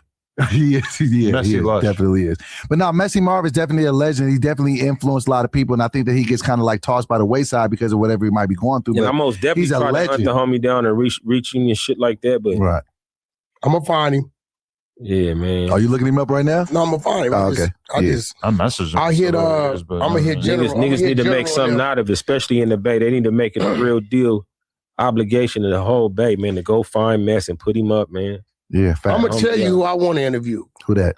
because I'm a huge fan, but he got mad at me. Who that? I know why he got mad at me. Spice One. Spice One is I'm a a legend. huge That's fan. That's my big homie. My music right by Mel tapes. Every time he dropped something, I had it right. there. Spice One. But he got mad at me because of Tupac shit. Right? Yeah. But I think he knows now that Wack's a fan. Like I'm Yeah. like him, Sebo. These Yeah. are dudes that I kind of discovered I was in prison. Mhm. You know, Sebo went to prison for his lyrics. no, I was there. I was Yeah. there. I remember in the Vibe magazine where it That's my told us nigga one too. of his Yeah. conditions was he couldn't say nothing about the police. And the next song he dropped, Yeah. They About the locked his police, ass they up and violated. violated him. Yeah. you know, Sally Sale, Yeah. cats like that. Because, I started doing Thompson Soledad. Mhm. So I was up north from my Bay Area. It's called Bloody Waters. Okay. Don Moves and cats from the Bay, Mhm. we sell with one another. We click with one another. So Right. Do you know about his Tupac take? what? He said that Okay. the Game was a bigger rapper than Tupac. No, I did not say the game No, was the a bigger Game rapper got than more Tupac. classic I albums. said that. No, but I said this. I said that the game He does. had more of an impact on the West Coast than Tupac. And the reason why I said that because Pac had Was it impact or was it the impact. albums? No. He has more classic albums too. But what I was saying He was, got more. He just got more albums. and when I said it, they said I was a whack glazer, but I'm not. Pac got like You are. five, six. But what I classic said was, albums. you remember the time after Pac had an impact on the West Coast from like 92 to like till he passed, like 96, right? And then after he passed, the West Coast on a mainstream level was in a drought for a long we time. fucked up And Game then all when the time. Game came, That's when I came out. exactly. And so when Game Was came, in he a was drought. tasked with because the West Coast was being blackballed, and he had to bring us back to the national Game stage. definitely. That was hard. So am I wrong for that take? Okay, I'm gonna say this, Okay, and they ain't gonna like it, but it's the truth. you know what it is. Pac didn't do a motherfucking thing for the West Coast. The West Coast did it for Pac. Come on, And I ain't talking about the Bay shit, Mhm. right? But even with that shit, because he was sitting in the penitentiary in New York. And then shit came and got him It out, took- signed him on a It napkin. took a West Coast nigga Mhm. to do that, Yeah. right? And then when he got talk about Pac when I'm on. no, hold on, no, We just having a disrespect. conversation. Pac is one of my favorite Respectfully, Yeah. rappers. Pac, we just talking about real shit. realistically. When he got to the studio, Mhm. a lot of them joints was done. They was somebody else. Dr. Dre shit. Yeah. We ain't taking nothing from him, but Right. Game didn't have the help Pac had. None of that. Adam, It I think didn't. you know this shit. Come on, Like Kim. what? Thank you for being here, Game Wack. didn't have the help. Nothing. Pac, think about it. The West Coast bailed him out of prison, brought him to mean the studio, The help, gave like, him songs. like signing to the biggest rapper in the world. No, I'm saying gave him songs. Right.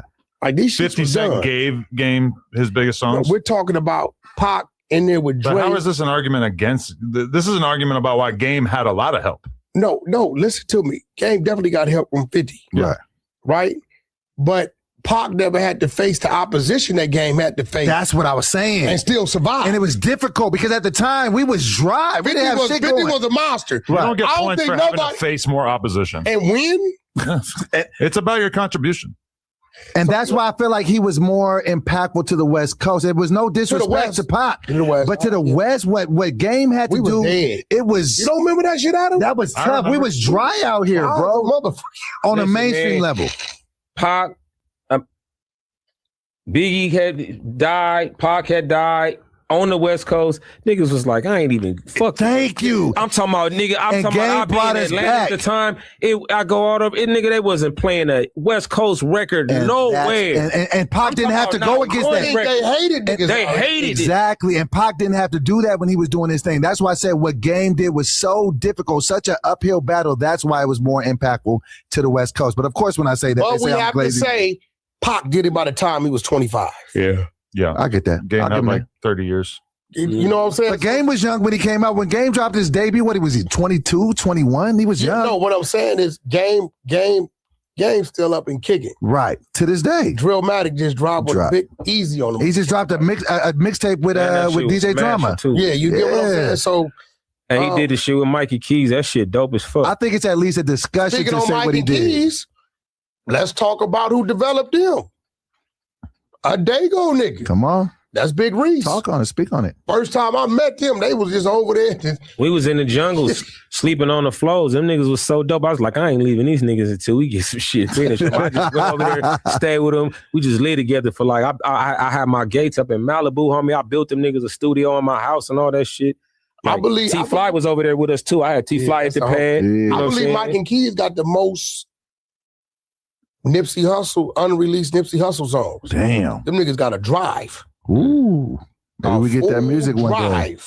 Yeah. This is a fact. So whenever, Black Sam, whenever he get ready to do his whatever he gonna do, like he got some music over there. That's some heat. And the one thing I can say about the music, because I've heard it, is that he kind of got what Pac got. You can put a Pac song on right now and don't sound aged. Yeah, that's a fact. You know what I'm saying? And that's the type of shit Mike and Keys got. The timeless shit. With Nipsey is timeless. I got an album with Mike and Keys right now finna come out. A whole album? A whole album. Yeah, that's love. But I mean, with that,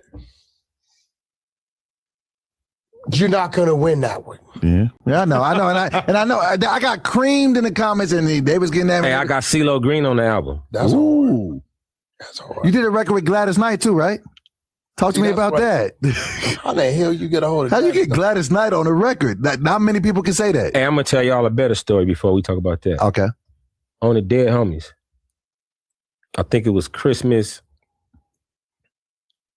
2005. Mm-hmm. Me and all the homies on the block sitting out in front of my grandmama's house. Harley's in the front, everything in the front, hair out, looking brazy and all the shit.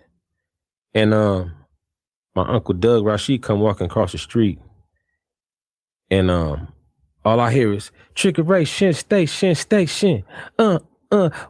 singing it way better than I sung. I like that one, baby. On my mama, on the Dead Homies, Shaka Khan, nigga, in front of my house, nigga, singing Triggeration Station to me on the Dead Homies. Nigga. That's precious. Talking about, I like that one, baby. Triggeration Station. That's slapping. But I'm gonna tell you what, like Shaka Khan and Whitney Houston were like really in touch with the streets. Shit, yeah. Doug Rashid, she was married to Doug Rashid. That's my uncle on my block. Brought her to Granny's house on Christmas Day, singing that shit to me, Shaka Khan, on my mama, and with all the homies on the block.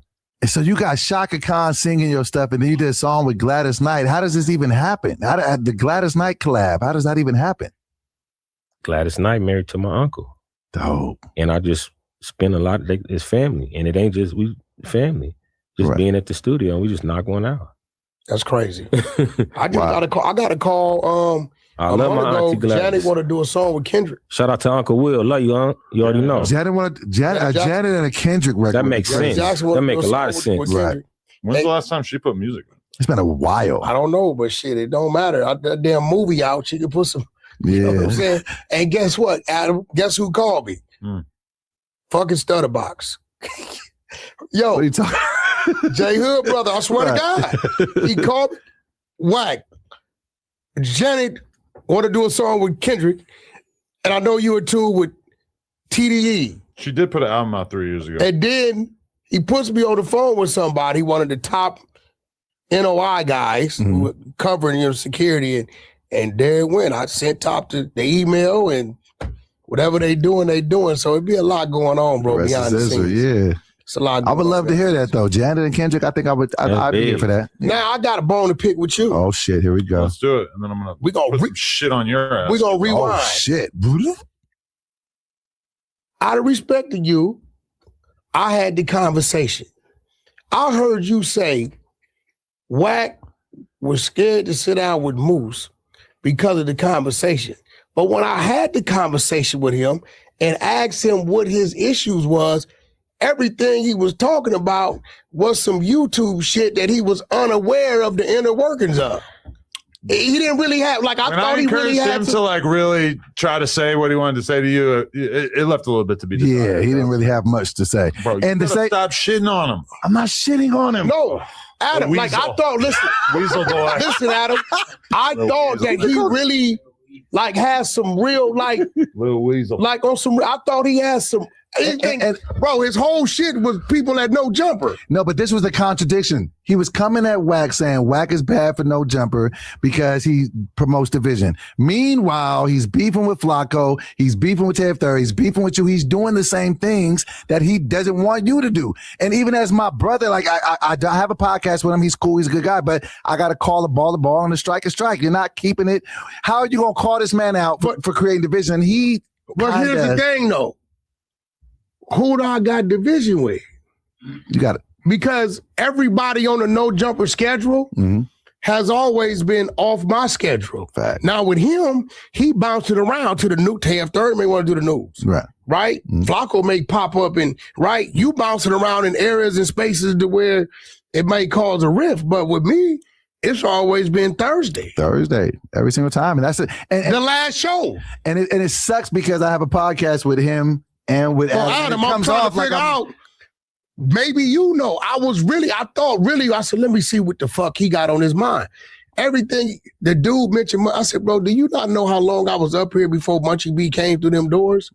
Munchie B wasn't here. That was already going on for some clubhouse shit. He didn't really have no real questions. I thought he was gonna ask me some real shit. He didn't have no backing. I'm just calling so it. Don't do that. I'm being honest. Do you know? He didn't have nothing to really stand on. You gotta be honest. Yeah, but you're not thinking about how this looks that you're just so eager to dump on Moose. I'm not trying to dump on him. Also, I want you to watch this podcast back because after every sentence he says, you're like, No, but watch this. I ain't saying nothing wrong. No, it's like you're ad-libbing everything he says the whole time. So if you're trying to beat the glazing allegations, it's first and foremost, white dude, let's keep it real. I'm just being real. Sometimes being the people we are, we have to be supportive of who we fuck with. You act like I just met this dude.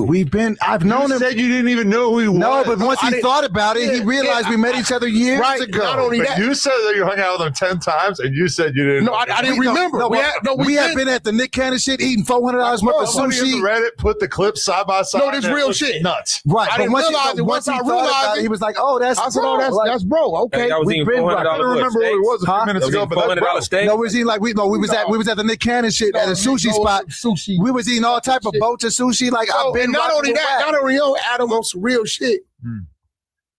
When we brought the white dude up here, the ex-racist that's still a racist, because you racist from the beginning, you racist at the end. I don't agree with that. You was siding with him. About what? About all the white shit.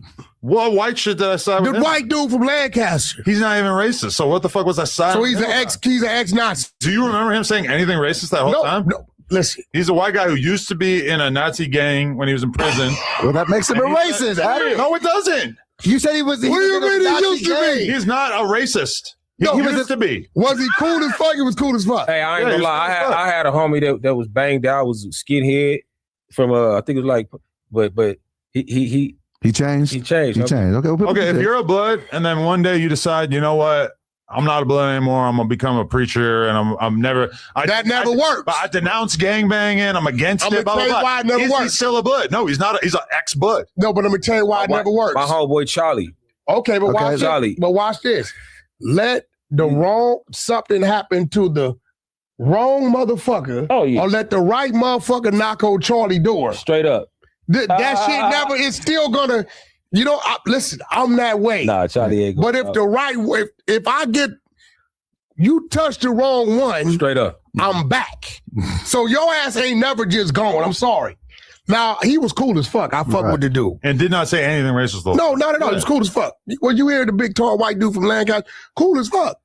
But goddamn it, We know your plots and some few things you didn't execute it, and I'm looking at you. He had the keys, homie. He had the keys to the car. God damn it. Yeah. I mean, if anything, he done went on some Big old 6'5" white boy. If anything, I feel like he was downplaying the type of racist shit that he was probably on in prison. Like he don't even want to admit to any. He don't want to admit to anything you don't got to. He got to downplay to me because I've been there. We already know. But he didn't like fill in the details and be like, yeah. Then one time, but also you're in prison. You're a white guy. I mean, you mostly are leaving the other races alone, right? So no bullshit. They got their own card.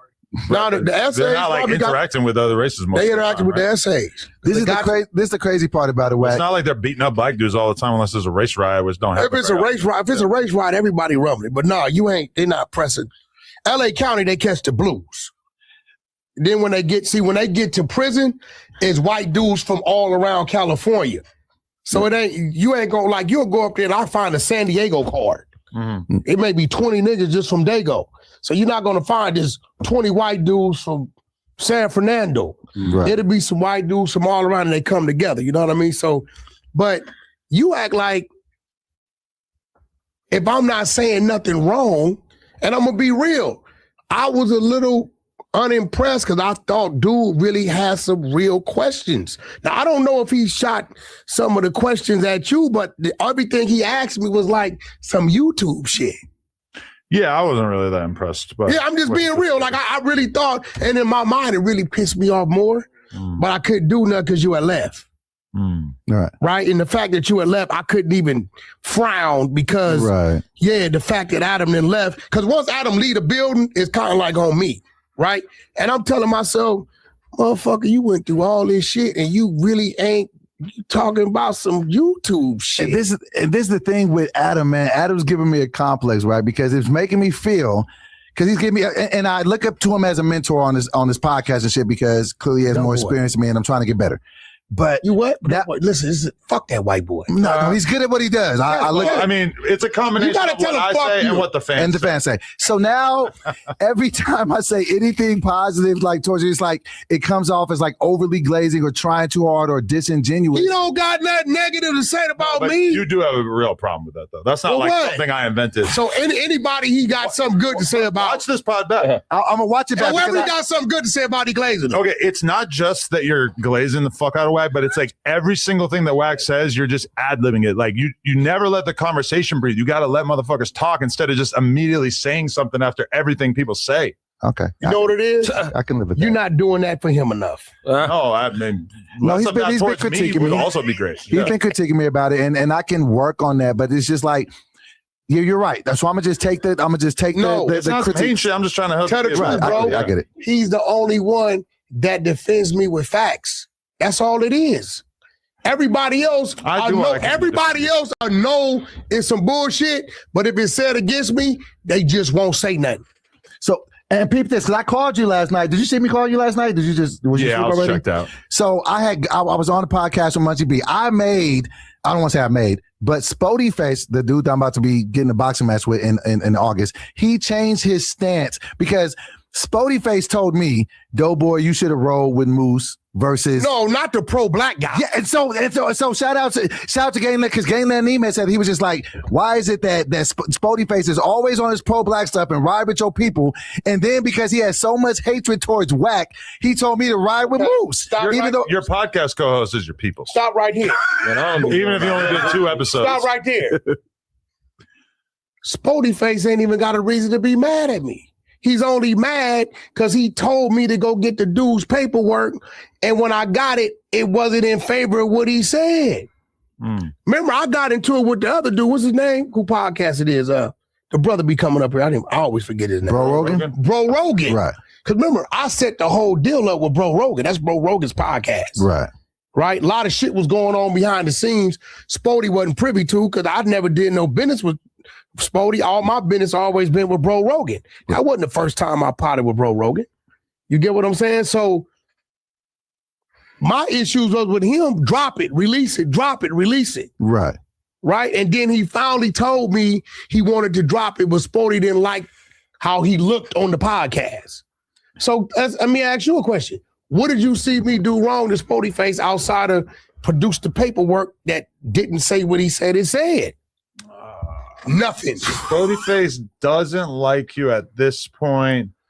Well, you guys started hating each other because you did the whole thing where you surprised him with DC, and then He didn't hate me for that. I know, but y'all were still cool. Hold on, But stop. then you, Third. No. But then they didn't put it out for Third. like After the podcast. I'm telling you the fucking answer. Then you didn't talk for like a week. You got mad at him because you thought that he wasn't going to put it out. And then you start tripping on him all crazy. No, it wasn't him. Then he did put it out. Or No, whatever. that wasn't him. It was Bro Rogan shit. Right, but let me I'm watch saying. this. Third. But After you the were talking shit podcast. about Spodyface for not putting it out. Then they did put it out, and then y'all have still been beefing, even though it did come out. Third, after the podcast, what did fucking DC Baby Draco and Spodyface do 20 yards away from everybody for 15 minutes? Them niggas was cool, like me and you in the hallway. This is why, see how he did you? When he act one way on the table, but step out there and say, oh, it's cool. So I didn't understand that because after they was cool. So I'm like, oh shit, all right, ain't a problem. Right. Now I was on Bro Rogan ass because Bro Rogan playing both sides, gets the middle. He telling me WACK is coming out tomorrow. Bro, put the shit up. Why it ain't coming out? Right. Right? That's why I had to expose Bro Rogan. Nigga, you up there with that Hefe. Nigga, this is what you said. Shit started getting different then, right? Remember? Right? So I'm like, bro, you playing both sides. You telling me one thing and telling Spody another.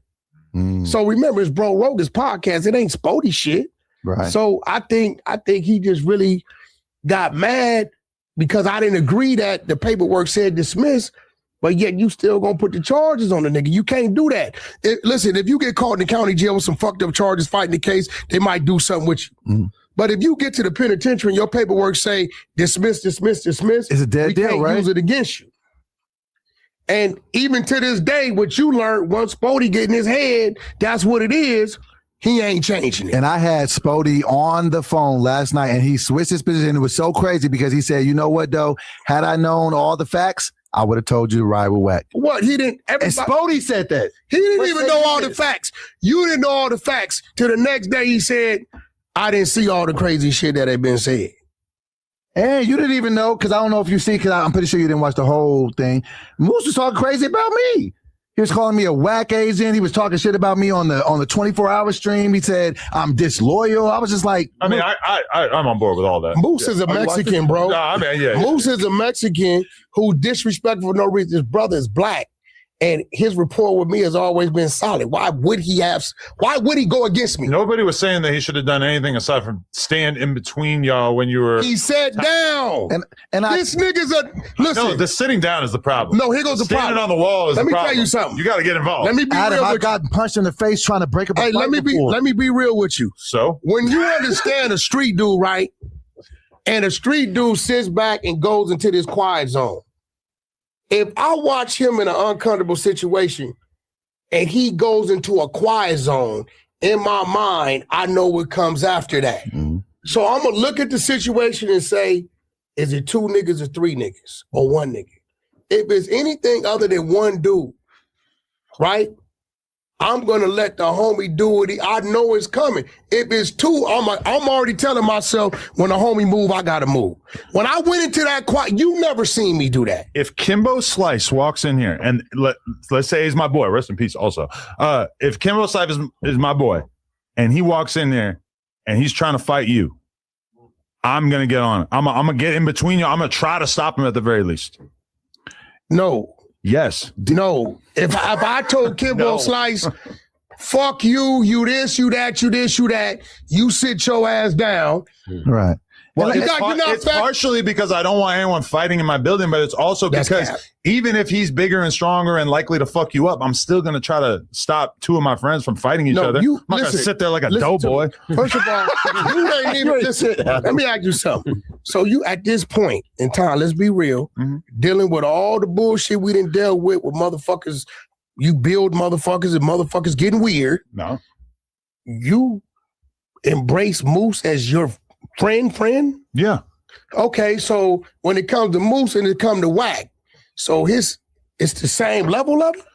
I mean, obviously it's not the same level since I've known you for a lot longer. We've done more business. We've done more podcasts. I feel like I probably know you better. But, I mean, you've both risen to the level of being my friend to the point where I'm not going to just Would you sit by agree- and watch you guys fight. Would you agree that Moose is bigger than me? In Everything. in weight? Height, weight. How much do you weigh? I'm 235. He's Moose is 260 and 5'10", 5'11", right? He's 6 feet, yeah. He's younger than me. Taller. So everything about this situation is in his favor. No. Okay, well, let me ask you this, Adam. Let me ask you this. Everyone knows you got a squabble on you. Wait, but watch this. Let me break him down. Hey, Wack. Hey, Wack. Let me ask you this, though. We've seen a few Wack fades. How do you feel about this? Moose, when he was in here with Wack, and that shit went down. He was hands up. He was, I'm gonna call the police. He was all of that That shit. was some bullshit. He didn't want no fight. But he's the same person that called out Flacco to a fade. He wanted to fight Flacco. Did he? Yes. And he got into it with TF Third. I don't know if they fought or not, but they got into it. So it's like, when it's with those two dudes, you ready to fight. But when it came to Wack, I want to call the police. I just don't like the selective choosing and politicking. If you a fighter and you're going to fight.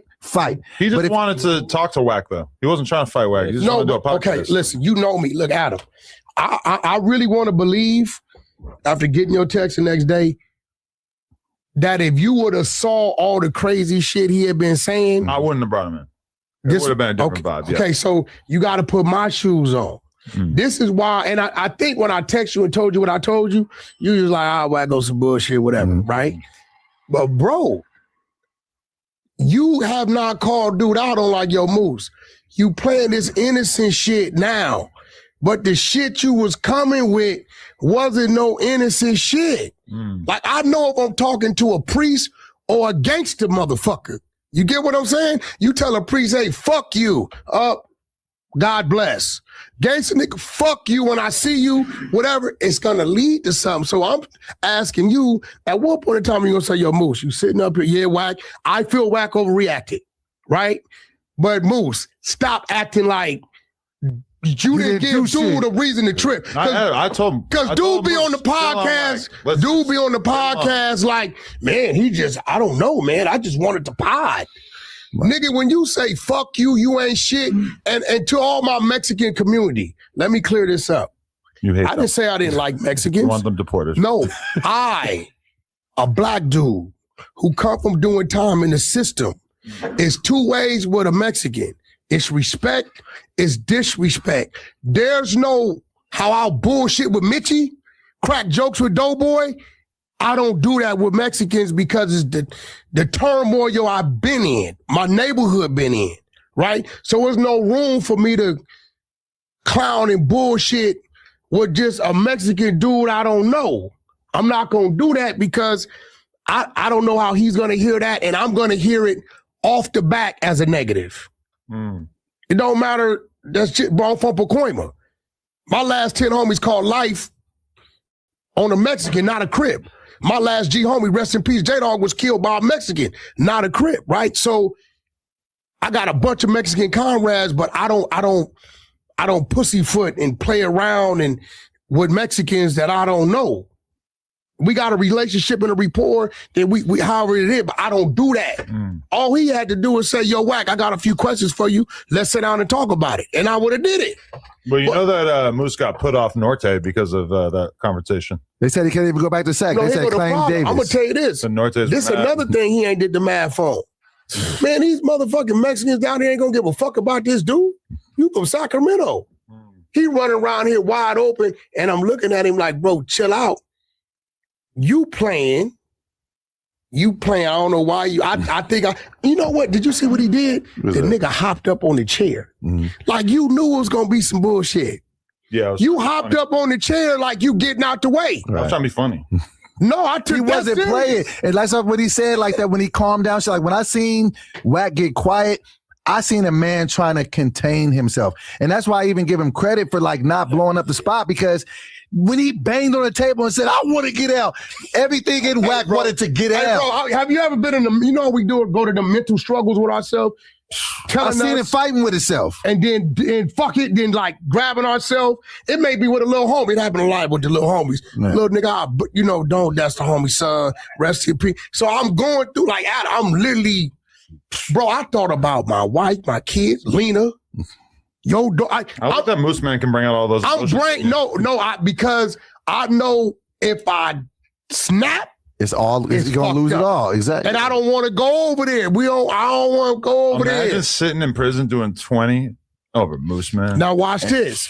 And see, watch this. I don't know. We already know that math. It take about, after the phone call, about 12 minutes for the police to get here. And He already would have bled. Been dead because I know that, right. I'm gonna fuck him up to the maximum. And that's WACK. And that's because I know it's already fucked up. Leaving 2 teeth in his mouth, nigga, ain't gonna make a difference. And this is why I don't want to go there. This is why I would have never the fact that I text you and told you what I told you was me showing discipline. And that's the thing that I think, bro, I don't wish to sit down with this person because I don't want to disrespect your build. You know, usually we be like, yeah, bring that nigga on up in here. And this is people, and people don't understand my position. I've known WACK a couple of years now, right? We got mutual friends like Chuck, Tay, they'd have been on his Nick. ass. So just think about my position. If I go to a Wild 'N Out party, because we're kicking off a tour on May 9th, if I go to an after party and I show up and you there and Chuck there and Tay there, and then I done picked a nigga that I just got on a podcast with for 3 weeks. This is a straw man, though, because nobody was saying you should have done anything besides got between them. No, but if he get up, the only option he got. Like we're saying, I had just shot WACK in the fucking head. But I had just talked. Nobody expected that of you. But I told y'all I wasn't gonna break up that fight because I've been. He said no, and that's why everybody thinks you're pussy. I'm not pussy. What you mean? You look like hella soft, like not standing up for. Hey, I'm gonna be real. If the homie get mad and I know he's upset, been disrespected, if I get up, it better be the move with him. That's all I'm saying. But you're not his homie like that. But I had more of a friendship with WACK than I did with Moose. Crazy. They just think I'm making it up. Podcast with Moose. WACK didn't even know who you were. Once he seen him around, he didn't even know who you were. In 2026, Adam, you know what you're seeing? What? Our people coming together. No, we see him glazing. You saying that's what you want to call it. Hey, yo, to all my black brothers and sisters, don't listen to the glazing. He's trying to use that right to keep you from coming to stand by your people. Doughboy, just get under the table. Doughboy, wipe your mouth up and get up on your knees. This is what I'm kidding. To go against me for the Mitch. Hey, Mitch. Way funnier shit going on over there. All you hear when Doughboy talks. But Mitch. Doughboy, get on that thing like a ghetto gag. Okay, shit like a motherfucker. But Mitch, just think about this position. I met bro a while ago. I come on, he got an issue with my new podcast partner that I just met. Yeah. But I didn't know. Right. And then I talked to him that morning. He said, Doe, don't bring me around that nigga. I ain't playing like that. I told them they made the play on it, but what am I done tried to break niggas up and got punched in my face for my friends. And you're supposed to get punched in the face for Moose Man. Obviously, that wasn't going to happen anyway. But just picture this. Picture this. Picture that the Joe Budden podcast are doing an episode with some gangster ass fool, some dude that everybody knows how to fight and seems like he's on some tough shit, whatever. And that dude just gets up and just tries to start punching on Mark Lamont or Ish or Ice or whoever. Joe Budden gonna stop. Imagine Joe Budden just sitting there. He might though. Right. Depend on what's going on. But then he got enough money that maybe it's justified. But I'm saying Joe Budden is going to look crazy if he just sits there and watches it and doesn't get involved, try to break it up. Nobody's saying he needs to punch fucking Casanova 2 times in the face, but he got to try to at least stop it. It might lead to that. And I said that when it all began, I said, this is not a good idea. We shouldn't do this. And when I seen his face. I don't remember any of that. No. I knew that when I seen his face, he was in violation. And I'm going to be real, Adam. He's still in violation. I gave him a pass. You know why? Because he was supposed to tell me what y'all was up to. And he didn't. It's a fact. You weren't in harm's way. You were safe. Bullshit. Hey, look, bro. Let me ask you this, WACK. If I would have tried to hold you back, how would you have looked at me? It would have went bad. You don't think you could have done the same thing I did, which is just like stand there? Because at that point in time, I would have looked like the op. Now, at that point, my mind reads, it's me against the whole room. Thank you. That's all I was trying to. I knew that Adam, would happen. You understand why I come from my era? We come from being out number 5-1. So anytime we detect that shit, our mind. I'm not a motherfucking blogger or podcaster. I'm just here. I come from some other shit. Like, so the way your mind works, like, I hear you and dude talk, I don't understand. I don't get it. And I get why you don't get it. So when you get a motherfucker tell you, hey, bro, I can't do that.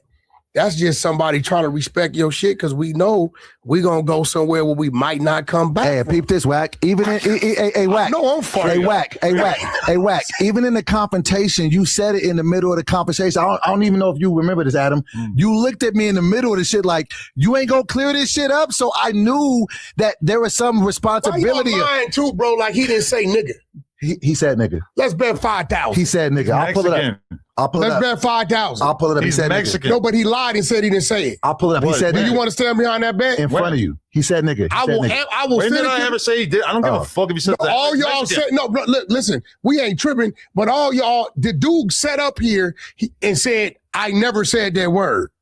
I don't know. No, he did say it. Like, bro, like when y'all gonna call dude on his shit? Because if I say I didn't say something, you click, you're gonna be like, "Wack, you a motherfucking lie." So I do too. He said that he didn't say the N-word. Yeah, he said did during the podcast. Yes, he said I got 911 on speed dial, now, nigga. The dude come back up here with the whole crew and said, "I didn't say nigga, they're lying." I didn't hear.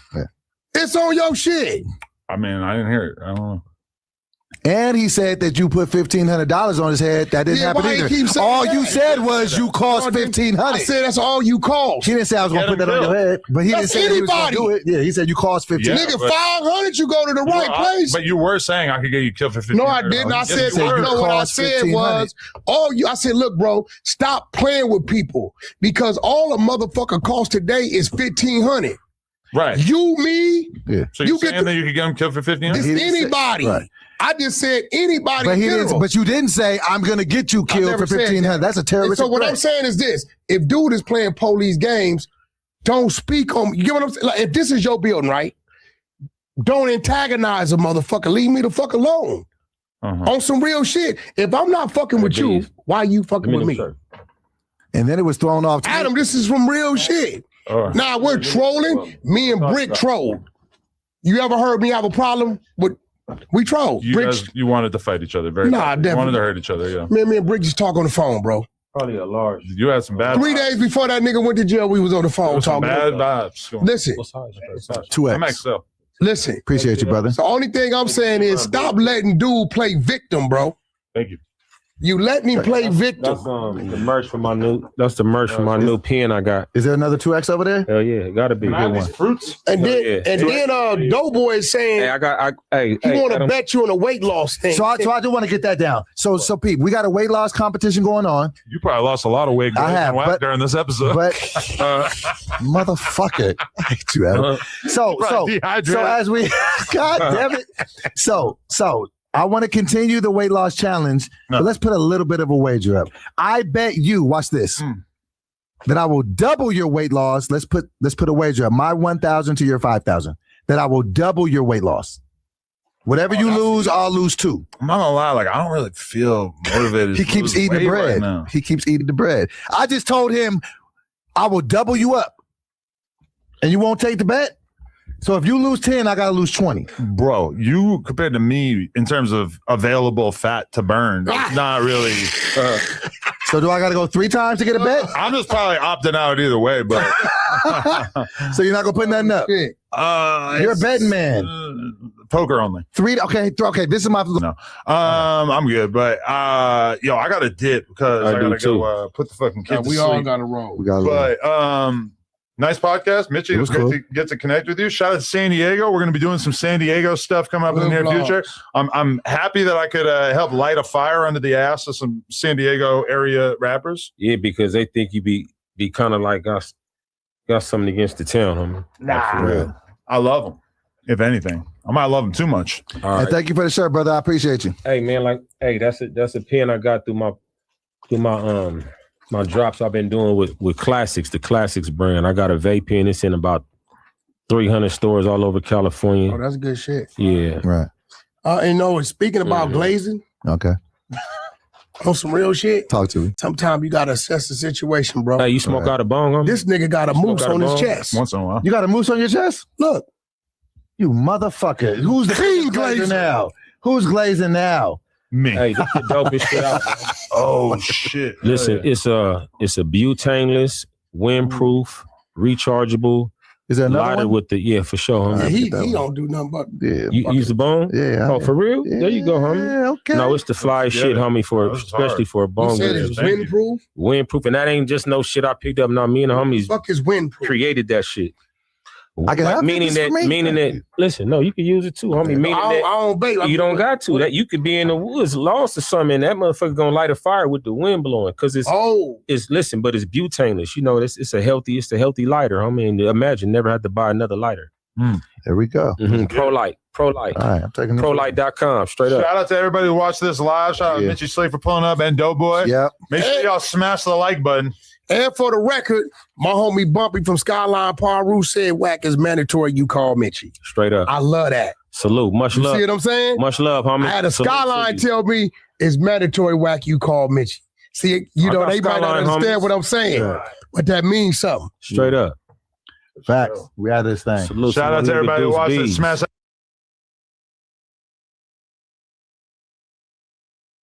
What did he say? Took a while to explain what gooning is. Yeah. Yeah, he probably has a different version of what he goons too, for sure. Right. Nah, he has some good stories. He told us about how a guy threw poop on him in jail, so he lit him on fire in a cell. Damn. It's a hell of a retaliation. What do you- For fire? How do you strike up a flame that big on somebody? Like, where do you get the gasoline to keep that fire going? Somebody had like a lighter that like didn't have fluid, but it just made little sparks. So he was able to like put some. I think he said he like pre-doused the dude's cell in like baby oil. Whoa. So that like he It was just It was Yeah. super hot. Yeah. Ooh. that takes some planning. That's the pretty kind good. of guy I want to interview. Yeah. Someone who's down. That's why I'm not trying to go to prison, because you got to deal with people that have minds like that can even think that up quickly. You know? No, yeah. But- And he said that the guy started like throwing toilet water all over the place. trying to like put out the fire. Really like puts it in perspective how crappy being in jail probably is. Yeah, no, for sure. But- But I mean, you throw shit at people, you know, you might get lit on fire. Yeah. I mean, there's no other response. What else are you going to do to top poop? Fire. Fire. It has to be Fire or like Only cinder block logical. to the head. something. Yeah. Because poop is just disrespectful. Yeah, I thought so- spit was bad. Yeah, Glock Dookie and then you got to meet Glock Dookie with fire. That's how it is. Look at Dragonite Crib complaining like he's scared to donate because he might not get his donations read. Wow. Don't let that stop you. Dragonite Crib, we will always read out your thoughts and whatever you have to offer. They've been politicking on Dragonite Crip as a mod lately. I'm not. Oh gonna yeah, lie. because he was just saying I'm gonna ban everybody who's glazing moose. Yeah, they're saying he's going a little too hard. In Hey, the don't chat. make me check the records because if you're banning the moose glazers, I mean that's really all we got as a community. Yeah, oh, Everybody God. going to be going. We're gonna come through and blow Dragonite Crib's house up. I already lost a couple moose glazers this week. All right, so I need all the ones Really? I can get. Did you? I got disowned by some podcasts. There's been all kinds of stuff going on, man. But I had some people call me from Sacramento, said you can't even claim Sacramento anymore. You Yeah, gotta claim man. Davis and Citrus Heights. tell them to Or make the a bigger Tokens. name than a motherfucker from Sacramento did. You know what I'm saying? Once they somebody, they can make that call. You feel me? But I did want to gift the 22ster something because he did, you know what I'm saying, dive in front of, you know, the manic, crazy man, WACK 100 to protect me. Wow. Adam Look at that. 22 was heaven sent. That's what I'm talking about. Right there, man, for all that hard work and dedication to keep me LaRussell, safe. I officially killed your joke. Here It's at No over. Jumper, yeah, this is the final. It's a little late. It had to come in the This is mail, it. so I know it's a little late on the joke, but you know what I'm That's, I'm gonna saying? walk around my neighborhood wearing this. Even Adam 22 was heaven Let sent, yo. everybody know, like, hey, be thankful to have me Yeah, while I'm here. even you. But Moose, how even does you. that feel though, bro? You said what? You about 260? Yeah, 257 You right now. 257, hiding behind a man that's 230 40. from a man that's 240. That's crazy. Yeah, but it's just like You were really like hugged behind him. No, I wasn't hugged behind him. I was just, you know, staying in a safe distance. You know, isn't that what we're supposed to do? You know, everything that I do, Doughboy, is based on logic and reason. If it's not based on logic and reason, it's just based on ego and being a man. That's not, like, I didn't get here doing that type of shit. You know what I'm saying? My main goals is always stay safe, don't die, don't go to jail, don't go to prison. Those are my main Those are good staples in life. principles. You know what I'm saying? And it's gotten me here.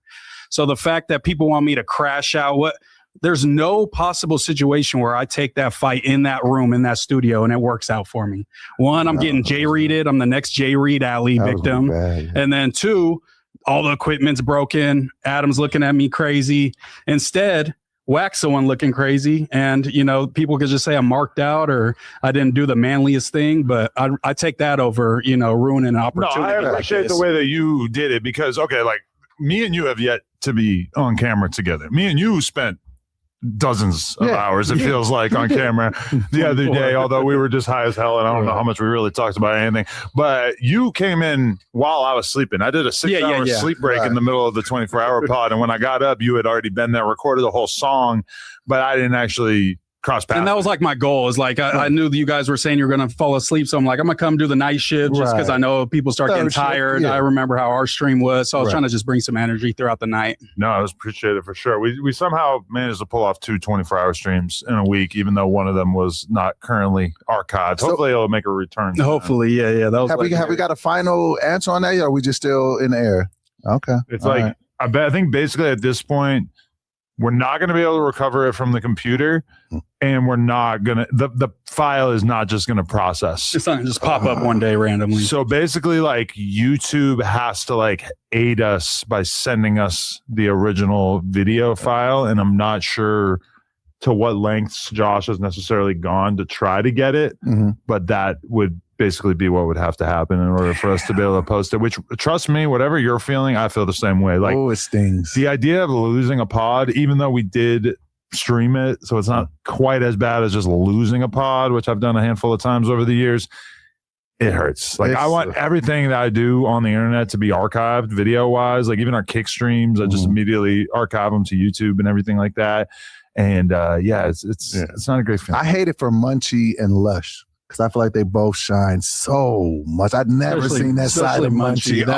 It was so funny. Like 12 hours of the stream was a Munchie show for sure. That was great. Yeah, but we live and we learn. And it had like 100, I think 12,000 when we ended. So we ended with that many people saw it. 120. It can go down like urban folklore. Like, exactly. If you was there, you was there. Yeah. Meanwhile, even the one we did on Friday is like we had to split into 4 parts. So it's like 4 different parts with maybe like 60K or some shit on each of them, which is okay. But still, it's like I would like to just have like a massive 24-hour thing. Just go and see. Have the 2 24-hour things at least piqued your interest. Like, there's something here.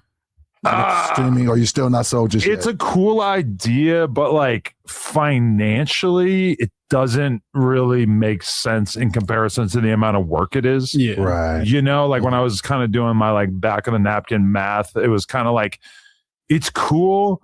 But it's not like, like we do a 5-hour pod and therefore a 25-hour pod is like 5 times as good. Right. It's not really like, I definitely think we should keep doing it, but it's kind of like we need to like, I think when I really like think about the one that we did Friday, it was more of just like an endurance contest of like, how long can we all sit here? We're going to get drunk. We're going to eat chicken wings. We're going to smoke a bunch of weed. We're going to basically like challenge ourselves to tolerate each other. Yeah. Since we could talk about Unk in a little bit, but I feel like that was one of the major hurdles was just not killing Unk. And I'm really proud of all of us that we didn't kill Unk. Patience. I talked to him this morning. How was that? It was cool. He's going to come on Wild 'N Out. Like, he's cool. And I'm actually going to go out there, I believe, this weekend to Vegas and pod with him.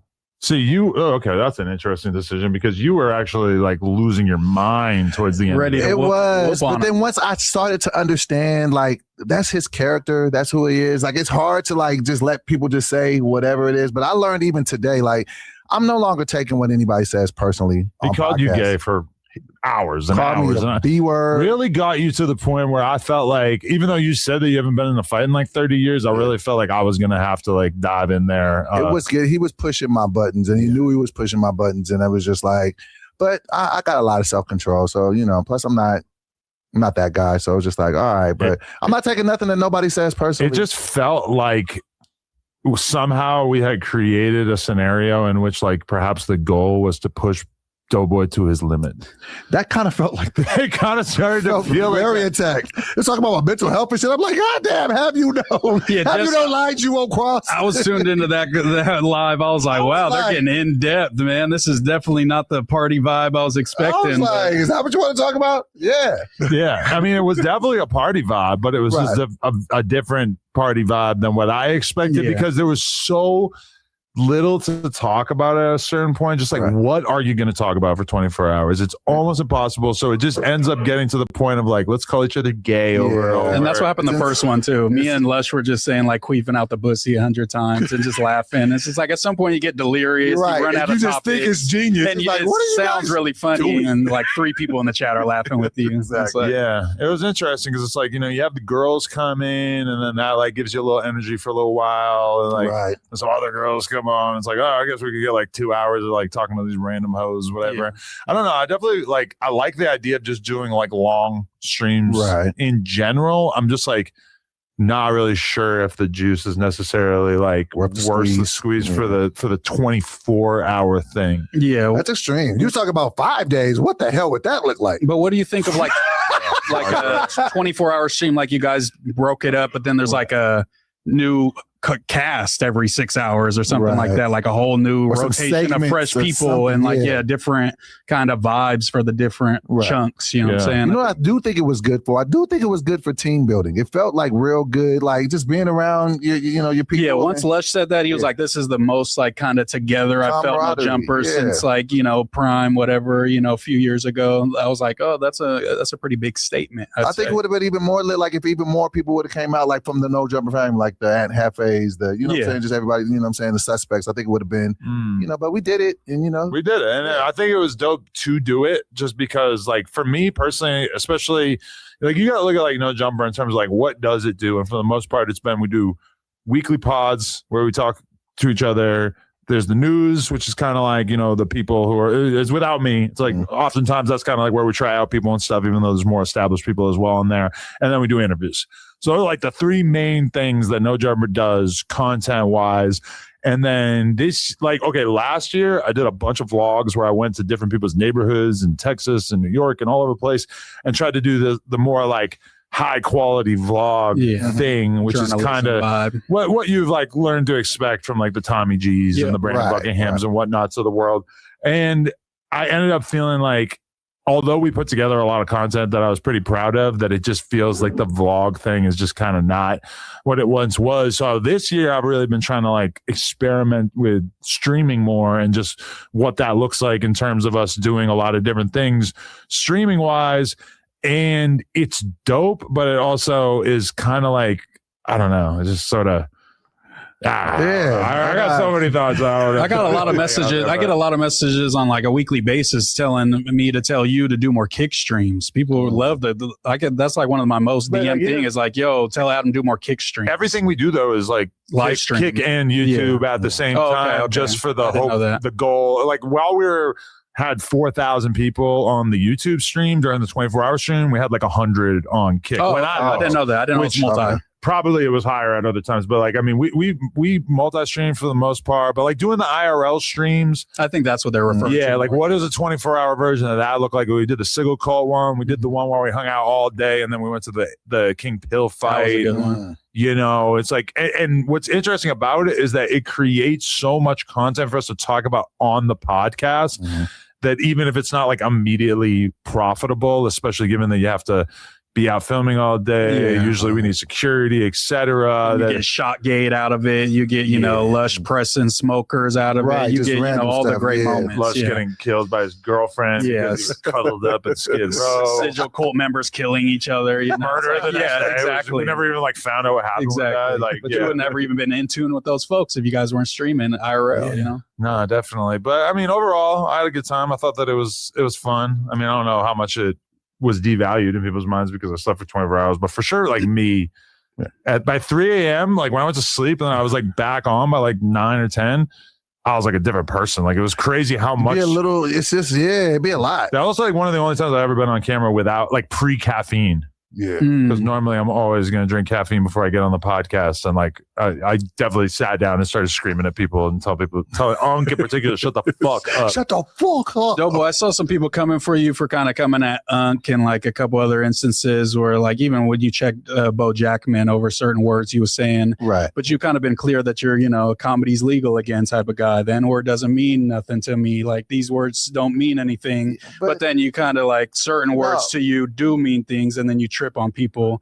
So like, Yeah, which is it? Kind No, of. so that's my thing. It's like when I said the N-word thing, the reason why I'm okay with non-black people saying the N-word because they're not saying it in a disrespectful way. They're But saying if somebody was saying it, like a white dude, was saying it then to of you. course I'm gonna have a problem with Okay. that. Yeah, so that's what I'm saying. But then you know what I'm saying. But then like Unc was calling me the B word. He kept questioning my sexuality. It's just like It felt like he was trying to push you to yeah, and it was just like, what are you looking for here? Like, you know what I'm saying? And like even with Bo, it wasn't with me. It was like he was tripping with the female, and I'm just like, bro, you being wild disrespectful to a woman here. Like, chill out. And this is somebody that I brought here because he was tripping out with Breezy, just like talking to her crazy. No, yeah, that part was crazy. But like, what if he's like, oh well, you know, the bitch word doesn't really mean shit to me. You know, like how you feel with the N word, you know, or blackface. But even when I said about the bitch thing, I said girls can call each other bitch and it means something different to them. That don't mean that a man can call you a bitch because that's a different connotation. And that's like even when I told him, I was just like, hey, bro, don't be calling my homegirl no bitch. Oh, what a breezy nigga, don't call her that. Like you, if I'm telling you this somebody that I'm here with, then just chill out. I'm not asking you to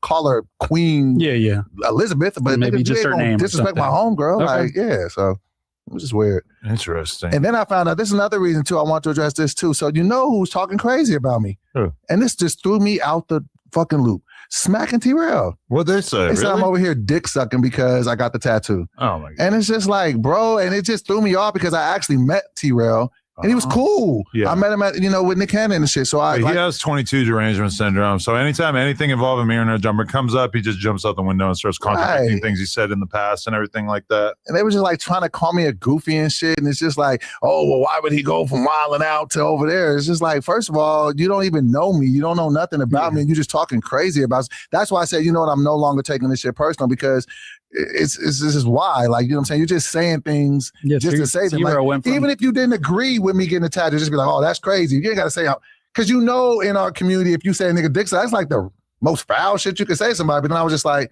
well, it's this Hollywood. But T-Rail actually sucks dicks. I've heard. But yeah, I mean.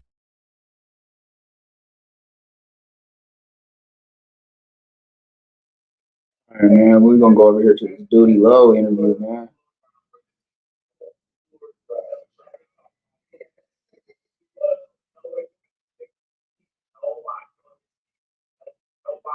Or should we do this well, Vicky? We're gonna do this well, Vicky.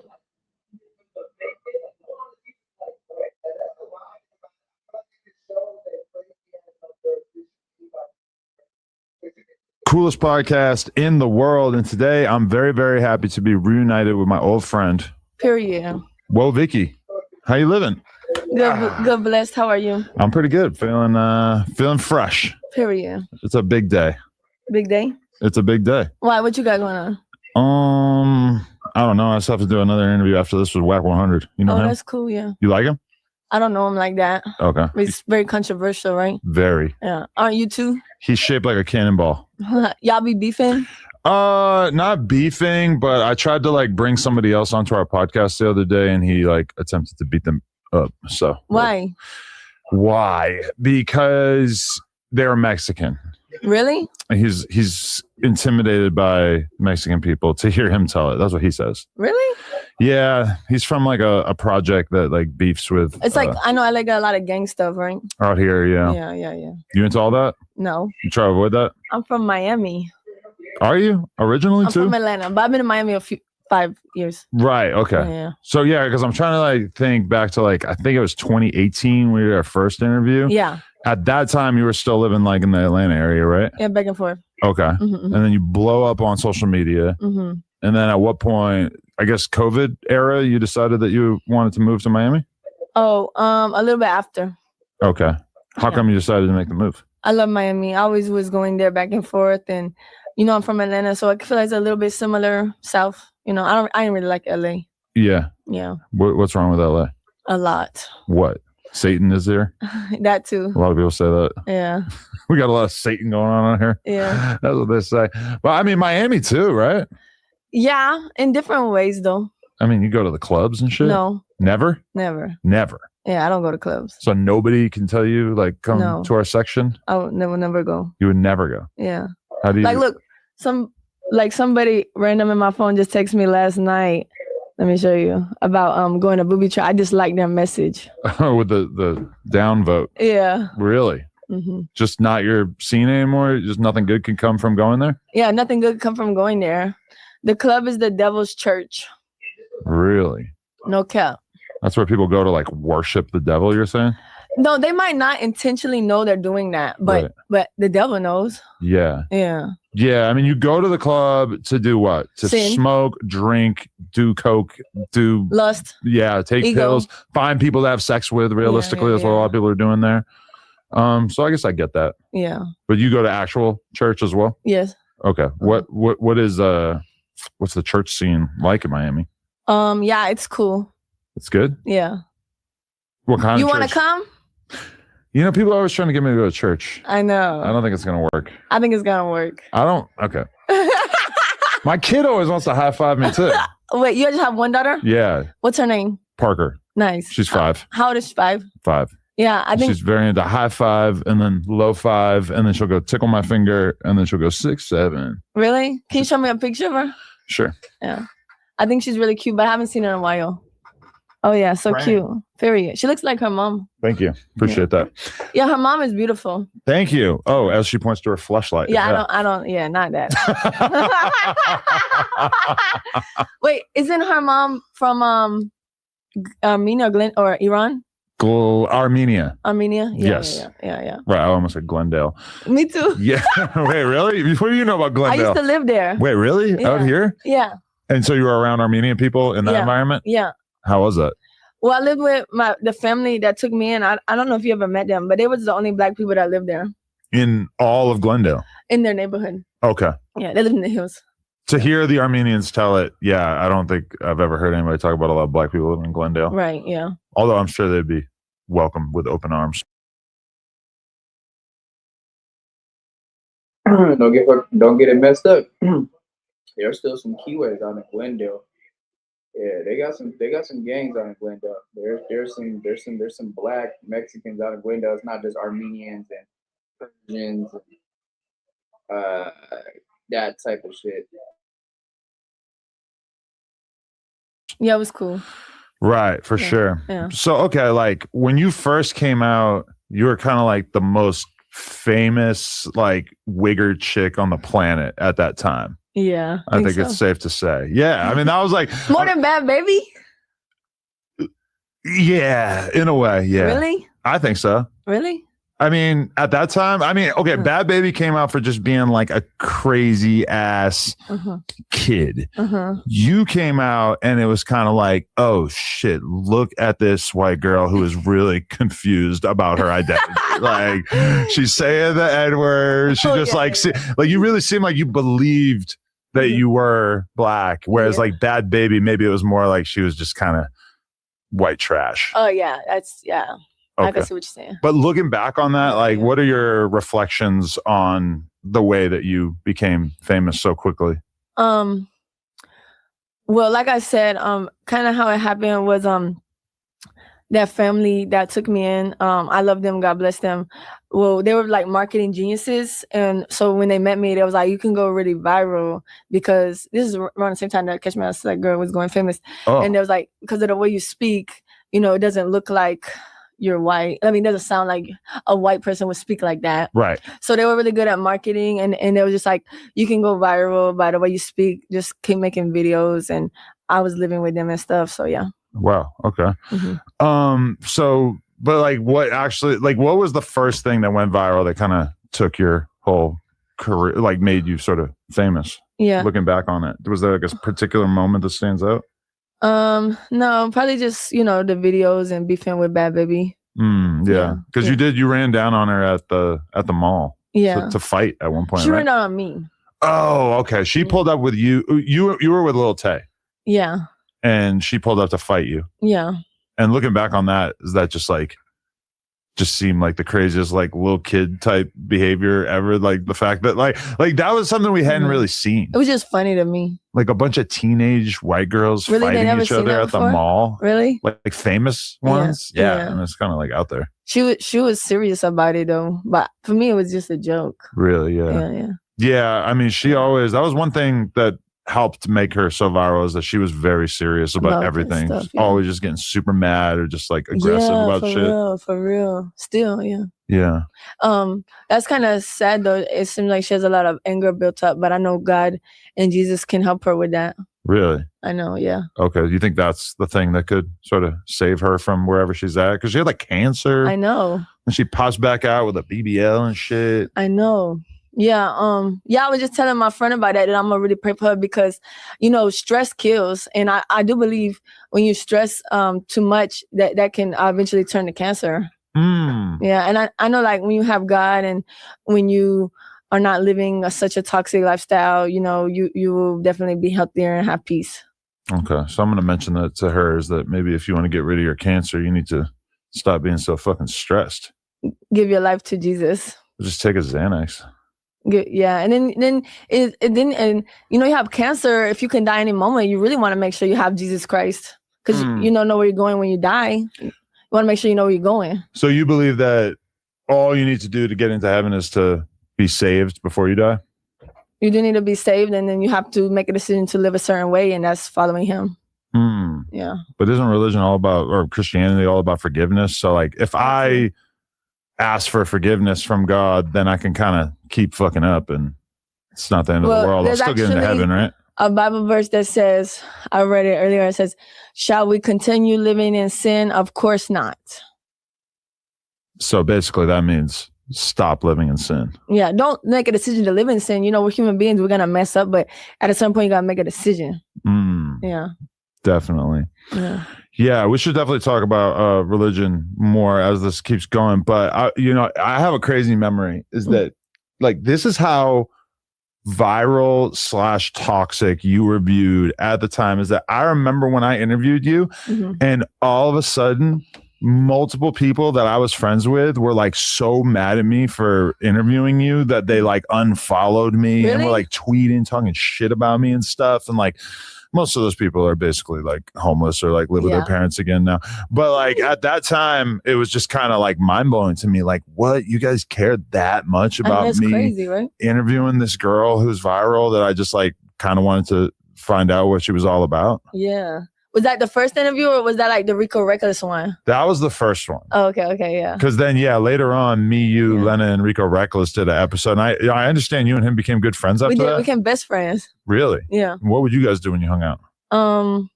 He would just take me with him to like go right around and like I think he just would like have parties and like sell drugs. Oh. Yeah.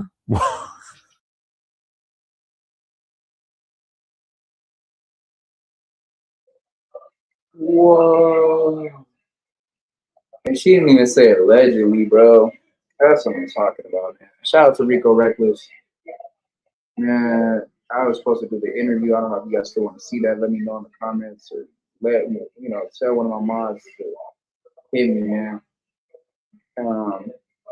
If y'all want to see the Rico Reckless interview, but that's another members only one that came out not too long ago.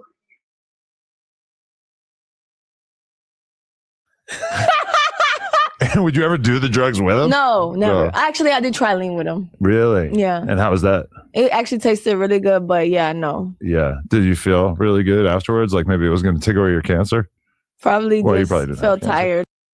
Right. Yeah. Damn, I didn't even know that was like how Rico Reckless had money back then. Oh, I mean, I don't know. Yeah. I'm not the feds. He probably doesn't do that anymore though, for sure. Yeah. Yeah. Because he was dating Summer Walker for a while there. And they broke up. That was like the dream couple. Did you support that union? I don't. I can't support something outside of marriage, fornication, and I know that. And the only reason why I can't support it is because I know what it leads to, and you see it didn't work out. So God bless them. But you need to like date somebody for a while before you get married. But I don't mean have sex. We don't know if they had sex, right? Okay. I mean, I assume. Yeah. It's Rico Reckless. And Summer Walker. Yeah. Did you and Rico Reckless ever have sex? No. That was like my brother. You were just like real cool. Yeah. Plus, back then I was a little bit younger and I wasn't so cute yet. So that many guys wasn't trying. But now I'm really cute. For sure. Yeah. And also though, I think like Rico Reckless is probably the type of dude who's just such a giving person that he would probably want to have sex with someone even if they weren't really that cute, I think. Oh, I don't know about that. No. Okay. Yeah, I don't know. I mean, not like I feel like he could see the good in a person to the point where he wouldn't even really. But that's like my brother. Yeah. Yeah, I love him. Definitely. I haven't talked to him in a long time though. Did he tell you about like gangster stuff he used to do back in the day in Chicago? Yeah. Like anything in particular? I forgot. Spinning on the ops. Fa, fa, fa. It's been a while, you know. Oh, okay. Yeah. Definitely. Yeah. So okay. In more recent times, you've been real viral recently because you were like dating Clavicular. Oh yeah. Can we talk about? We weren't really dating. It was just for the internet. Oh, okay. Yeah, yeah. But how did you guys even get brought together in the first place? Do you want more kids with Lena? Yeah. How many? At least one, maybe two more. Of son? A son would be cool. Yeah. What would you name him? Oh, it's hard with guy names. Really? Yeah. What's her name? My daughter? Yeah. Oh, Parker. Parker. Yeah. Cool. Yeah. Yeah. No, but it's hard to find like an interesting. Cool You know what guy name boy. I like? What? Josiah. Josiah. Yeah. Is that from the Bible? Yeah. Okay. Yeah. Reminds me of Jose, which is yeah. ex. Yeah. I'm cool with his mom. You still talk to her? Here and there. Really? Yeah. Actually, yeah. I always wanted to do an interview with her. I went to Jamaica with her. You should. Wait, really? Yeah. You went to Jamaica with her? I was in Jamaica. She was in Jamaica, and we link up. Really? Yeah. She showed me around. Like she showed love. Because she's from there, right? Yeah. Exactly. Okay. Yeah. Wow, that's sick. Yeah. Yeah, but wait. So okay, what is your reflection on your time spent with Clav? Oh yeah. He was really he was cool at first, And then what? and then he just like was a little bit mean at the end. Really? He was Yeah. just over it? I don't know if he's. I think it was the meth. The meth. Yeah. I heard he's not like really on meth Really? on a consistent basis. Like maybe once in a while, but Well, maybe that's why he was nice the other times and then mean that time. maybe you caught him on the come down from the meth. Yeah. Yeah, the fiending. Yeah, I mean just The withdrawals. streaming 24 hours like that. That's is- draining. It's crazy, yeah. It is, right? Yeah. I And know that. he's like anti-drug, but then because he wants to be on stream for so He long, has to do it. he kind of has to, which I Right. get because Yeah. like when I get on stream, sometimes I find myself All right, you told me, bro, if streaming is that hard, but to stay up, man, there's stuff like this, bro. Ghost energy drink, man. Copy of Ghost energy drink, man. Let's see it. Yeah, man. Ghost energy drink, man. You can smoke a little weed, man. You know, meth, out of all things, gang. I might say condoning Adderall is okay, but Adderall has a little bit of, you know, a pseudoephedrine in it, which is like which is an amphetamine, but meth, what? Like, come on, gang. This is crazy to me, bro. This world we live in, man. smoking and drinking and stuff, and like Really? I don't really drink ever, but Yeah. then sometimes I'll be on stream and I'll be like, oh, this will make it more Interesting. fun. Yeah. Kind of. That sounds like I could see that because I did try streaming and I'm like, I'm done with stream. I can't do it anymore. You just didn't think you were good at it or what? Yeah, I'm like, I'm just a girl. I'm gonna just focus on being a cute girl and maybe just being on other people's streams whenever. Uh-huh. Yeah. Yeah, to be the person leading the stream and having to talk every 5 seconds is like pretty crazy. It is, right? They told me that they're all on Adderall. Yeah, and Adderall is meth. I just thought about that. It is different, Oh, but it has some chemical similarities. amphetamines, Yeah. right? Yeah, but like meth hits you a lot harder. Okay, I don't know. They tried to put me on Adderall when I was younger. You didn't do it? No. You knew better? Oh, even? I did try it, but it made me feel like a zombie. Really? Yeah, so I got off quick. Damn, yeah. All that stuff is tough for me too. They put me on an antidepressant when I was a kid, and I just everything. stuff is was just terrible. foggy. Yeah, I mean, I think it's good for some people. I don't agree with that stuff. Yeah, I think it's kind of.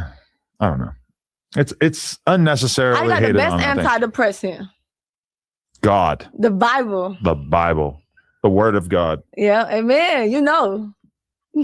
Does it bother you that I'm an atheist and that I don't believe in God? No. I What- don't like that tattoo though. The goat head, the Baphomet. Yeah, you know. It's kind of evil. Yeah. I got the upside down cross on my face I too. seen that. I got a burning church on my arm. What? Yup. God bless you. Real Jesus evil. loves you. Yeah. I don't even believe he existed. Or that I believe he probably existed, but I don't think he was the son of God. He was. Yeah. How do you know? And God. Yeah, and he was God. Yeah. How do you know? What makes you so confident? I don't know. You just gotta know. It's a Bible verse about it. You want me to read it? Yes. 100%. All right, hold on. It says this right here. It says, hold on. It says, if you confess with your mouth that Jesus is Lord and believe in your heart that God raised him from the dead, you will be saved. It says, therefore, I want you to understand that no one speaking of the Spirit of God ever says Jesus is accursed, and no one can say Jesus is Lord except in the Holy Spirit. Okay, but like that's not really like telling me why I should believe in God. It's just kind of saying like, hey, believe in God. Oh yeah. And I don't know. You should believe in God. You should believe in God because do you want to have peace, happiness, and joy? You want to have peace, love, and joy. I feel like I already have those things without God. You think you have joy? Yeah. You think you have peace? Yeah. You think you have love? For sure. Genuine love? Yeah. All right. Do you think that you want to be forgiven for your sins? I don't even care. Really? Yeah, like why would I need somebody to forgive me? Like obviously I've done bad things, but I'm not like tormented by it or anything. I'm not really worried about it. Really? I mean, you kind of need to believe in heaven and hell in order to like really care about being saved, right? Because otherwise, like what, like the fact that I don't believe in hell, it's like, what do I need to be saved So what do you think happens when you die? I don't know. Who do you think created this earth? Who do you think created the beach? Probably like just time and nature and evolution. Crazy. You know that science even proved that there's a creator, right? How? Yeah. You want me to show you? I guess, yeah. It's true though.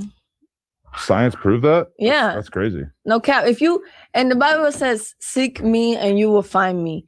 So I don't think you're focused on seeking, right? No. But if you was focused on seeking and you did all your research, you would lead to God, which is the Bible. What about one problem that I have is that like, I feel like all of the really smart people whose books I read and whose Substacks I read and whose opinions I respect about the world pretty much don't believe in God either. Yeah. So I feel like this world is run by. I would have to listen to somebody who I didn't really respect or trust because most of the people that.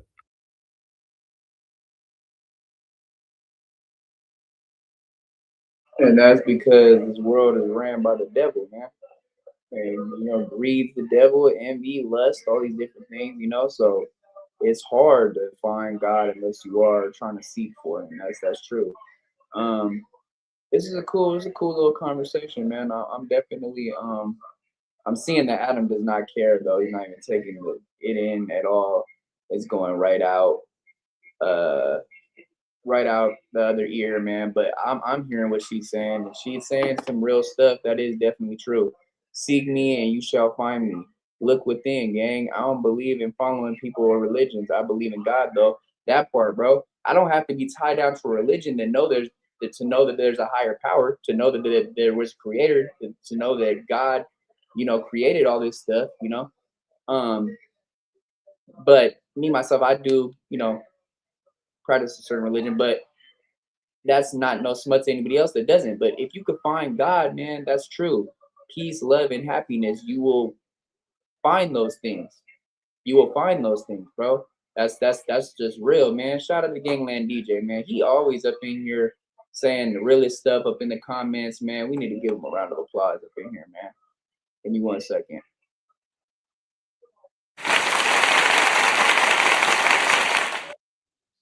Because what he just said right there, man, is hella real. I'm gonna put it up on the screen too. Seek me and you shall find me. Look within, gang. I don't believe in following people religions, but I believe in God though. Like that's just real, man. And I really feel like if Adam could find God, he could really help people with this platform instead of destroy them, instead of exploit the culture. He would look at everything way differently, bro. Like, yeah, no, for sure, bro. That's no disrespect to any religion, but that's true though. I don't have to be defined by a religion to know that there's a higher power or that there's the creator, God. So, but definitely, man, like I feel like really, if he could really take put his listening ears on and really soak what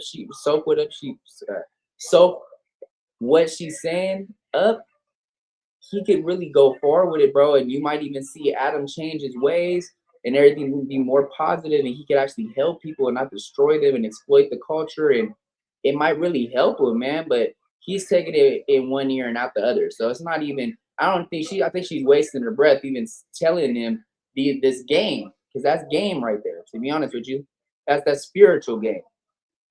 To really break that down to somebody, even though he's an atheist, you're still putting it out there like, look, you know, this is because you're not trying to seek him.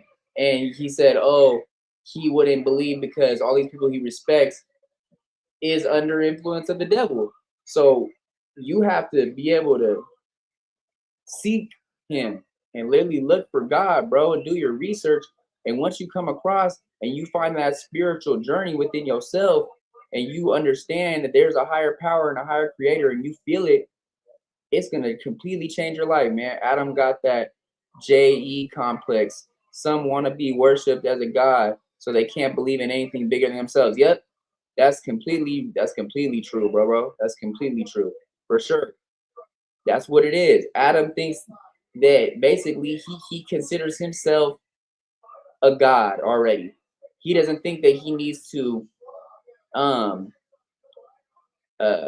be accounted for to anything like he said. Why would I want anybody to forgive me for our sins? I know I did bad shit before, but who cares? Like, why would I want why do I have to feel like, oh, I have to go to this person and be like, hey, can you forgive me for my sins? And, you know, try to change. Like, I don't care.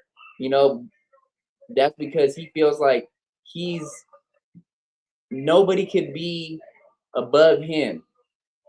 And yeah, it definitely shows, man. It definitely shows. But man, shout out to Gangland DJ, man. Definitely always speaking that real in the chat, man. Shout out to Gangland Neem, Gangland Pharaoh, all the Ganglands.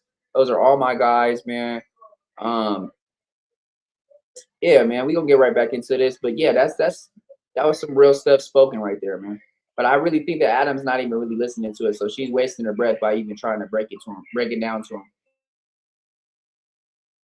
Are really out there like preaching about God, I just consider either like charlatans or total hypocrites. Really? I mean, a lot of people in the Republican Party, I'll give them that. Okay. I don't really care about Republican or Democrat. I just care about God. What about Trump? You were a big Trump supporter. Are you still rocking with Trump? Like I said, I don't really care about that stuff. I'm Team Jesus. So do you think Trump is like the president of God, like the president that's most likely to bring our country towards God? I don't know, but hell no.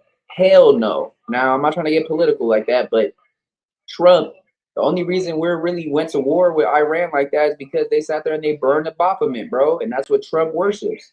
Trump is under the devil. No, he is not with God at all. No, hell no. No. Get out of here. Knock it off. Hell no. Hell no, bro. What do you think, DJ? You think that Trump is for God? Like, come on, gang. Like, let's really be real, bro. Trump is for the devil, gang. Trump worships the Baphomet. Trump worships the golden cow, gang. Like, come on now. Knock it off. But I know that I don't agree with transgenderism and stuff, so. And Trump has definitely done a lot to hurt the trans movement. But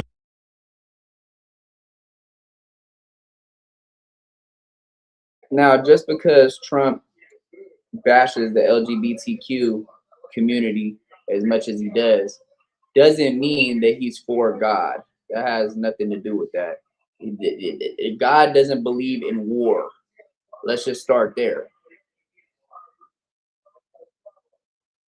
God doesn't believe in war, especially blood on sacred lands and certain things, bro. Like, it really, it gets so deep, gang. Like,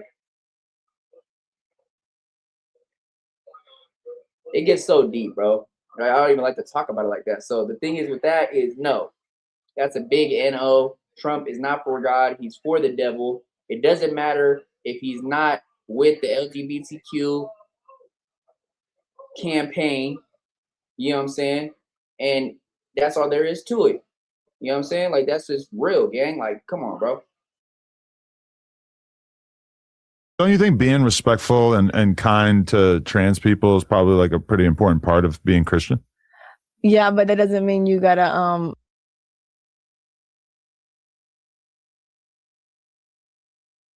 at the end of the day, a lot of churches, a lot of different religions, they don't agree with the LGBTQ, but it's always still up to you. It's your choice, though. It's not, oh, I'm forcing this on you. You can't be gay. You can't be a transgender. You can't change genders. You can't like girls if you're a girl. You know what I'm saying? Like vice versa, the other way around. So I wouldn't sit there and say that Christians or any religion is like, oh, yeah, we just smut you for that. I mean, they do, but it's still your choice, though. Like, they don't like it, they don't agree with it, but they don't bash it to the point that it's like, oh, you're not going to heaven unless, and you know what? My bad. I can't say that because there is certain religions that say you're not going to go to heaven if you are under these beliefs. But the thing is with that is it's not so, oh, yeah, the Christian thing to do is not to judge people. That's true. But it's your choice at the end of the day, though. That's the thing. It's all your choice. God doesn't force you to walk with him. He asks, I'm not gonna say he asks you, but he gives you the option. It's your choice. It's your choice. It's your choice. It is your choice. It's your choice. Yeah, I'm already knowing, gang. F no, gang. Trump is for Trump. Yeah, with the devil emoji. That's what I'm talking about, gang. We already know what it is. But what I'm saying is it's your choice, though. Correct me if I'm wrong. Christians, they don't agree with the LGBTQ campaign and all those things, but they don't bash you for it. Certain religions do. More predominantly, though, I don't think the Christians really are on that, though. It's more so it's your choice. They might not agree with it, but they still will offer you, okay, you could pray with me, all this different, you know what I'm saying? It's not like, oh, they banish them. They just completely, you cannot be around us if you are of that. You know what I'm saying? So, and correct me if I'm wrong, bro, but that's how I see it. You know what I'm saying? So for Adam to sit there and say, oh, well, isn't the Christian thing to do to not judge? Yes, it is. They judge. Yes, they do judge, but they still welcome you with open arms and still let you pray with them and different things of that nature. It's not like it's like, oh, they have pure hate for you. They don't agree, but they don't have pure hate though either.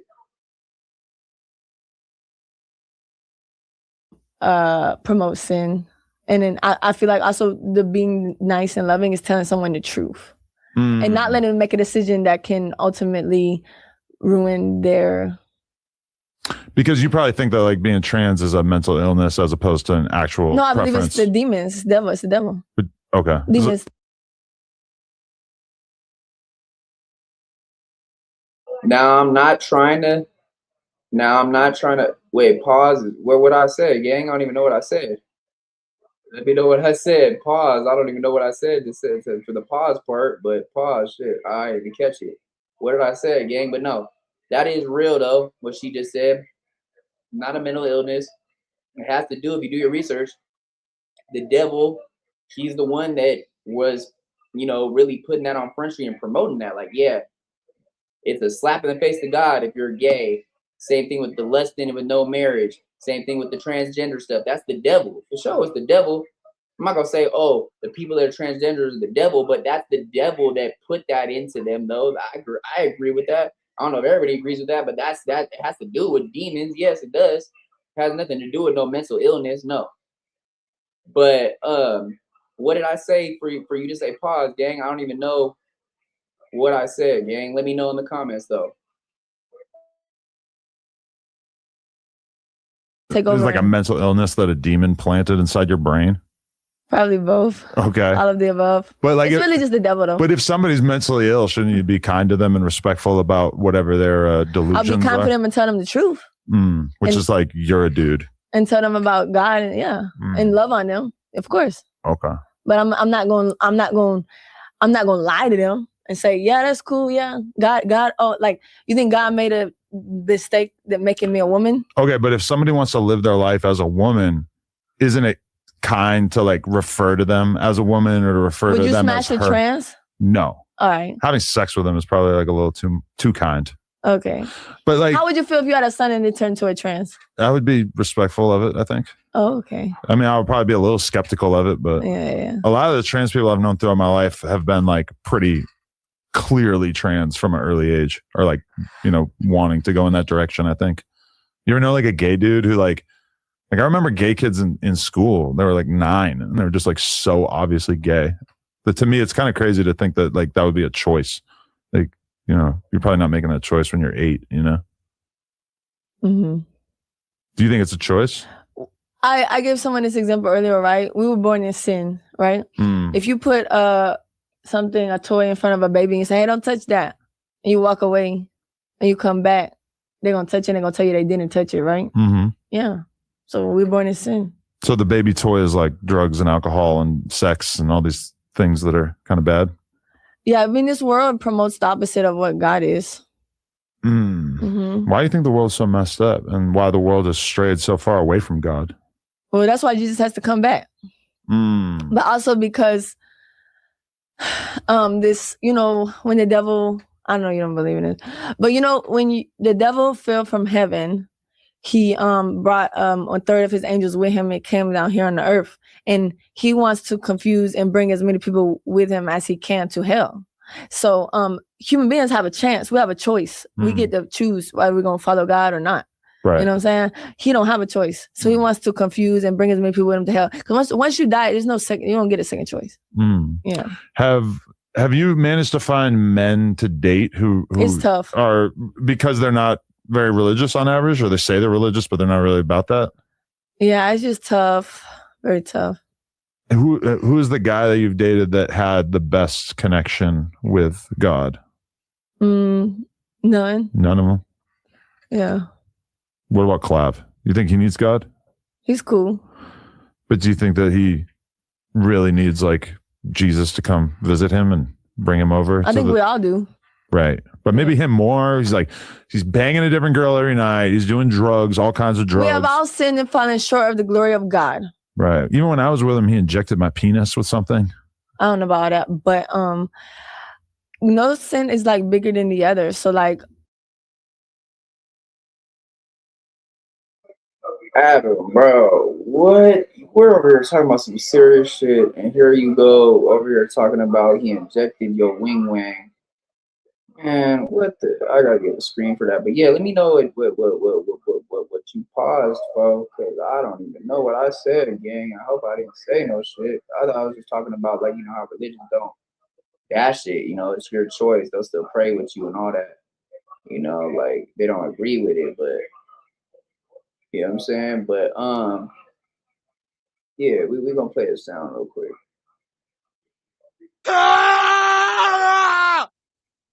Because I don't know what that was, gang. That was just not right that he said that while she was talking about some real shit. And it's like, Adam, man.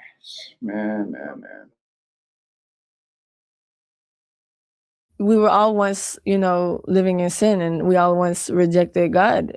And, you know, it's nothing. You just gotta, he's right there waiting on you. Wait, but like no sin is bigger than the other. So you're saying that if I kill 5 people, that's just as bad as killing 50 people? That's what the Bible says, that no sin is bigger than the other. I mean, it probably impacted different lives differently, yeah. What about if I kill Hitler versus if I kill a baby? It's like way better to kill Hitler, right? Let me show you my favorite song.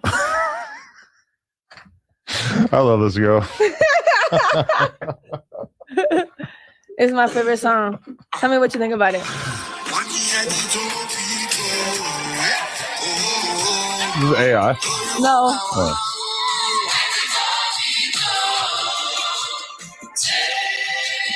You know what I'm talking about? What song? Okay. Wait a minute. It's not even in English. I know. Who's Emma OMG? It's like some African shit. But guess what they're talking about? God. Yeah. Nice. Yeah. You listen to a lot of African music, or that's just like the one song that made it onto your playlist? A lot. Really? Hey, guess who recently cussed me out? Who? Selena Powell. Really? I saw that you wanted to become friends with her. How'd you know that?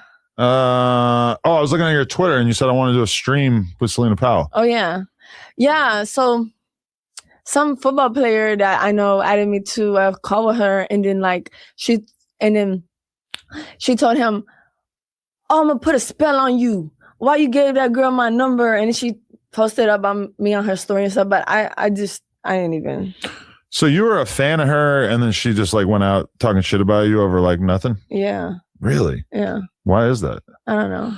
She's actually scared of me though. She's out of control. Yeah, she has demons. I'm a perpetual. God bless her. I truly just wanted to meet her because I feel like I could impact her in a positive way. Do you know Delicious? No, who's that? This like black chick with really huge boobs who was on the Drewski show. And she was hanging out with Selena for a while. No, you guys can I look her up? Yeah, it's like DAL something. Let me see. But I seen her hanging out with Selena, and then like Selena walked away for a little bit, and I kind of felt bad doing it, but I was like, so like how long y'all gonna be hanging out for? Like, how long do you think this friendship's gonna last? And I don't know why I can't find it. Maybe she got deleted. Everybody getting deleted right now. Really? But and she was just kind of like, yeah, you know, I'm not sure. Like she clearly like was kind of worried about it in her own right, you know, that I mean, this is like an alternate account or something. Let me see. I'm gonna see if I know her. Oh, no, I've probably seen her. Oh, okay. Yeah. Oh, so they were friends? Yeah, and I just asked her, I'm like, yeah, so like, just so you know, I'm like, Selena got a time limit. She's like, she gonna fuck with you for about 2-3 weeks, and then you're gonna be out of here. Yeah. That's just her move. Like she'll come to this podcast with some girl, it's her best friend, and then 2 weeks later, she's just trashing her. Really? It'd be like that? Yeah, she's a wild one. God bless her.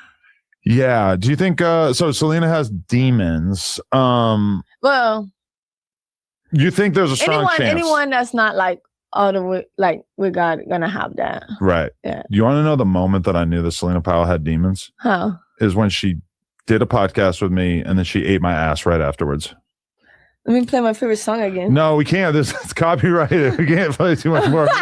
No, but she did.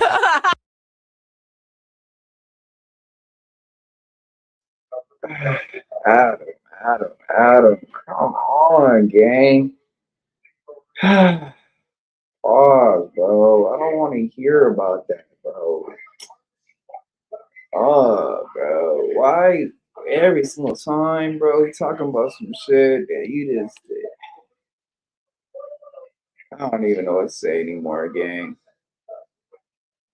I don't even know what to say anymore, gang. Like, hey, DJ, you still in here, gang?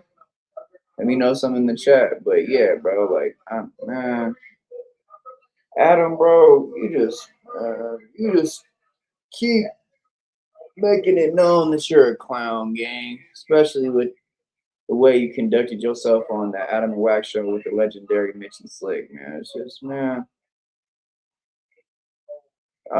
It's I don't know, man. I try to have high hopes for Adam, man. I try not to bash him as much as everybody else does, but it's just like you try to give him an inch and he runs a mile, like, bro. Like, I don't know, like some people try to give him the benefit of the doubt, and he just always proves everybody right, bro. Like,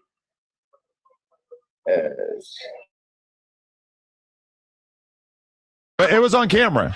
Nah. We did it for OnlyFans. But now she told me that she has this big problem where she'll start trying to date a guy and it'll be going good. And then at some point he'll find out that she ate Adam 22's asshole, and then he'll get mad, and that'll be the end of that. Dang. Which I really don't feel like it should be that big a deal. Well, maybe that's why she should give her life to Jesus, because when you give your life to Jesus, all things are made new and old sins have passed away. But you could be into Jesus and still eat butt, right? I mean, I'm sure there's tons of people who do that. I've filmed porn with people that are religious all the time. Men and women. Sometimes the guys will have big religious tattoos on their chest, and then they're just a tattoo. Don't mean that's about your heart. Is it in your heart? You got to get tattooed in your heart. You have to make a decision in your heart. And fornication is a sin. So anyone that's doing that, they might claim to be that, but they're not living accordingly. But what if it's acting? I don't care. There's no acting to God. You do it, or once you do it, it's a sin. Okay, but you could be in a movie and you could kill people in the movie. Like my pastor said, first of all, Hollywood is not really of God. Like if you're getting sent back to Hollywood, it's to tell them about God, is what I'm kind of doing. But yeah, Hollywood is just not it. So I don't even the movies acting is no. Right. It's all the opposite. Well, they do porn in Miami too. Okay, but like I said, I was just talking about when I mean Hollywood, I didn't mean Hollywood the city. I mean Hollywood the industry, performing arts. But also, you live in like the second most. I do though. You're right. In America, probably, or maybe the first, depending on who you want to ask. Now the first. It might now be. Right. Yeah. Here's the thing. Also, I don't really think it's like that sinful for Salito Powell to eat my ass on camera because I baby wipe. The demons are manifesting. Like kind of a lot, honestly. I rebuke. I'm just like, the baby wipe makes so much sense to me. If your dog shit on the ground, you couldn't just clean it up with a paper towel. So I think just using toilet paper on your butt is like pretty. Fornication is a sin though. But what's the difference between sex and fornication? Fornication's like sex is fornication. So all sex is a sin. Yeah. But if outside of marriage. Okay, but if you get married, are you only allowed to have sex to have kids, or can you have sex to like just have fun too? Once you get married, that's your wife. You're gonna be smashing. Okay. Yeah.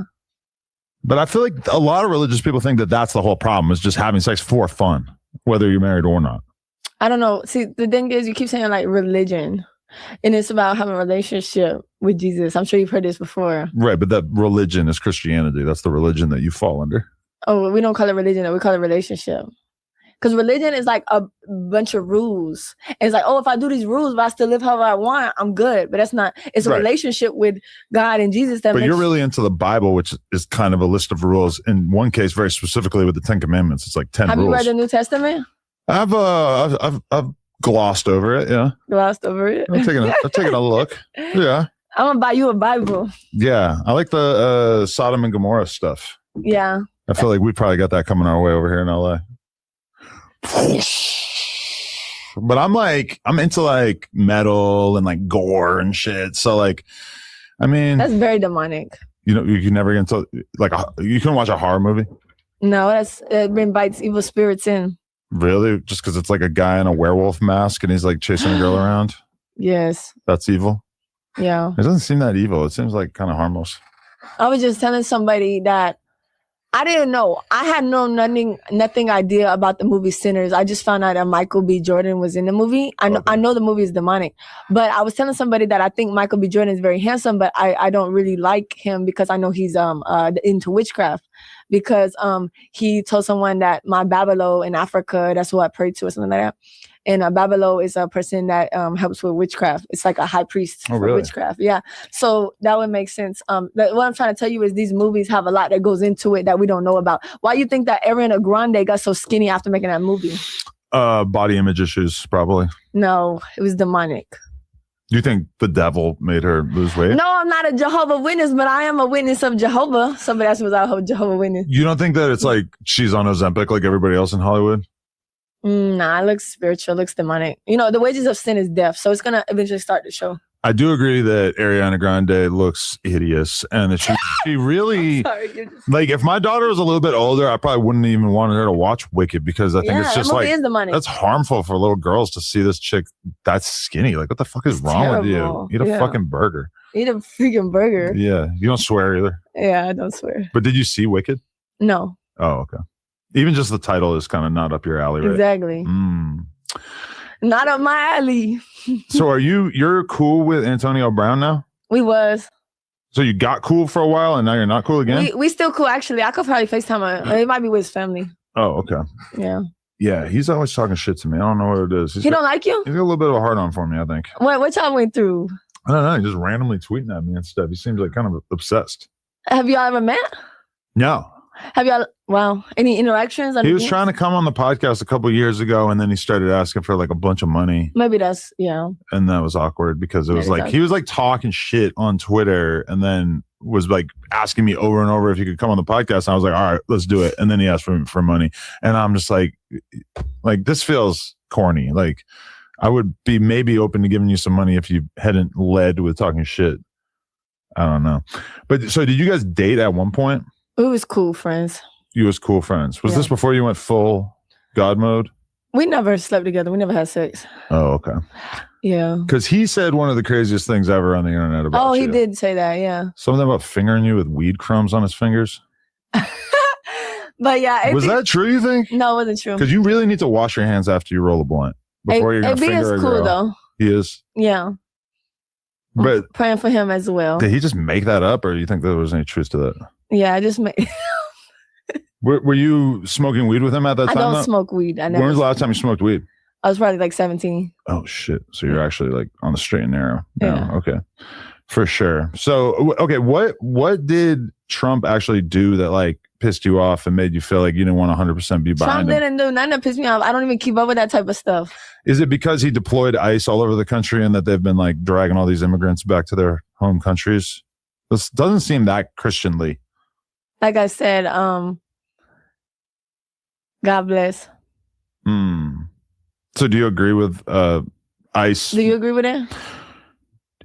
In a general sense, no. I think if you've been in this country for quite some time and you don't have a criminal record, then I don't see why it should be such a priority that would be dragging people out of their houses. An immigrant works at my dad's house. She raised me since I was 6 years old. Yeah. But anyways, I just agree with Jesus. I don't know what else to say. You remember when they asked Trump about his favorite Bible verse?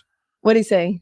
He said the whole Bible. He said honestly all of them. He's like I couldn't pick one, and they go Old Testament or New Testament. He goes, they're both so great. He's just like it's just so obvious that he's never looked at the Bible before. What is that? What is that? That is that's actually Charleston White's eye. When Sean Cotton from Say Cheese, you know him? Charleston White's my friend. Oh, really? Yeah. Well, we have his eye here because Sean Cotton came here and actually brought it to us. I'm about to leave. He said that he paid a guy in the mafia to pull Charleston White's eye out of his head. I'm just going to believe that's not real. Yeah. I mean, I personally think that Sean Cotton is probably lying about it. It is. I've met Charleston White. He has an eye. He has one eye. Oh, okay. I don't know. I couldn't tell. That's the other one. All right. Next question. All right. Okay. So have you reached out to Bad Baby to try to like squash Charleston the White's beef? really funny. Did you do an interview with him? What does he think about you? He doesn't like me. Yeah. It's weird, actually. He talked shit about me for years and years and years. And then finally I met him in Miami. Super nice to me. Said at the fight? Yes. Said we were. I saw you there. He said we were going to do an interview. I did see you. Yeah. He said we were going to do an interview. And then as soon as I left, he started talking shit again. So that's when I kind of realized oh, okay. That's how you get down. Because I thought we were actually going to do an interview. Did we say what's up to each other at the fight? No, I don't. I was kind of in my own zone. Yeah, I get it. I didn't. Yeah, that's cool. You went though. Who'd you go with? Charleston? No, I went with a homegirl. Yeah. Okay. And I ran into a lot of people. For sure. So wait. So have you reached out to Bad Baby to try to formally squash the beef or no? I think so. Yeah. I told her that I was just trying to encourage her in the things of God and that she can get out of the toxic relationship, but she didn't respond to me. She was following me at one point and she unfollowed. Interesting. Yeah. Do you when you see her getting like her whole body done and everything, do you feel like that's of God or is that kind of I don't know, that's probably up to her. Yeah. I don't think it's all necessary. Right. She didn't have to do that. Yeah. I mean, she might be just doing it for herself. Just because it makes her feel good, I guess. You know? I don't know. I prefer natural beauty. So you never got anything done? Not really. The boobs are natural. Yeah. The lips are natural. Not the lips. The lips, okay, a little bit in the lips. It's like every girl says that. Everything natural besides the lips. Yeah. Wait, so you said that you feel like you became a baddie after we did the first interview. Yeah.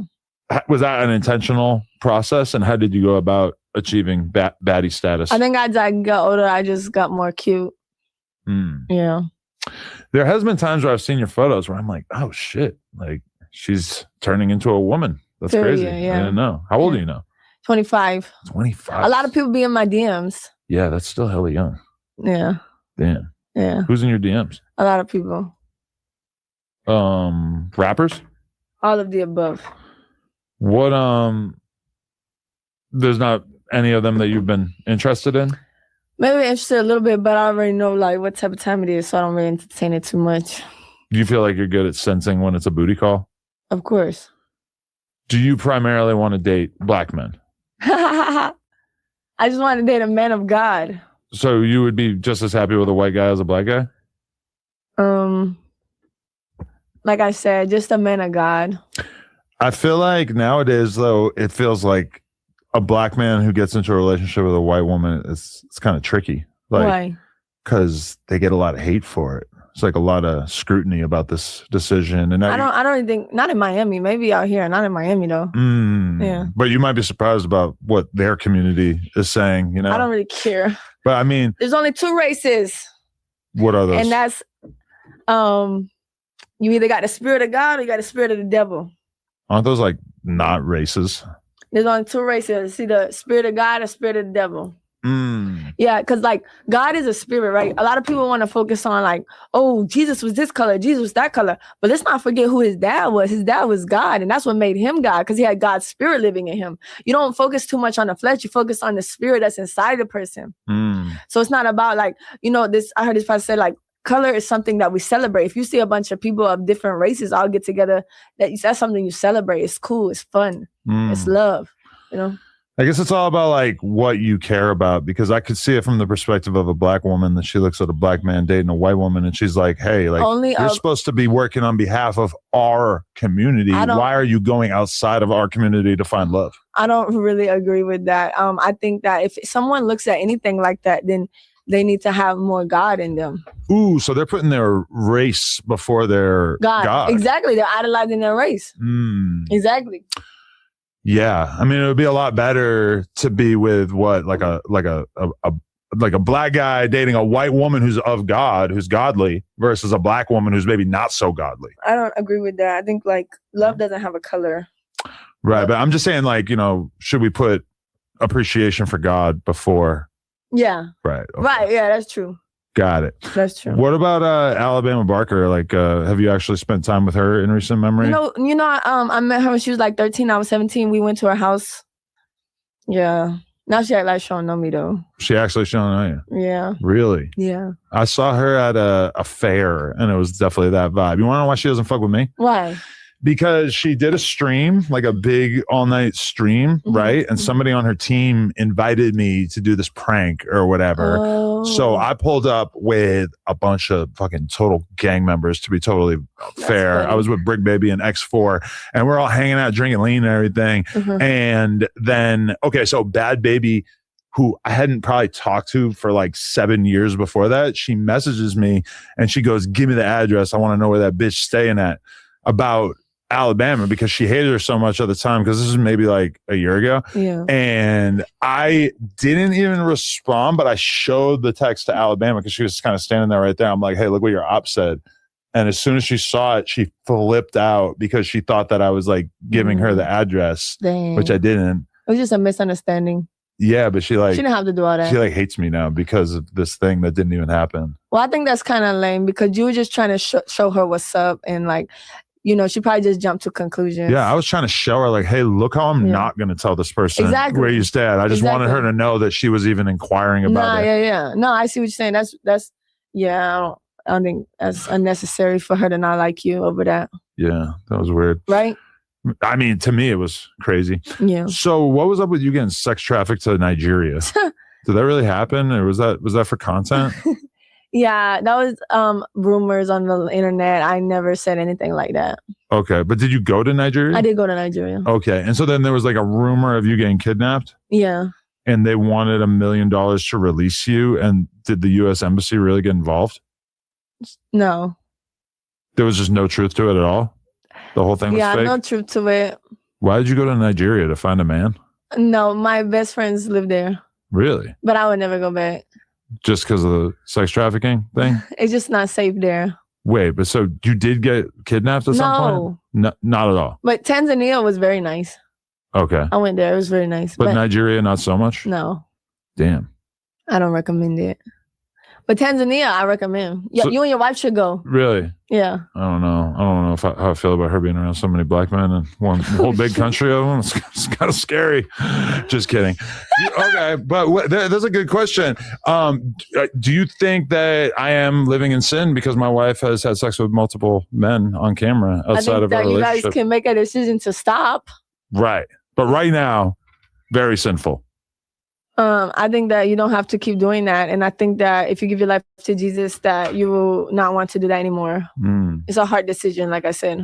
But you don't think that two people can just like have fun sexually while still being like religious? Me and her aren't religious, but I could imagine that if we were, we would still be able to justify it. I don't think sin is fun. I think for sure sin is fun. Okay. That's why they call Vegas Sin City. You know what the Bible does say though? What? The Bible says sin is joyful for a season, but in the end it leads to death. So yeah, that fornication with that person might feel good for the first month or two, but in the end you're gonna be heartbroken, you're gonna be depressed, you're gonna get every spirit, demonic spirit of that person ever had. It could be a lazy spirit, could be a jealousy spirit. Now you got that all on you. We've been having sex with other people for like 10 years. The whole time we've been together, we've been having threesomes with other You probably have a girls. lot of issues. Not really. I think we're pretty well balanced. I know that the Bible says the wages of sin is death, and I know from experience. I would say like, okay, drugs. If you're doing drugs all the time, it'll be fun for a season. Like I get you on that. But as far as like sleeping with other people, sex is terrible. And I think even the God doesn't think sex is terrible. Sex is not terrible when you do it God's way. No. When you do it God's way, I've never done it God's way. So I'm speaking from my experience. Right. Every experience I've done having sex with fornication, it never worked out. It always, this is what I'm just trying to say. Like, obviously I'm not perfect. I gave my life to Jesus. So I can walk the right way now. But obviously, you know what I'm saying?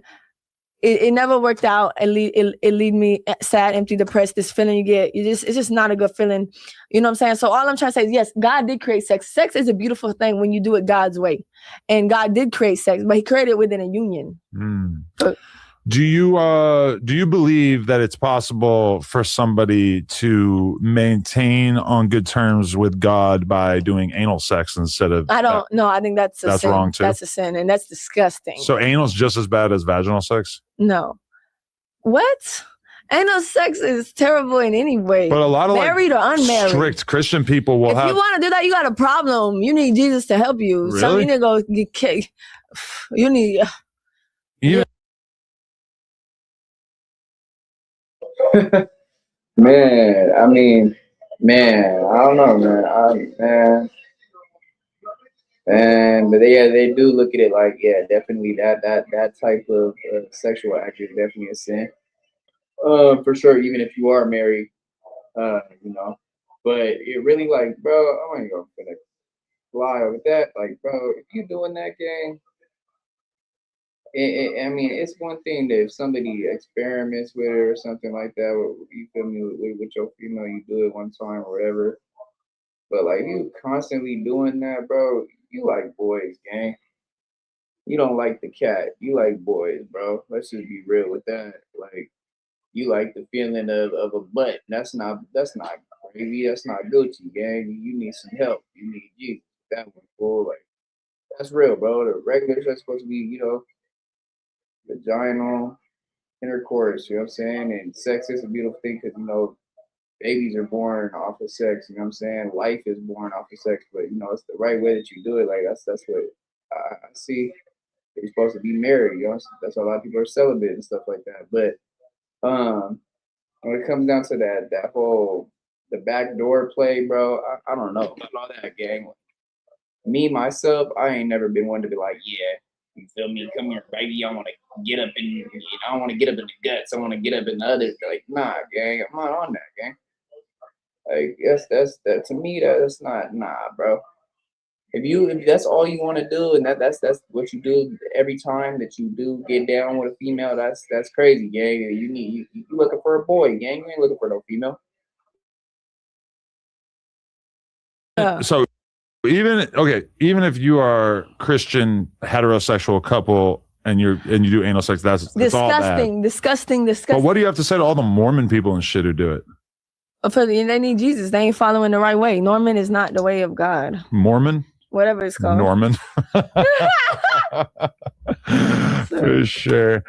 Okay. So what so okay.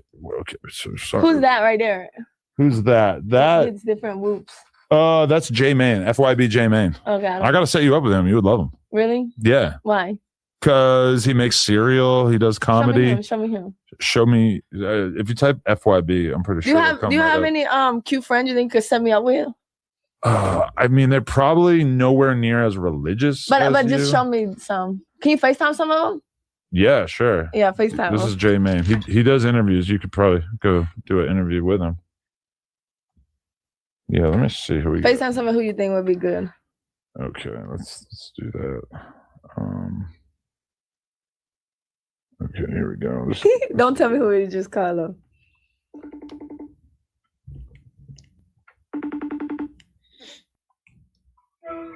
What up? What you on, man? Why you want to troll? Yo, so I'm doing an interview with a young lady, and she just told me to hit up some friends of mine that I think would be good to take her on a date. So I told her that I was. You're married? Not anymore, brother. I'm married. Not when Whoa Vicky is on FaceTime. You ain't married. His wife is beautiful. Thank you. Yeah, where y'all live in Texas or LA? You want to date my nigga girl? I don't know him or you. Oh, okay. This was all, hey, Mrs. Duty-Low, this is all my idea. He has no involvement in this at all. You can check our text history. This was I didn't even know who he was gonna call. Yeah. She just wanted me to hit up good God-fearing men. All right, man. Bye, dude. You an ass. I appreciate you. That was awkward. He's sitting there with this girl. Who is that? OTF Duty-Low. Oh, I've heard of him. Yeah. The bald guy. Yeah. Call somebody else. Oh, okay. I gotta keep looking through the phone. Where do they live? OTF, that's a crazy name. OTF, like Lil Durk? Yeah. He's like Lil Durk's best friend. Oh, his girl is pretty. Yeah, she did look very pretty. Honestly, I didn't even know he had a girl. So it'd be like that. Kind of awkward, yeah. I called somebody the other day and tried to put him on my friend, and they baby mama cussed me out. See, that's gonna happen. That might happen again right now. I'm going through my recent calls, so it's like all very, very current. That's the best way. There was actually a No Jumper host who was in here earlier that you had an awkward moment with. Someone in the chat said, "Call me Adam." Do you know that person? Call me Adam. No, I don't know MSMT133. Who is that? I don't know. Oh, I tried to call Adrian Broner. I guess he's busy. Oh no. I mean, that was like a world-class athlete right there. I think that could be really good. Didn't he go broke? At one time. I thought he still was. Oh. We just lost our light. Oh, and see. What is I like your warehouse. But look, he has to go up in there with a fucking broomstick to turn the light back on. I don't really understand this. Wow. This is probably like really romantic. Like, oh, no. You got somebody? I got, this is the one. This is the one. this is the one. This is the one. Did you? Yeah. This is the one. If he picks up, this is the one. This is the one, not the two.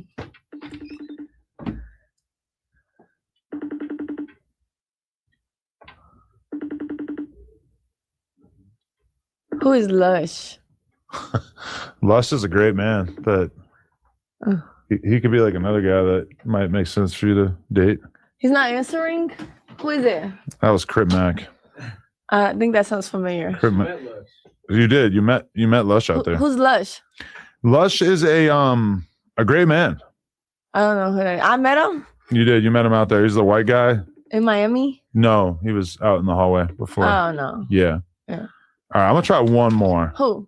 BFB, what's going on? I was wondering if I could hook you up with my lady friend right here. Man, stop playing. What? BFB the Peg Man? Whoa, Vicky, that's an ill collab. Oh, whoa, Vicky. Bro, why I thought that was Georgiana, man. What's going on, Vicky? All right? Hey, God bless you. What's going on? Who are you? Where you live? What do you do? Man, I rap, man. I ain't nobody, man. You're from California? No, I'm from Michigan. Michigan. Okay, I can tell. Yeah, I'm from Michigan. Man, what's You believe in Jesus Christ? Huh? Do you believe in?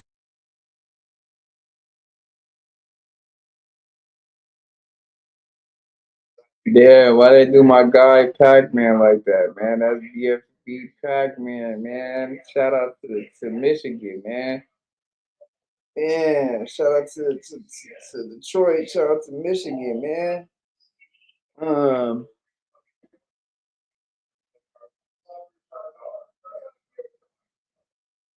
Man, she said, nah. Yeah, why they do my guy Pac-Man like that, man? Shout out to BFB Pac-Man, man. He definitely making a wave, man. Shout out to Rio, RMC Mike, Sada Baby, you know, all the rest, man. Jesus Christ? Do I believe in Jesus Christ? Yeah, do you? Yeah.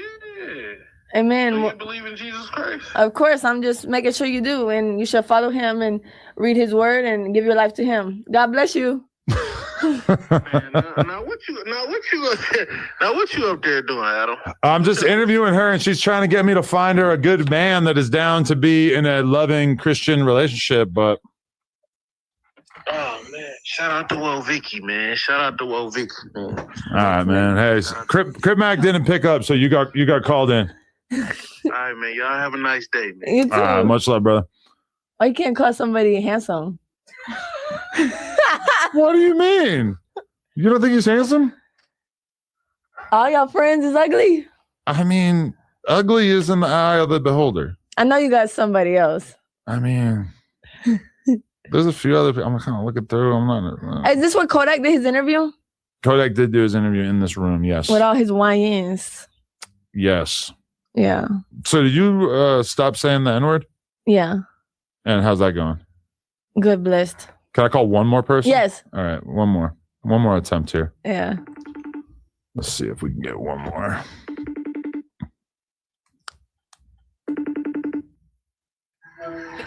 Jap, bruh, I got a play for you. What up? I came up on a fire white bitch that is looking for a man. What's going on? Whoa, Vicky, bro, this is crazy. She asked me for a good man. Don't call me a white bee. Sorry. That's disrespectful. You know where the Crimson Fox? Hey, let me see. I'm not a good man. Oh. What's your name? He does destruction. He's all about destruction. What's your name? Jap 5. What's your Instagram? Jap 5, right? Japanese 5_. Yeah. Jap?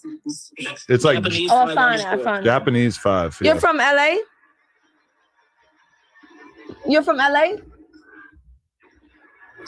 Look and see. He's got a mean squabble. How am I gonna supposed to? 205. How am I supposed to look and see? I don't get it. Just look at his Instagram account. He's a joint. Are you from LA or what? Yes. Okay. Nice. God bless you. All right, appreciate you, bro. See, look, I sent you all these great men. I followed him. Look at that list right there, though. Jab 5, BFB the Pac-Man, Crip Mac didn't pick up, Adrian Brenner didn't pick up, Doody Low was with a woman. But what's his name? The last one looks kind of short on Instagram. That's crazy that you know that because he is short, yeah. Yeah. But he ain't that short. But he's so handsome. He's muscular as fuck. And yeah, he's a good-looking guy. He's blazing. I don't mess with the short stuff. Really? Yeah. He's probably taller than you. I'm tall. How tall are you? 5'6". I'm 5'6". I think he's a little taller than you.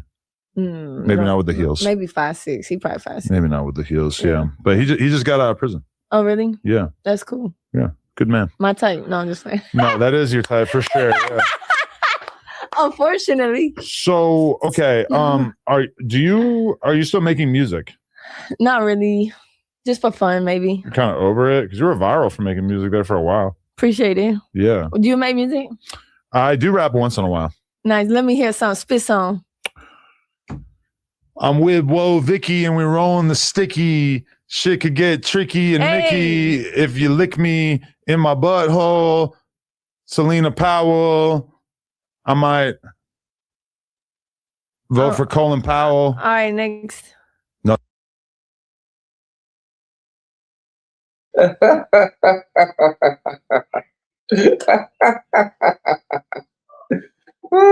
Shit, getting tricky. Me and whoa, Vicky rolling sticky. If you lick me, what? Yeah. I know that wasn't your hardest bars, Adam. Come on, bro. I heard Adam spit some shit before. I'm not gonna lie, man. A couple of those ciphers he was guessing, but yeah, man. What the hell was that, bro? That was trash. What the hell was that? Vicky said, "Hey, all right." That could actually be good because I could say something about Colin and Oh. yeah. Okay. I'm just looking at this guy right now. What did you Jab 5? Yeah. I was See, that's what I'm telling you, bro. He's just all right though. He's a joint. He's all right. He's like real famous out here. Oh really? I bet. Yeah. Yeah. The streets love him. He's from like one of the more dangerous gangs out here too. You ever Which heard? one? The Hoovers. You ever Oh, heard I've heard of of them, yeah. Yeah, they get busy. Yeah. Yeah. I don't know if they date white women, but we could check in. I bet they'd be down. I'm sure he would. Maybe. He might have a girl. I don't know. So did Sean Kingston rob your brother? Oh yeah. That's funny. What happened? Back in the day. Actually before he got locked up. Before Sean Kingston caught the fraud case with his mom? Exactly. He robbed your brother how? Him and my brother does like crypto and stuff. Oh. And they were just chilling. And then I think the part my brother didn't mention is that my brother was probably like clout chasing and trying to show off, you know? Okay. And so I think Sean Kingston, you know, he at the time, you know, he was going broke. Okay. And he was just probably trying to get cool with anybody that had some money or whatever. And then I think like my brother said like they put up to the strip club Tootsie's and it's like put a gun in his head and like made him like go get the money. It was like 2000. Really? Yeah. Wait, Sean Kingston put a blick to his head and told him to go get the money. Maybe not to his head, but like he was in the back seat. Okay. Yeah. And your brother just went along with it and did it? Yeah. And he never told her anything? Sean Kingston just got away with this?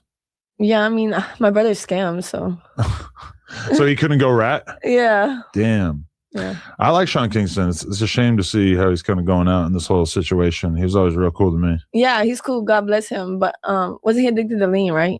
That's what I've heard from a million people. And then he was addicted to like scamming lean too. Like he would definitely like find a way to oh, really? To separate you from your lean and not pay for it. Yeah. Oh, yeah.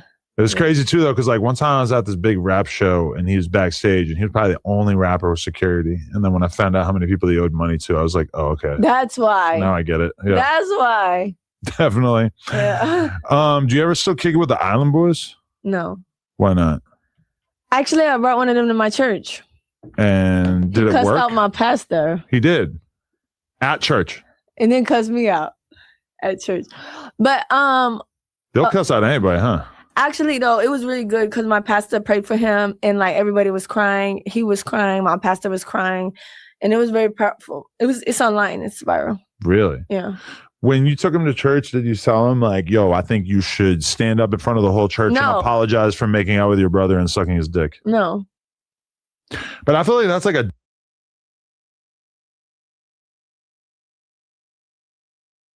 Whoa, gang, pause, bro. And I ain't never heard nothing about the Island Boys, Fly Soldier, the other one, doing any type of sexual acts with each other. I know they kissed each other for a viral moment on TikTok, which I don't agree with, but yeah, hold on, gang. What? Hold on, bro. Like, man, Adam, bro. Is it that boring to you to have a good conversation without trolling every 5 minutes, bro? Like, bro, this is not what podcasting is, gang. I guess it is now. different level of sin. It's like a sin that we never would have even thought of. We have all sinned and fallen short of the glory of God. Right. And I've sinned, like I stole a candy bar from 7-Eleven. You don't think your sin was different that when you let your wife smash a guy? No, I think sucking your brother's dick is way worse. I mean, all sin is... At the end of the day, we all need forgiveness. That's what I'm trying to get at. That we cannot condemn somebody else. We all need forgiveness. Incest plus forgiveness. That's what I'm trying to get at. That we cannot condemn somebody else. We all need forgiveness. Incest plus gay shit plus porn. Seems worse than like just porn. It's okay. God bless. Yeah, but I don't know. I just feel like they got to do something to get past that.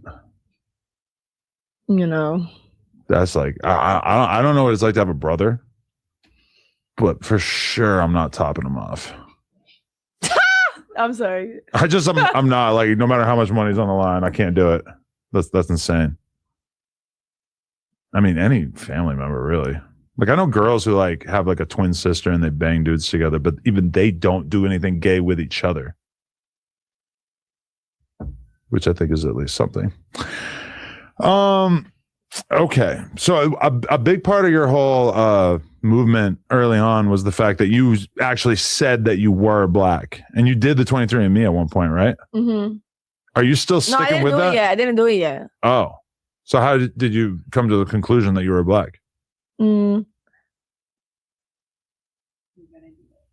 gonna do it. Yes. But you just believe that you're black, or are you kind of past that? Have you done yours? No. You should. Pretty sure it's not gonna say black, but yeah, I'll do it. Yeah. Yeah. You and your daughter have like the same eyes. Yep. Yeah, that's lit. But mine are like blue and hers are a little greenish. Oh, for real? Yeah. Like you pass on like part of your eye color to your kid, but then they also like get the other parent's eye color too, so it ends up being different. Like, really? almost always, I think. Really? I don't know. I don't know. I don't know. Yeah, God is so cool how he does that. God is so cool. He's so creative. For sure. I was going through your Twitter and I wanted to ask about this comment. You said, a man painting his nails is letting us know that he sucks dick. Why? What is the connection there? I agree, like there might be a connection, but like why? You see it, right? Right. But I know a lot of dudes who paint their nails. 6 or 7 Unk paints his nails. Who? There's this gay dude who works here. But Playboy Cardi paints his nails. He used to be so fine. Cardi. He used to be. You don't think he's fly anymore? Fine. He was fine. Fly. I mean, it's the same thing, right? Why? So he's not fine anymore? Just too satanic? Right. I'm praying for him. Yeah. For you, I agree. I'm praying for him. He is too satanic for you. I'm praying for him. He yeah. Yeah. But do you think, okay, someone like him or Lil Uzi, do you think that they are really of the devil? Or do you think that they just like to wear dark imagery and shit? I think that the devil has a hold of them. I think that when you get to a certain level of fame and status and influence, there you have to make sacrifices with the devil. Have you seen Rick Owens? Yeah. Yeah.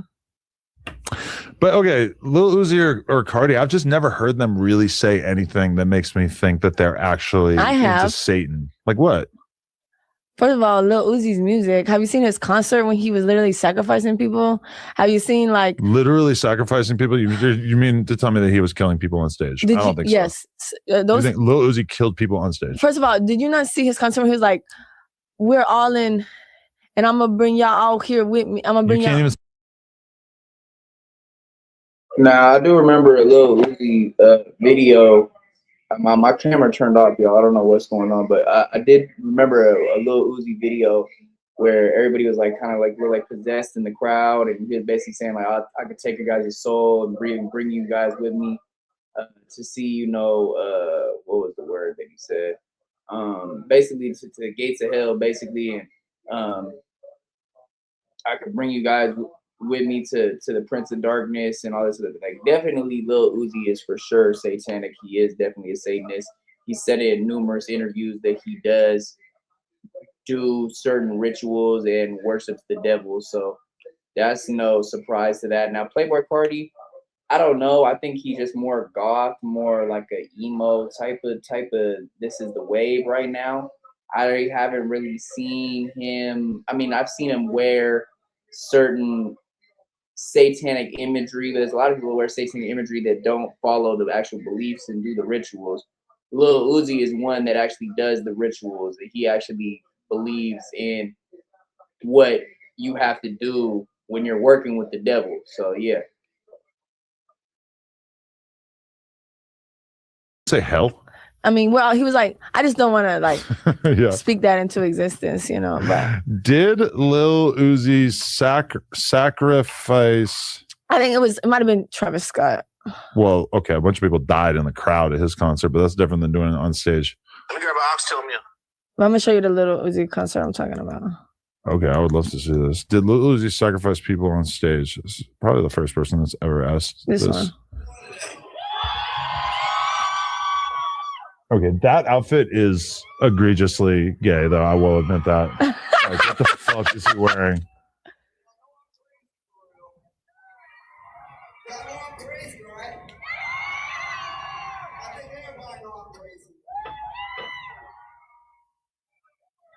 And you know what they say about crazy people? You better not get too close to them or they might bite. I bite. There's a lot of people that know I bite. So, before I bite somebody in this business, play that music. Well, Okay, he definitely did not sacrifice anybody. He's just dressed hella zesty and he's just talking shit. No, I'm gonna find you the place where he was like the hill thing. But wait, the what thing? Like, you're not gonna find video of him killing someone on stage. It would be like the biggest news story of the year or ever. Like I told y'all earlier, you must enter the rapture. And if ain't nobody flying up to heaven right now, obviously all y'all is going to hell. Right with me. So let's get it. Oh, you are.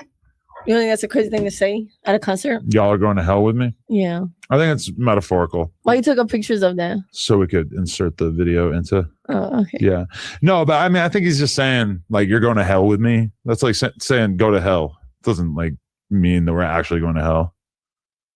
It's more just.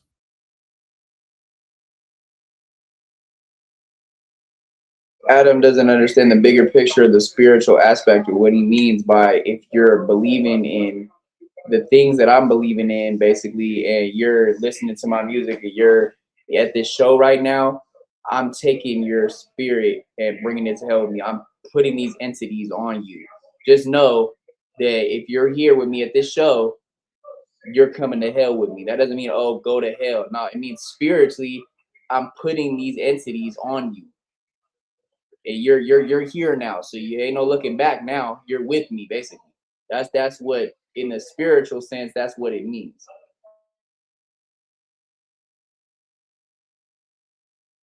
Some rock and roll shit, because that's the thing. These guys are into like rock and roll imagery. They're not like actually into Satan. It's just your spiritual eyes aren't open. But I just feel like if they actually were into Jesus or into Satan, that they would probably like do stuff that indicated that. Whereas they do stuff, but everything is like just some rock and roll shit. Like they're he's wearing a Motorhead shirt. He must be a Satanist. It's like, no. Oh wait, let me show you something. It's just rock and roll shit. They just like are stealing swag from rock stars. Playboy Cardi before and after? I mean, I see him dressing hella weird now. Yeah. Cardi just gave a full-blown demon-possessed performance at the Rolling Loud Music Festival, saluting the crowd with the devil horns hand salute while he had an upside down cross displayed on his screen in the background. And the upside down cross is a symbol of the rejection of Jesus, the Son of God. In Psalm 14 and verse 1, the Bible tells us that the fool says in his heart, there is no God. Playboy Cardi was promoting this type of satanic foolishness. Listen, in Proverbs 13 and verse 20, the Bible tells us. I think you got to get off TikTok. But also going like this is some metalhead shit. It's not some fucking Satanist shit.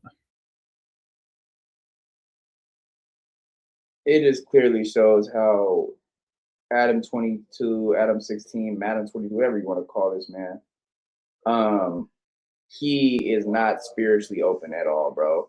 When you put that yes, in the publicity side for commercial aspect, yeah, you remember that from rock and roll, from heavy metal, Rest in Paradise, the late great Ozzy Osbourne, you know what I'm saying? But no, that's throwing up the Baphomet, bro. You're praising worship to the goat. That's the goat head that you throwing up in your hands. You're throwing up the goat head in your hands. Y'all can't really see me, but I'm throwing it up, and I would never throw it up again like that. But you're throwing up the goat hand in your hands, and you're praising homage to the devil. That's why if you ever see artists and stuff like that, when they do throw the Baphomet symbol up like this, they're praising homage to the devil. Or when they do this, and they're just doing it on one eye, that's the all-seeing eye. That's the pyramid. Come on, bro. It's been put out there, and there's plenty of people that have knowledge on this. So I know, Adam, I don't know if you're just trolling right now, bro, but you know for a damn fact that this right here is satanic, bro. It doesn't matter if you're doing this. It doesn't matter if you're doing this. And shout out to my friends. But what I'm saying is that right there is a satanic homage. It's a tribute to the devil. You're paying homage to the devil when you're doing this. You know what I'm saying? And so that's the thing. It's in the aspect of a commercial sense, yes, that's known for the rock and roll, heavy metal type of grunge, stuff like that. They do use that symbol. They throw that sign up. But no, in the spiritual aspect, that is paying homage to the devil. That is paying homage to the devil. Now, what Playboy Cardi did with the upside down cross on the screen and then throwing this up, that's an ultimate slap in the face to God and Jesus for sure. Yeah. And he definitely is preaching a satanic. That's a satanic. I wouldn't say ritual because they weren't really doing anything ritualistic, but it's practicing Satanism for sure. Yeah, without a doubt, for sure.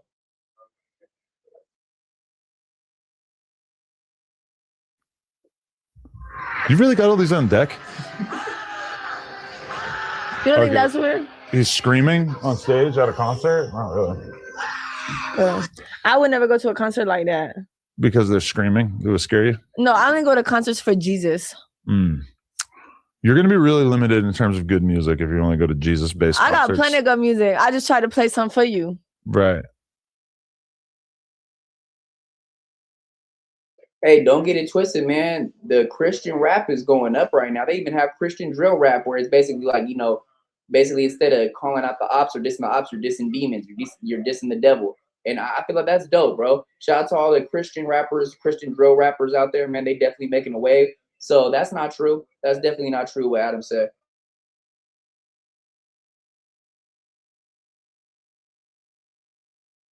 Yeah. And that song was an African Jesus hymn, which it was really good. I personally probably wouldn't listen to, but that's okay. I don't want to listen to people screaming about hell. So yeah, no, to each their own for sure. Okay, wait, I got a couple more questions before we wrap this up that I wanted to hit. Okay, so we talked about guys wearing nail polish and how that means they suck dick. Okay, you tweeted, I want to get married so I can have sex. Yeah. Do you really miss sex that much? When was the last time you had sex? The longest I went without sex was 4 years. Okay. What's your current streak? About that. 4 years? Yeah. And are you just in pain because you just want it so bad? Or is it not that big a deal? I'm getting a little bit older. Yeah. So you care more or less? I don't know. Yeah. Sometimes you just want to be like married and have someone that you can like, it hits the worst at night. Being lonely? Yeah. Being single. Because when I'm never lonely because when you have God, you are never alone. Right. But I think as human beings, we all do, what's the word called? Desire companionship. And is sex part of that where it's like you really desire that after not doing it for so long? Is that separate from companionship? Well, you have to learn to control your lust before you get married, because if you don't know how to control your lust before you get married, it will turn into adultery. Yeah. Because now I'm 42 and I just can't stop banging. Well, Jesus can help you with that. I just feel like he just doesn't even care. He's the only one who can help you with that. Nothing else can work. I feel like Jesus gave up on me a long time ago. No, he don't give up on nobody. As long as you're alive and breathing, you have a chance. And he loves everybody. He died for us. What about the other religions? What if I were to become some sort of Muslim? You ain't going to get over your lust. Really? I bet you that much. Do you think the Muslims still have lust? Anyone that's not with Jesus cannot get over their sin.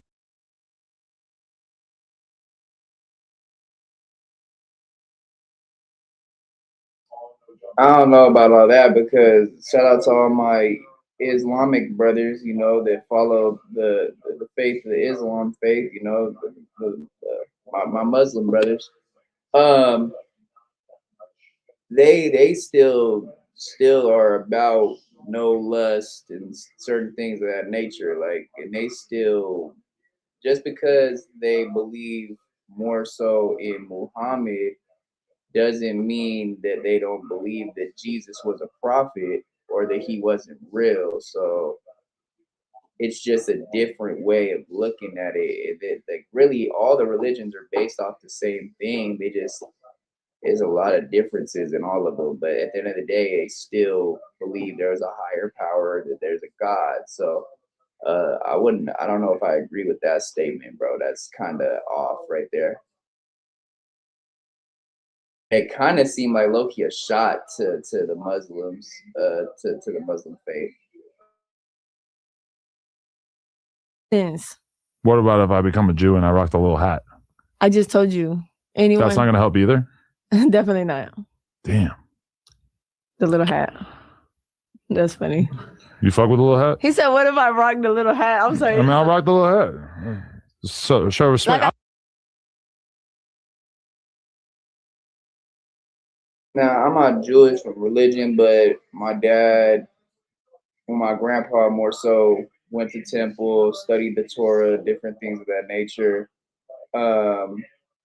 But and I had a bar mitzvah before and all that. I never had a bar mitzvah before because I never went to temple. And I didn't really study the Hebrew faith like that. You know, I chose my own religion at the end of the day. But yes, there is certain Jewish people that believe that Jesus was not a good prophet and stuff like that, but that's not all Jews. And I don't think Adam should say the little, how you should say yarmulke, you know, just to be respectful, bro. Like, but I feel like at the end of the day, all the religions, they believe in a higher power, right? And so when it comes down to it, there's certain differences, like I said, but the bottom line is that they believe in a higher power. So I wouldn't sit here and say, you know, I don't know. I feel like that was just kind of off right there. I've been to temple. I've rocked the little hat for a little posture. It's not about. It's not about the hat. See, okay, That's Christianity's problem. Islam, Judaism, they got crazy hats. Christians, no hats. Exactly.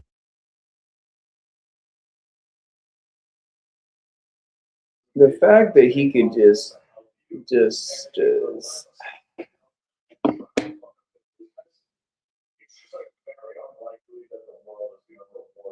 the fact that he could just throw this stuff around like it's nothing, that he's saying nothing, he's really saying some disrespectful stuff about serious religions, bro. Like the people in the Muslim faith, they don't take the kufi light, bro. That's the hand of Allah on them. You know what I'm saying? You know, they're one with the creator that they believe in. Same thing with the yarmulke. That's the hand of God, bro. So yeah, man, I don't think you need to compare Christianity to these other religions that have sacrificial, not even sacrificial, what's the word?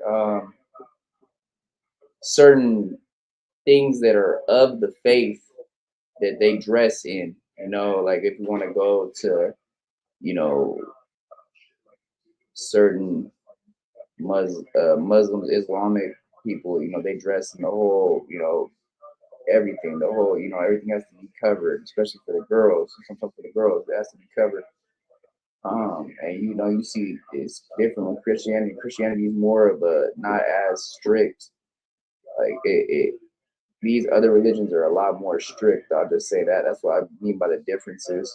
So yeah, man, just stop throwing this stuff around like it's nothing, though, man. Like you're really, I don't know if you know that you're being disrespectful, if you think that you're just trolling or whatever, but that right there, to those people that have that faith and to believe in that, I don't think that you should say that, bro. Like, I don't know if I froze. What the hell happened?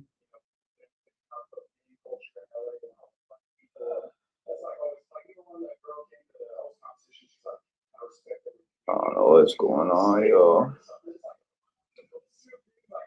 I don't know if y'all can still hear me or see me. My whole system just shut down.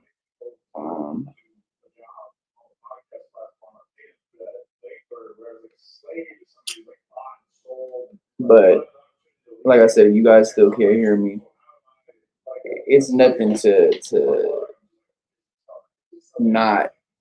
I mean, it's not nothing. I mean, it isn't nothing to sit here and throw these jabs at these religions, bro. Like, it's nothing. It's not nothing. That's what I'm saying. Like, I don't know if he knows that he's being disrespectful, if he's just trolling, but you really should watch what you say, man, because that right there, it's just very disrespectful to those people that have those faiths and beliefs, man. So, yeah, man, like, I don't get Adam, bro. I really don't. And I'm tired of it. I'm not gonna keep calling him out or bashing him anymore, bro. Shout out to Hoodie from the Hood, man. You know, he did his last video on Adam. You know, that's the last one he's gonna do, I know for sure on that, because he's not gonna waste more time on this. Hopefully Adam really did get some game today when Mitchy Slick went over there. But I don't know, man. There's just Adam just is, he is stuck in his ways, bro. You'll know them by their fruit. Y'all need to get a hat. I don't really like hats. Right. But I mean, like, if there was like a cool Christian hat that you could just like go to church. I mean, you got like wine and crackers. That's pretty good. LOL. You ever actually done that? Yeah. You ate the crackers and drank the wine? Yeah. You didn't feel like a little white girl wasted after you drank the wine? No, I don't like wine. My mom's in rehab right now. Ooh. Yeah. How long is she going to be there? She's been in and out my whole life. Oh, shit. Yeah. What's her main vice? Alcohol? Obviously. Well, there's other shit too, right? oh, okay. Yes, just that. Yeah. She shouldn't do like coke and no, just meth. just alcohol. No. Yeah. Okay. You also this was an amazing tweet. You said Michael Jackson is gone, Prince is gone, Madonna is still here, Lil Tay is gone, Bad Baby is gone. Whoa, Vicky, I'm still here. Yeah. Do you feel like you survived? You outlived a lot of these people, in particular Michael Jackson. In particular, I want to see the movie. Me too. Yeah. I might go tomorrow. Period. But what? I'm trying to find. Maybe you can call one of your friends that can take me on a date to go see it. Oh well, his name is Moose Man. I don't know. I gotta see what he look like. He's a big fat Mexican man, but he's got swag. He looks like that Mexican OT. I like guys that are in shape. He's strong. I don't really care for fat. You're more just against body fat.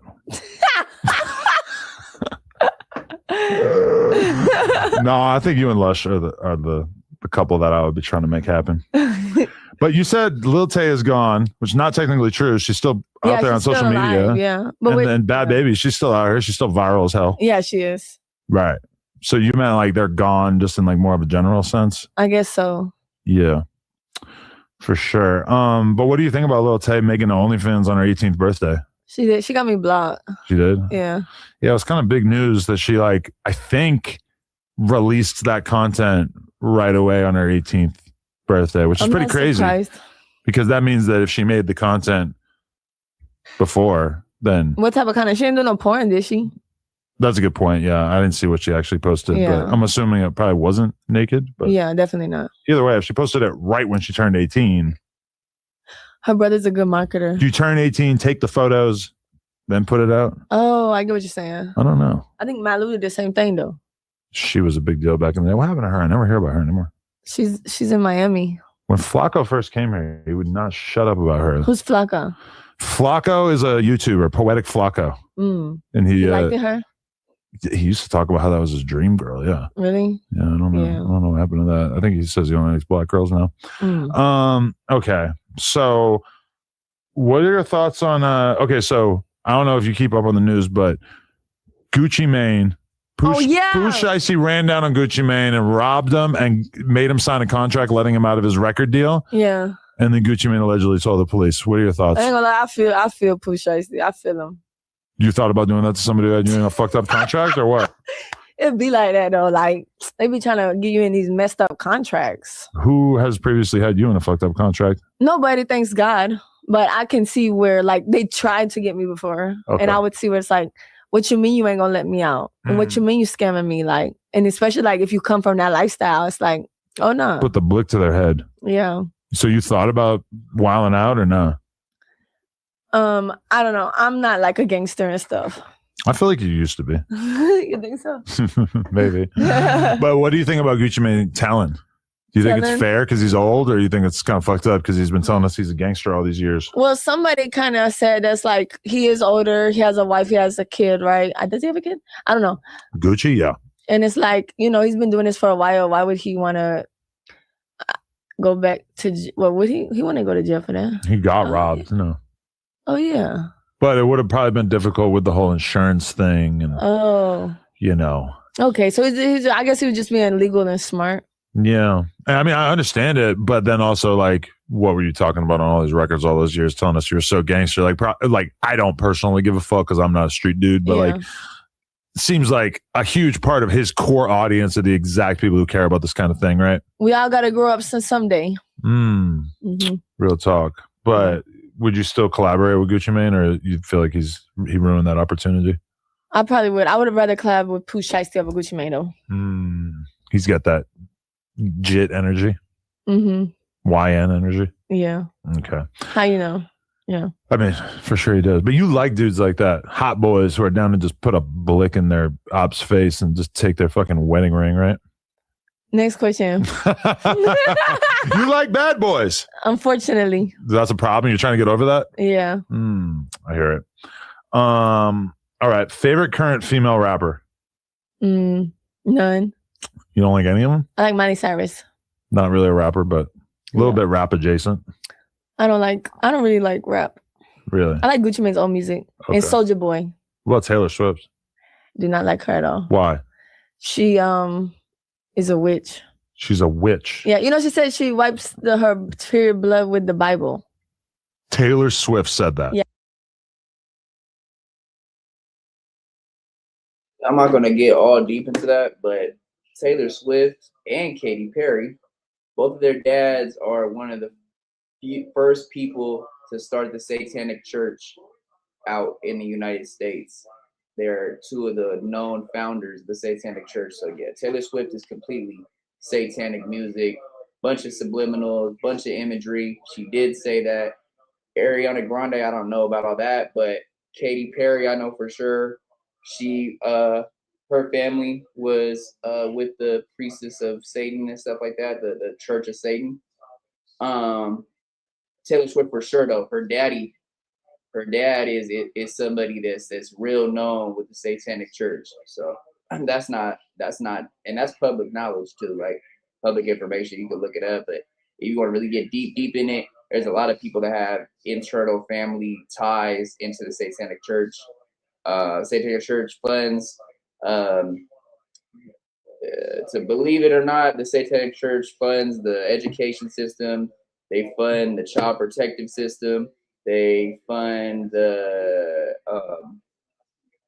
what's it called? The not like what is it? The Amber Alert stuff. All the missing children. They fund that, and so that should make you think like, man, wait, hold on, what? So yeah, man, there's a lot of stuff behind the scenes. Definitely though, Taylor Swift, yeah, she's definitely not. She's evil as hell, bro. Her dad is one of the first known priests of the Satanic Church. Same thing as Katy Perry. So I don't know about Ariana Grande, but I know for sure Taylor Swift. Yeah, Taylor Swift's dad is a known factor with the Satanic Church for sure. Same thing with Katy Perry. But yeah, it comes down to it. Nah, Taylor Swift. That's devil music, bro. To be honest with you, and I'll say that's real, gang. I ain't be on no trolling shit, but that's nah.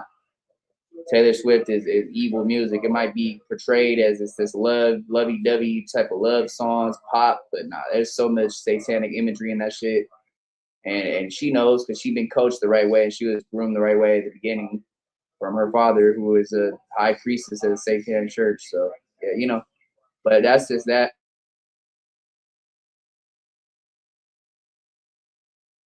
Yeah. I do not believe you. All right. Can look it up. Do you want me to look it up? Okay. Yeah. I will gladly look that up. It was either her or Beyonce. Different people.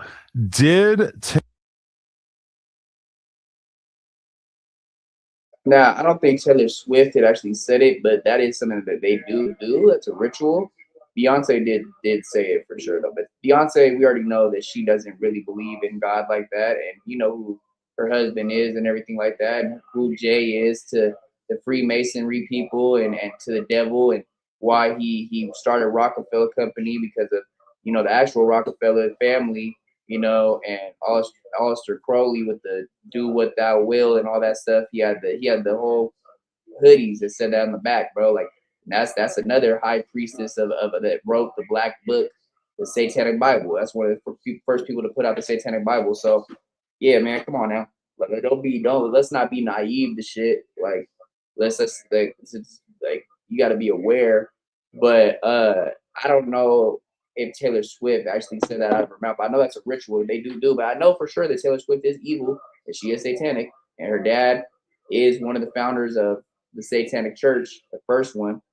And you know who B and J are, and how powerful they are spiritually when it comes down to it. So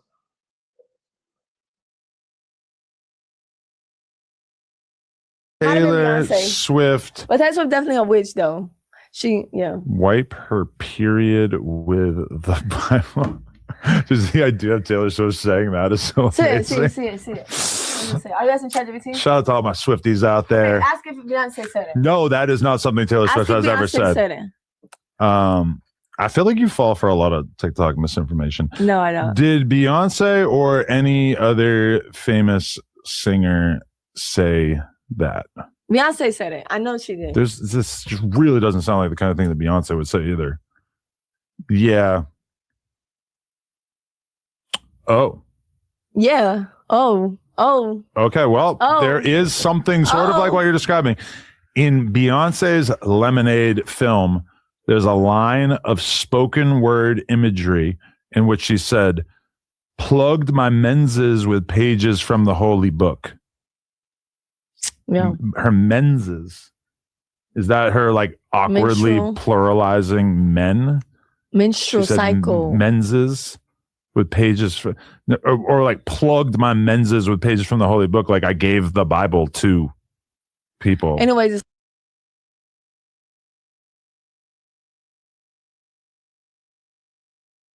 Stop reaching, Adam. She meant the menstrual cycle, her menstrual cycle, because people believe in the satanic faith.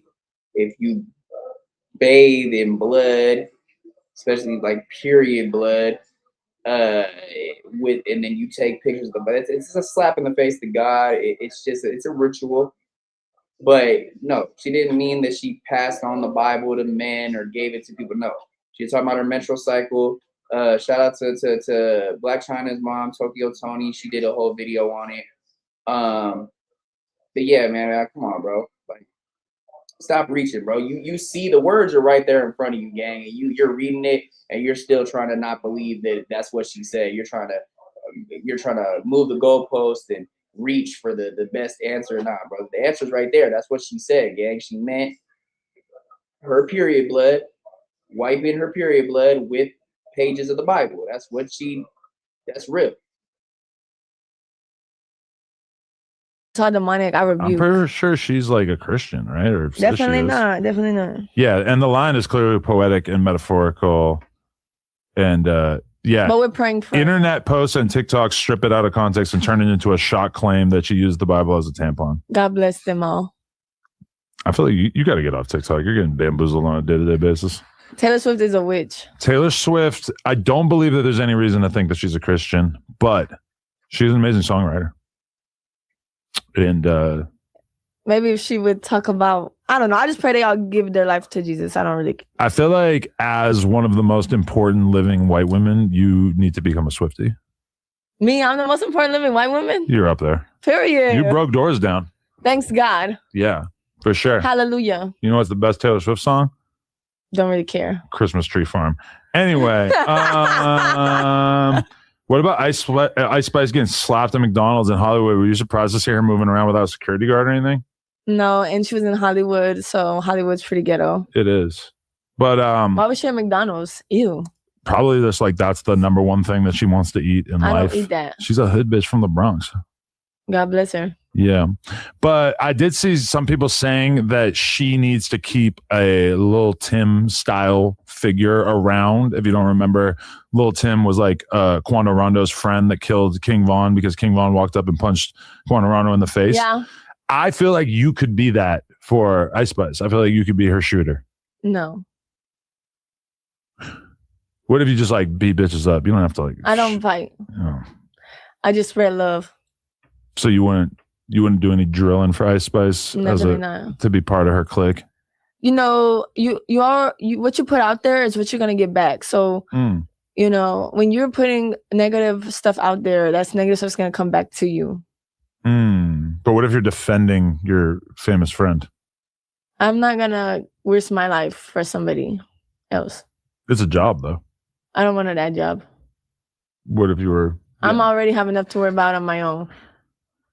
Yeah. I think also you're too famous. Yeah, exactly. Like that's why Lil Tim was good at his job is because he wasn't like the star of the show. So he was able to just be in the cut with the blick, just ready to pop. Exactly.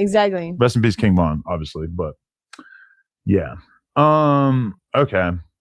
What's your current like what's the number one way that you make money? Just doing my best. What does that mean in terms of making money though? If you have any brands that want to collab or anything, just let me know. Oh really? But no porn and stuff. Right. Because you used to have OnlyFans, right? No. Never? No. Never made one? No. You don't have any similar service under a different name or anything? No. Oh, okay. Respect. Thank you.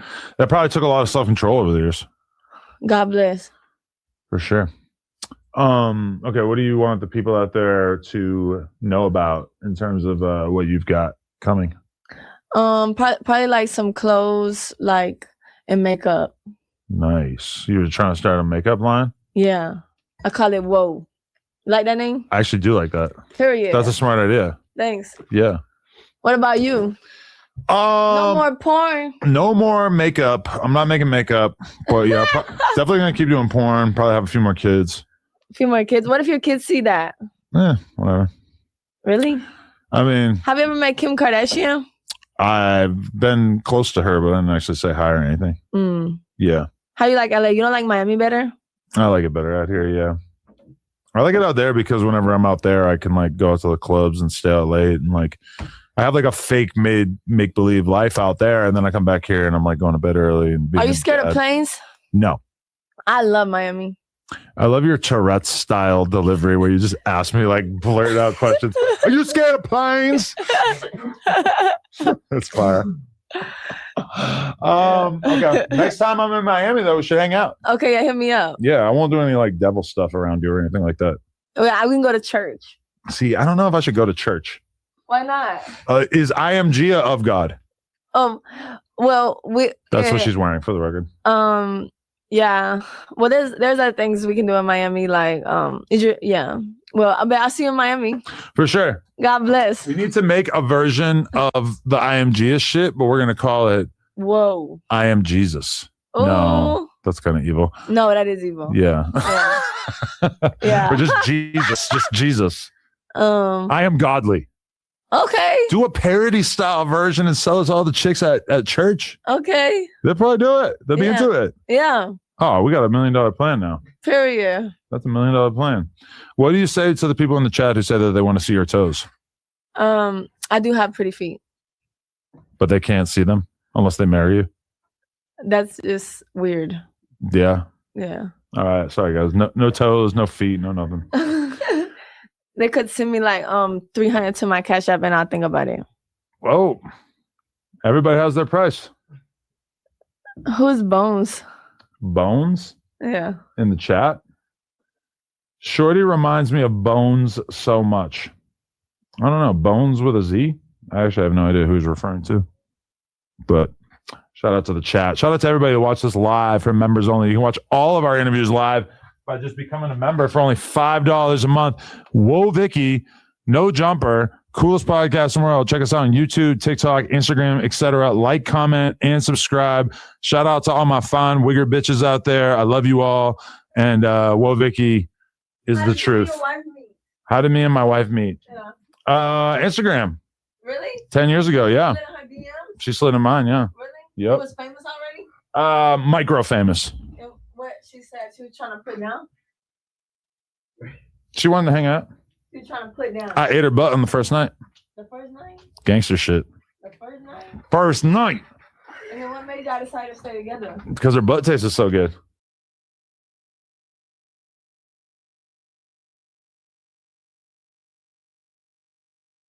All right, I was gonna do the duty low one, but I'm starting to fade out, bro. I think it's already like 4 or something like that.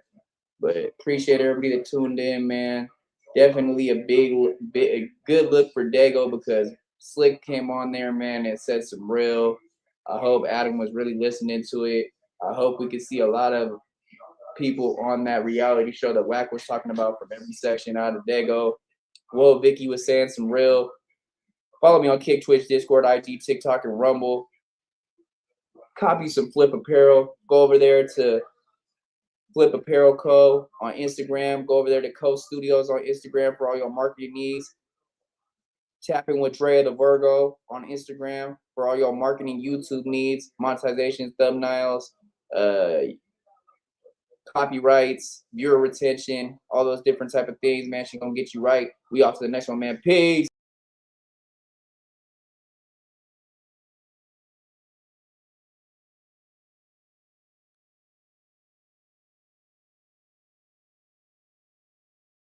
Be fucking up at too, but do your research. Don't just be doing any blogs. Like, do blogs that fit your style of music because niggas will fuck up and be like, oh, I can get on World Star, say cheese, my nigga, and pay all this bread, and my views and my numbers is gonna go up. Nah, nigga, that ain't necessarily it. I done seen posts on Say Cheese, nigga, that didn't get really no reaction. I done seen posts on World Stars that barely get reaction, but you done paid all that money just to say that your shit up there. They ain't even doing a collab post. But if you go to some of these smaller blogs, my nigga, they'll do a collab post and build your shit up. Do good business, you feel me? And we meet a lot of people that is doing good business, but we new in the boxing shit. But you feel me? We ain't just waiting for a motherfucker to hit us up. We running our shit up too, and motherfuckers just hit us up. We can work with that, man. My name Big Twin. You feel me? I'm from Columbus, Ohio. I manage Frank Lito. I've been locked in with Lito since he first started doing the coulda been shit. And we just been building, you feel me, a friendship since then. Locked into a lot of business, you feel me?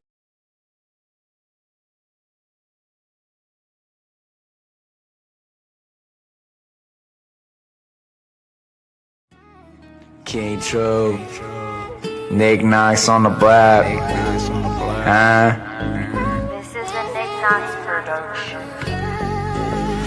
I'm trying to get rich so I can buy the block. King True.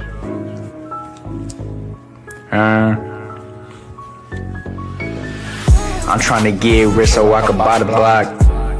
While you still hanging on the block, go and get an IRA, go and get a stock, go and get a bond, go and get some guap. I'm trying to get rich so I can buy the block. While you still hanging on the block, go and get some cake, go and get some guap. While you still hanging on the block, that's what they want. While you hanging on the block, that's just what they want. While you hanging on the block, that's just what they want. I'm trying to get rich so I can buy the block. While you still hanging on the block, go and get an IRA, go and get a stock.